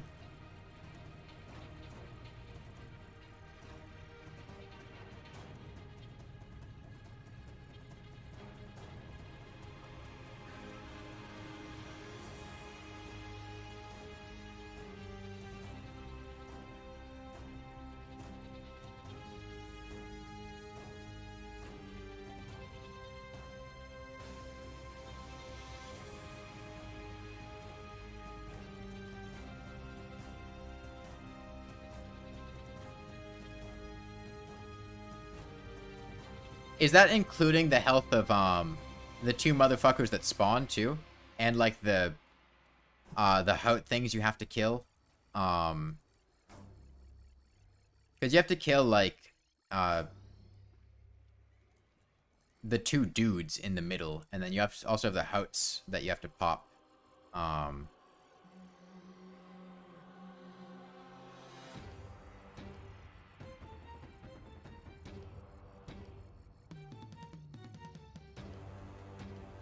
Back, what'd you miss?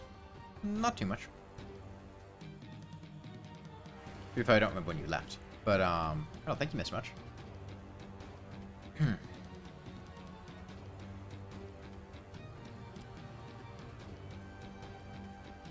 In any case, there are certain mods you'd be interested in seeing me try. I mean, I might do more modded Terraria at some point, but, like, I'm not going to be playing much Terraria in, like, probably, like, the month or so after finishing this challenge. Like,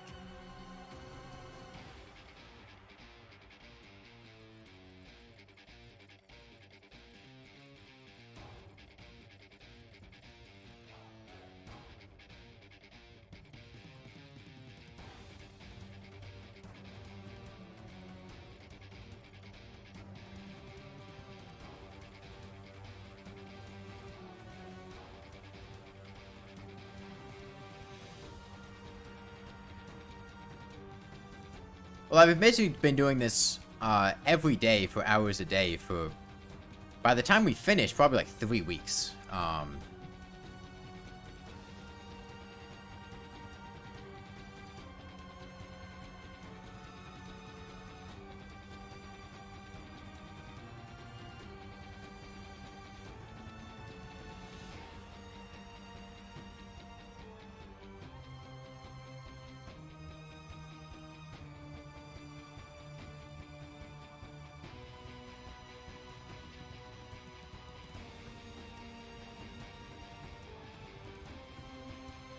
I'm really glad that we synchronized the True Eye of Cthulhu attack cycles correctly, because if we didn't do that properly, this phase would have been a lot more difficult. Do I obviously feel the slightest bit of regret over any of these challenges? Not really. I mean, there have certainly been times where I've been like,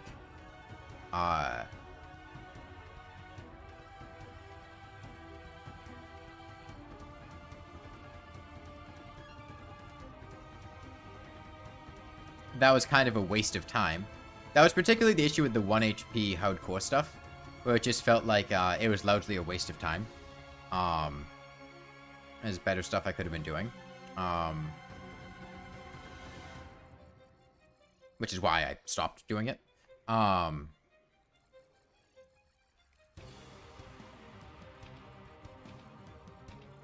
mean, I've certainly, like, cringed at things I've said or done, but they're not related to the challenges themselves.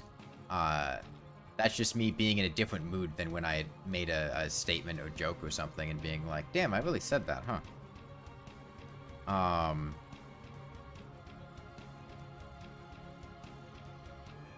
There's a reason I skipped over rewatching the Path of Pain on a dance pad when we were watching all the old videos.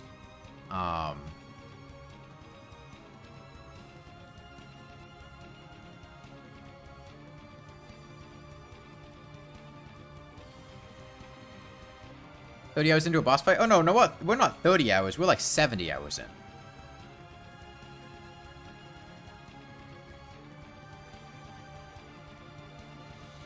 What's my favorite challenge of all time? I don't know. I don't know how to rank challenges compared to each other. I don't have, like, one that sticks out to me as, like, a lot better than another one.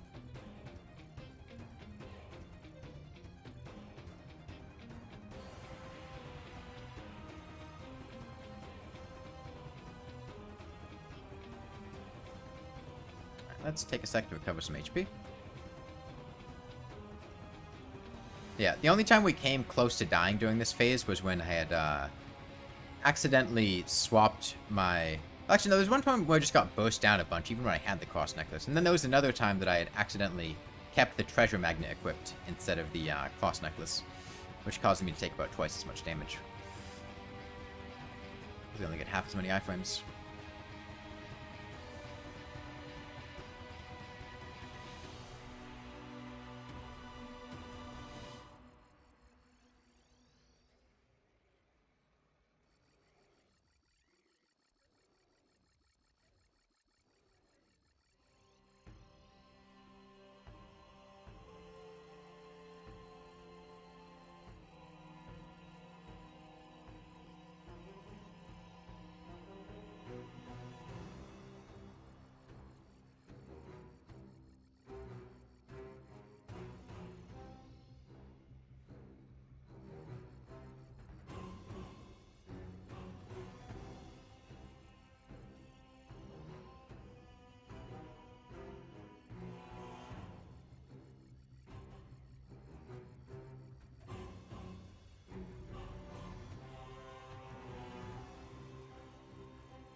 What's the Lawnmower's crit chance? 0. It can't crit.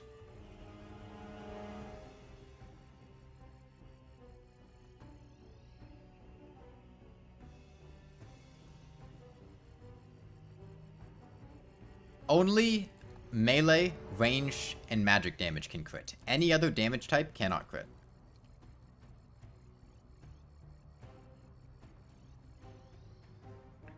With the exception of the Kaleidoscope and the Morningstar giving summons crit chance. Which means classless, summon, and enemy damage, none of that is able to critically hit.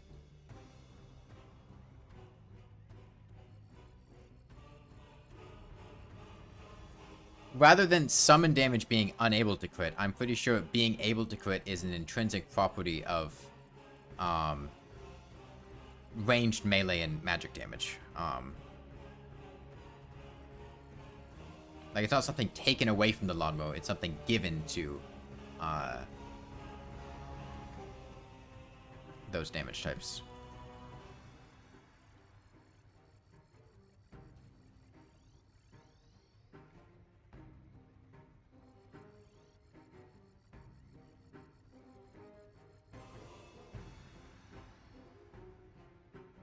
Sure, but enemies can crit.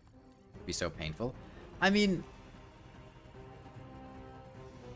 it would make defense builds a lot better.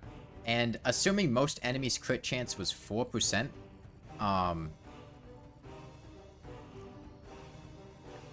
ultimately it wouldn't really change that much.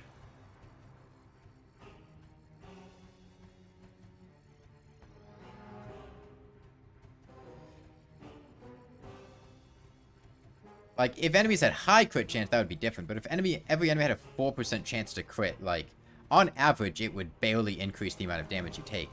It would basically just mean that every once in a while you'd hit by a spike for a lot of damage, and then it would balance back out. And it would add more RNG into things. And it would also make defense a lot better because crits apply after defense.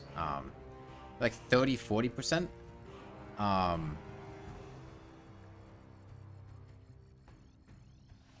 It'd be annoying. Yeah. Like I said, I think that would just make tank builds much more prominent. Because crits apply after defense, so high defense is very good counterplay to crits, and is why crit builds are not good against enemies with high defense.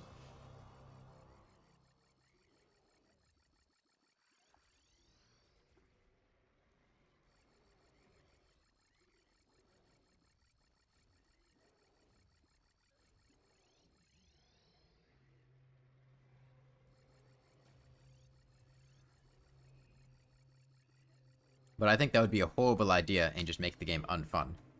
I don't know why you would want to play like that. On a Terraria mod that would make the game more like Bayonetta? I haven't played Bayonetta. I'm not familiar with what that would entail.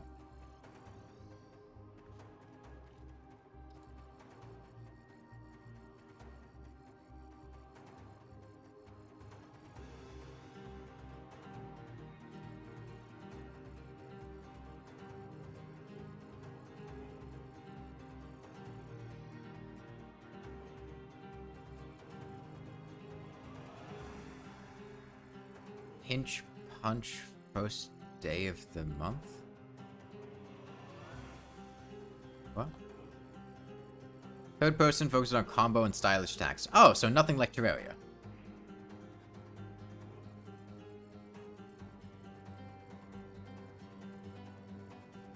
Combos are an interesting idea. I think I remember some Calamity weapons that might have had some kind of combo thing going on, but...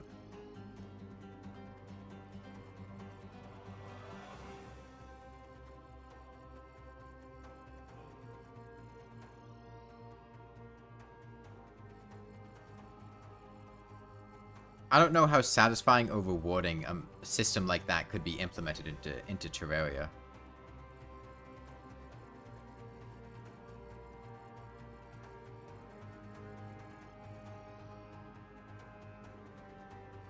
The revolver with coin ricochet was pretty stylish.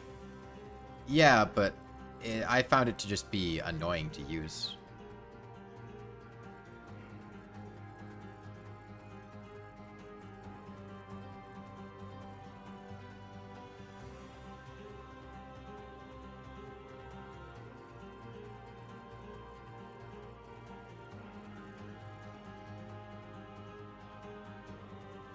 Terraria roguelike with a much better story to every area. After you beat the wall of flesh, it gets harder. I don't think a Terraria roguelike... Like, Terraria's base combat system, I don't think would be super fun in a roguelike. Like, Hardcore's kind of roguelike, but not really. It doesn't really have a lot of the mechanical traits of roguelikes. Sure, there's permadeath, but in terms of roguelike design,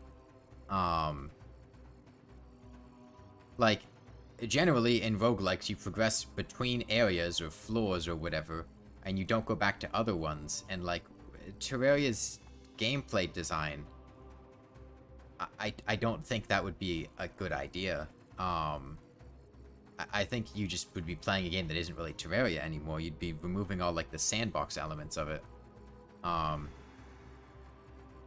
And I don't think Terraria's base combat systems and things would be something that would be fun to be implemented in a roguelike fashion.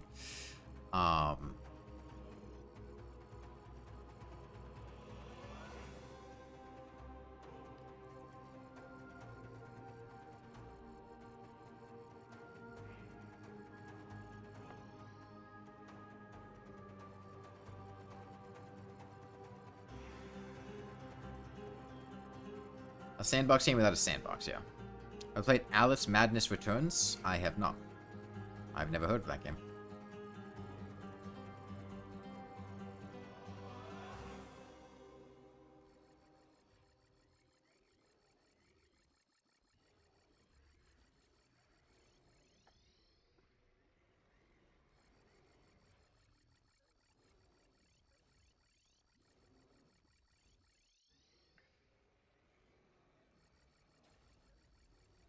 It's a sequel to American McGee's Alice. I've never heard of that either.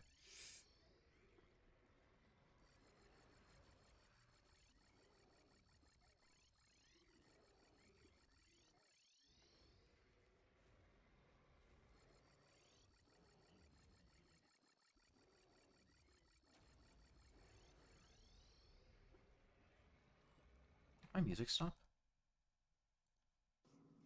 God, you motherfucker, YouTube pausing my playlist.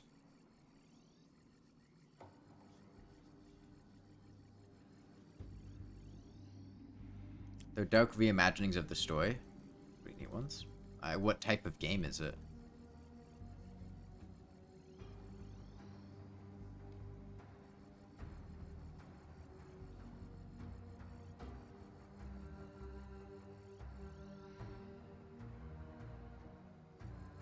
Hey, Nikki Blue Eyes.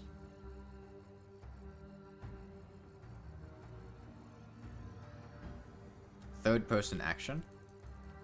Some platforming.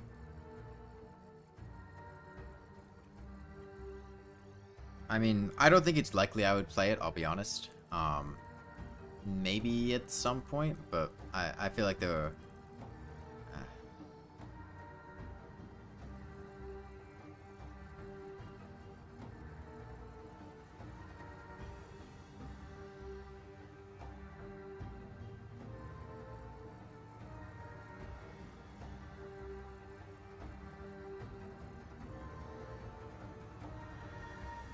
There are other games on my list first. More just other things to do. Like, not even challenges necessarily, just like, you know, videos to edit, things I want to get done, challenges I want to do in other games already, and I'm not going to plan to play something like months ahead of time. There's just other stuff I want to do. And like, I don't, you know, feel particularly interested in that description. I'm going to make a YouTube video on this? Yes. We have to finish it first, though.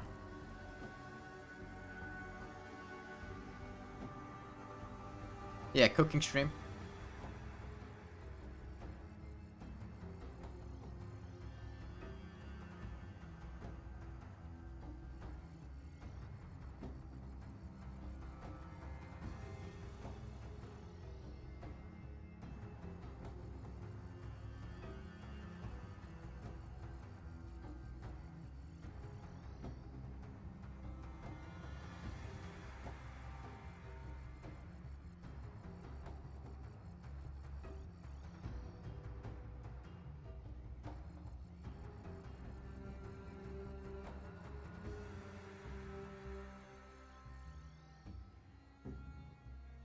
Frozen Shield is better than Hero Shield? I would not consider Frozen Shield to be better than Hero Shield.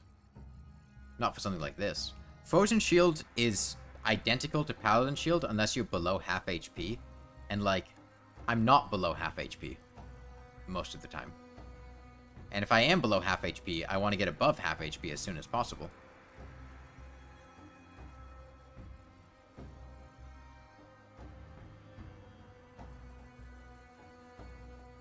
The Hero Shield helps keep me above half HP. The Frozen Shield is useless unless I get below half HP. And I'd rather just never get below half HP than have a security blanket if I happen to get below half.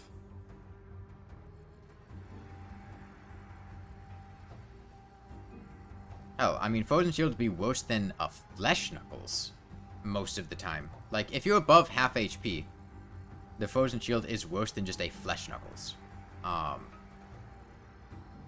It's just 2 less defense. Yeah, and the shell's annoying to grind.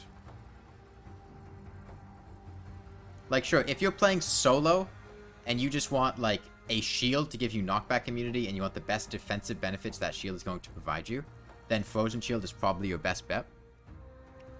Just playing normally. But if you're, you know, specifically trying to tank things like this, I'd much rather have a Hero Shield.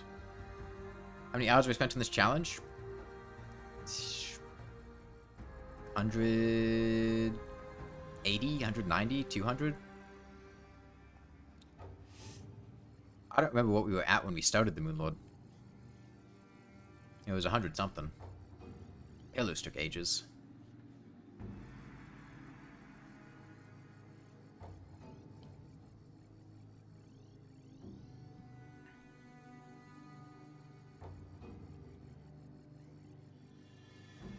Yeah, we can check when we kill him.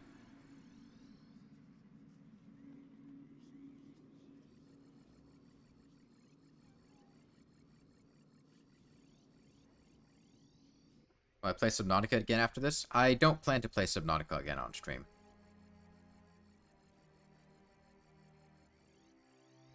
I feel like Subnautica is a game I would enjoy a lot more playing off stream.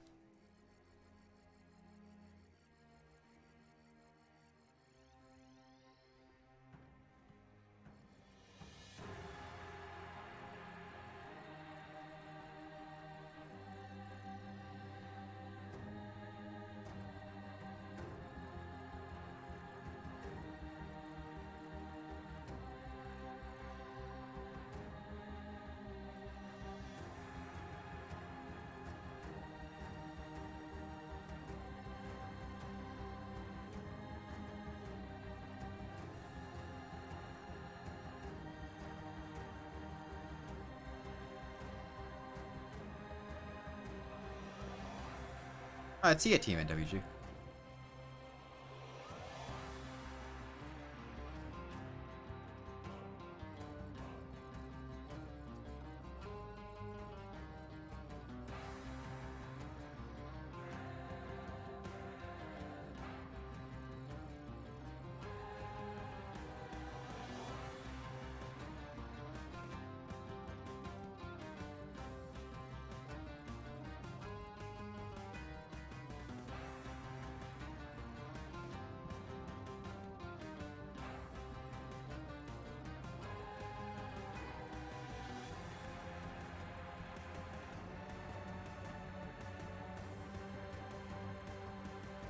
Is this my first Moonlord in this challenge? Yes. I haven't, like, died or had to restart the fight, if that's the question. Although I did have the game crash, and I used another weapon to get him back to the HP value we were at before the crash. My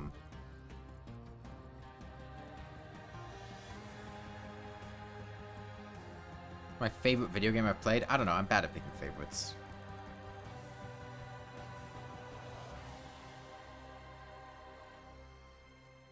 You gonna be done by the end of the week? Oh yeah, I'll probably be done 2 days from now.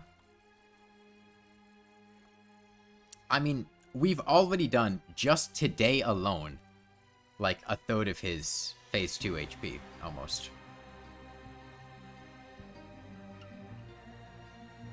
We might even finish tomorrow. If I have the energy for it.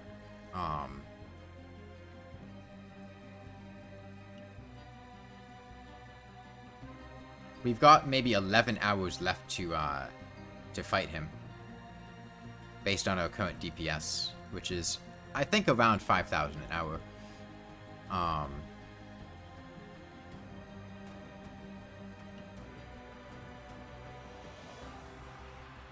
You finished some of the castle, haven't decorated most of the rooms, but it looks good. Nice. You can send a picture of it in the Discord server. I could look at it there. Not right now, but after the stream. I am getting rather hungry, though. So I don't know that I'm going to keep streaming for too much longer. I might bring him down to 55k and then pause there.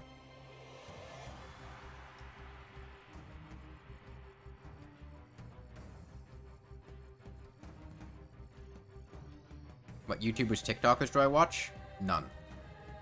I don't really watch people on YouTube, and I don't have a TikTok.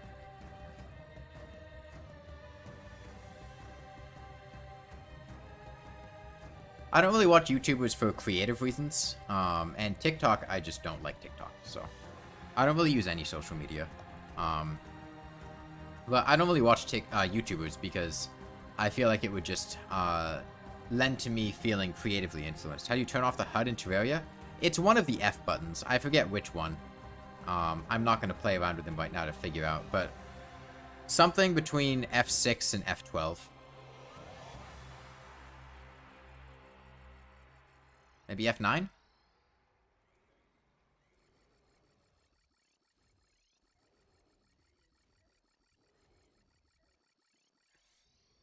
F11?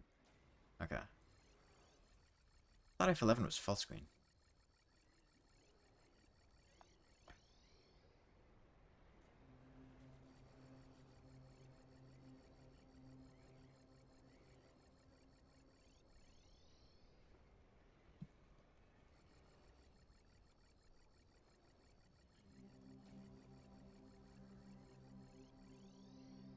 Hey, Jude. Used to be F5, but they changed it. Okay.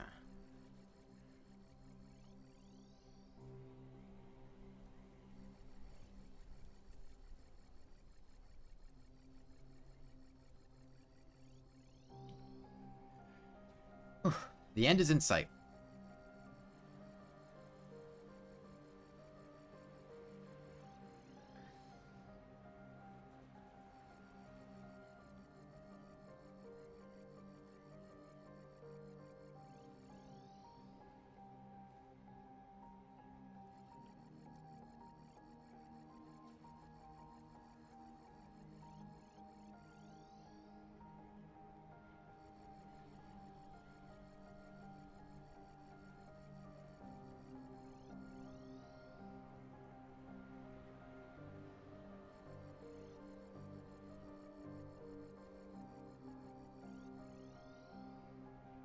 On the 4-hour stream? Yeah, well, today I'm only going to do this one stream. I'm not going to stream again tonight. I need to rest a bit after yesterday, because I went really hard yesterday.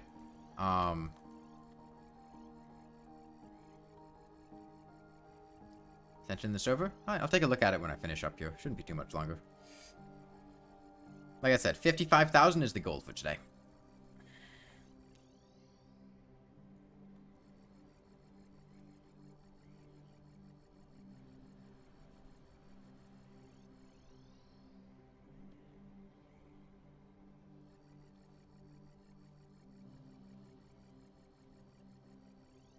No, okay. Alright, see you, Sharktails.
Running the Coast Sword and Dead Cells?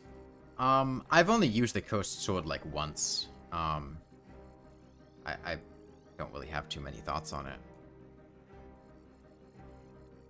I unlocked it once, and then, like, I used it when I unlocked it. I was like, yo, that's cool. And I probably died after using it for a little while. I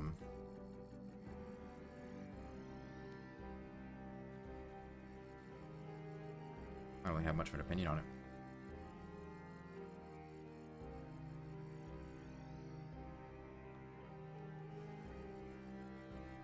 Alright, 200 to go for today.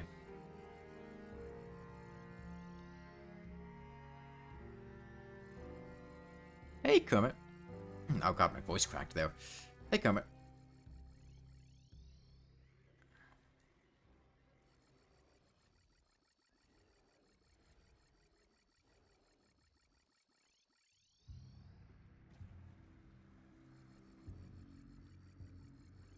I cannot wait to go eat food.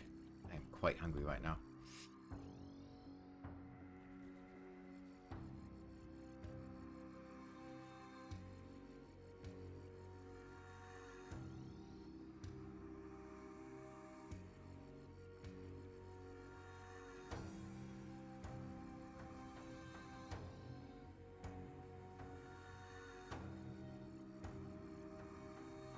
Else connection, now you're back. Well, welcome back.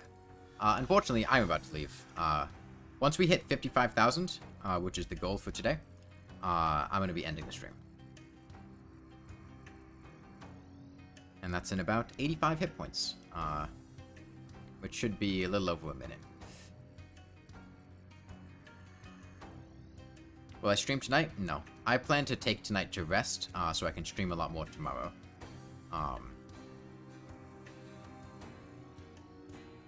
That's why I did a longer stream in the middle of the day. Yeah, I'm gonna get plenty of rest, and then... It's feasible we may finish the Moonlord tomorrow, but I think more likely we get him close to dead, and then we finish him the day after tomorrow.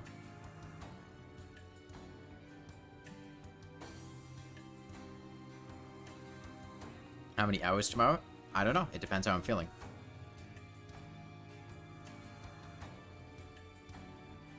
Alright. Past 55,000. I'm going to wait to avoid the healing. Okay. 54,990. And... Hold on, did I... Yeah, I did. I will be back tomorrow. Bye, everyone.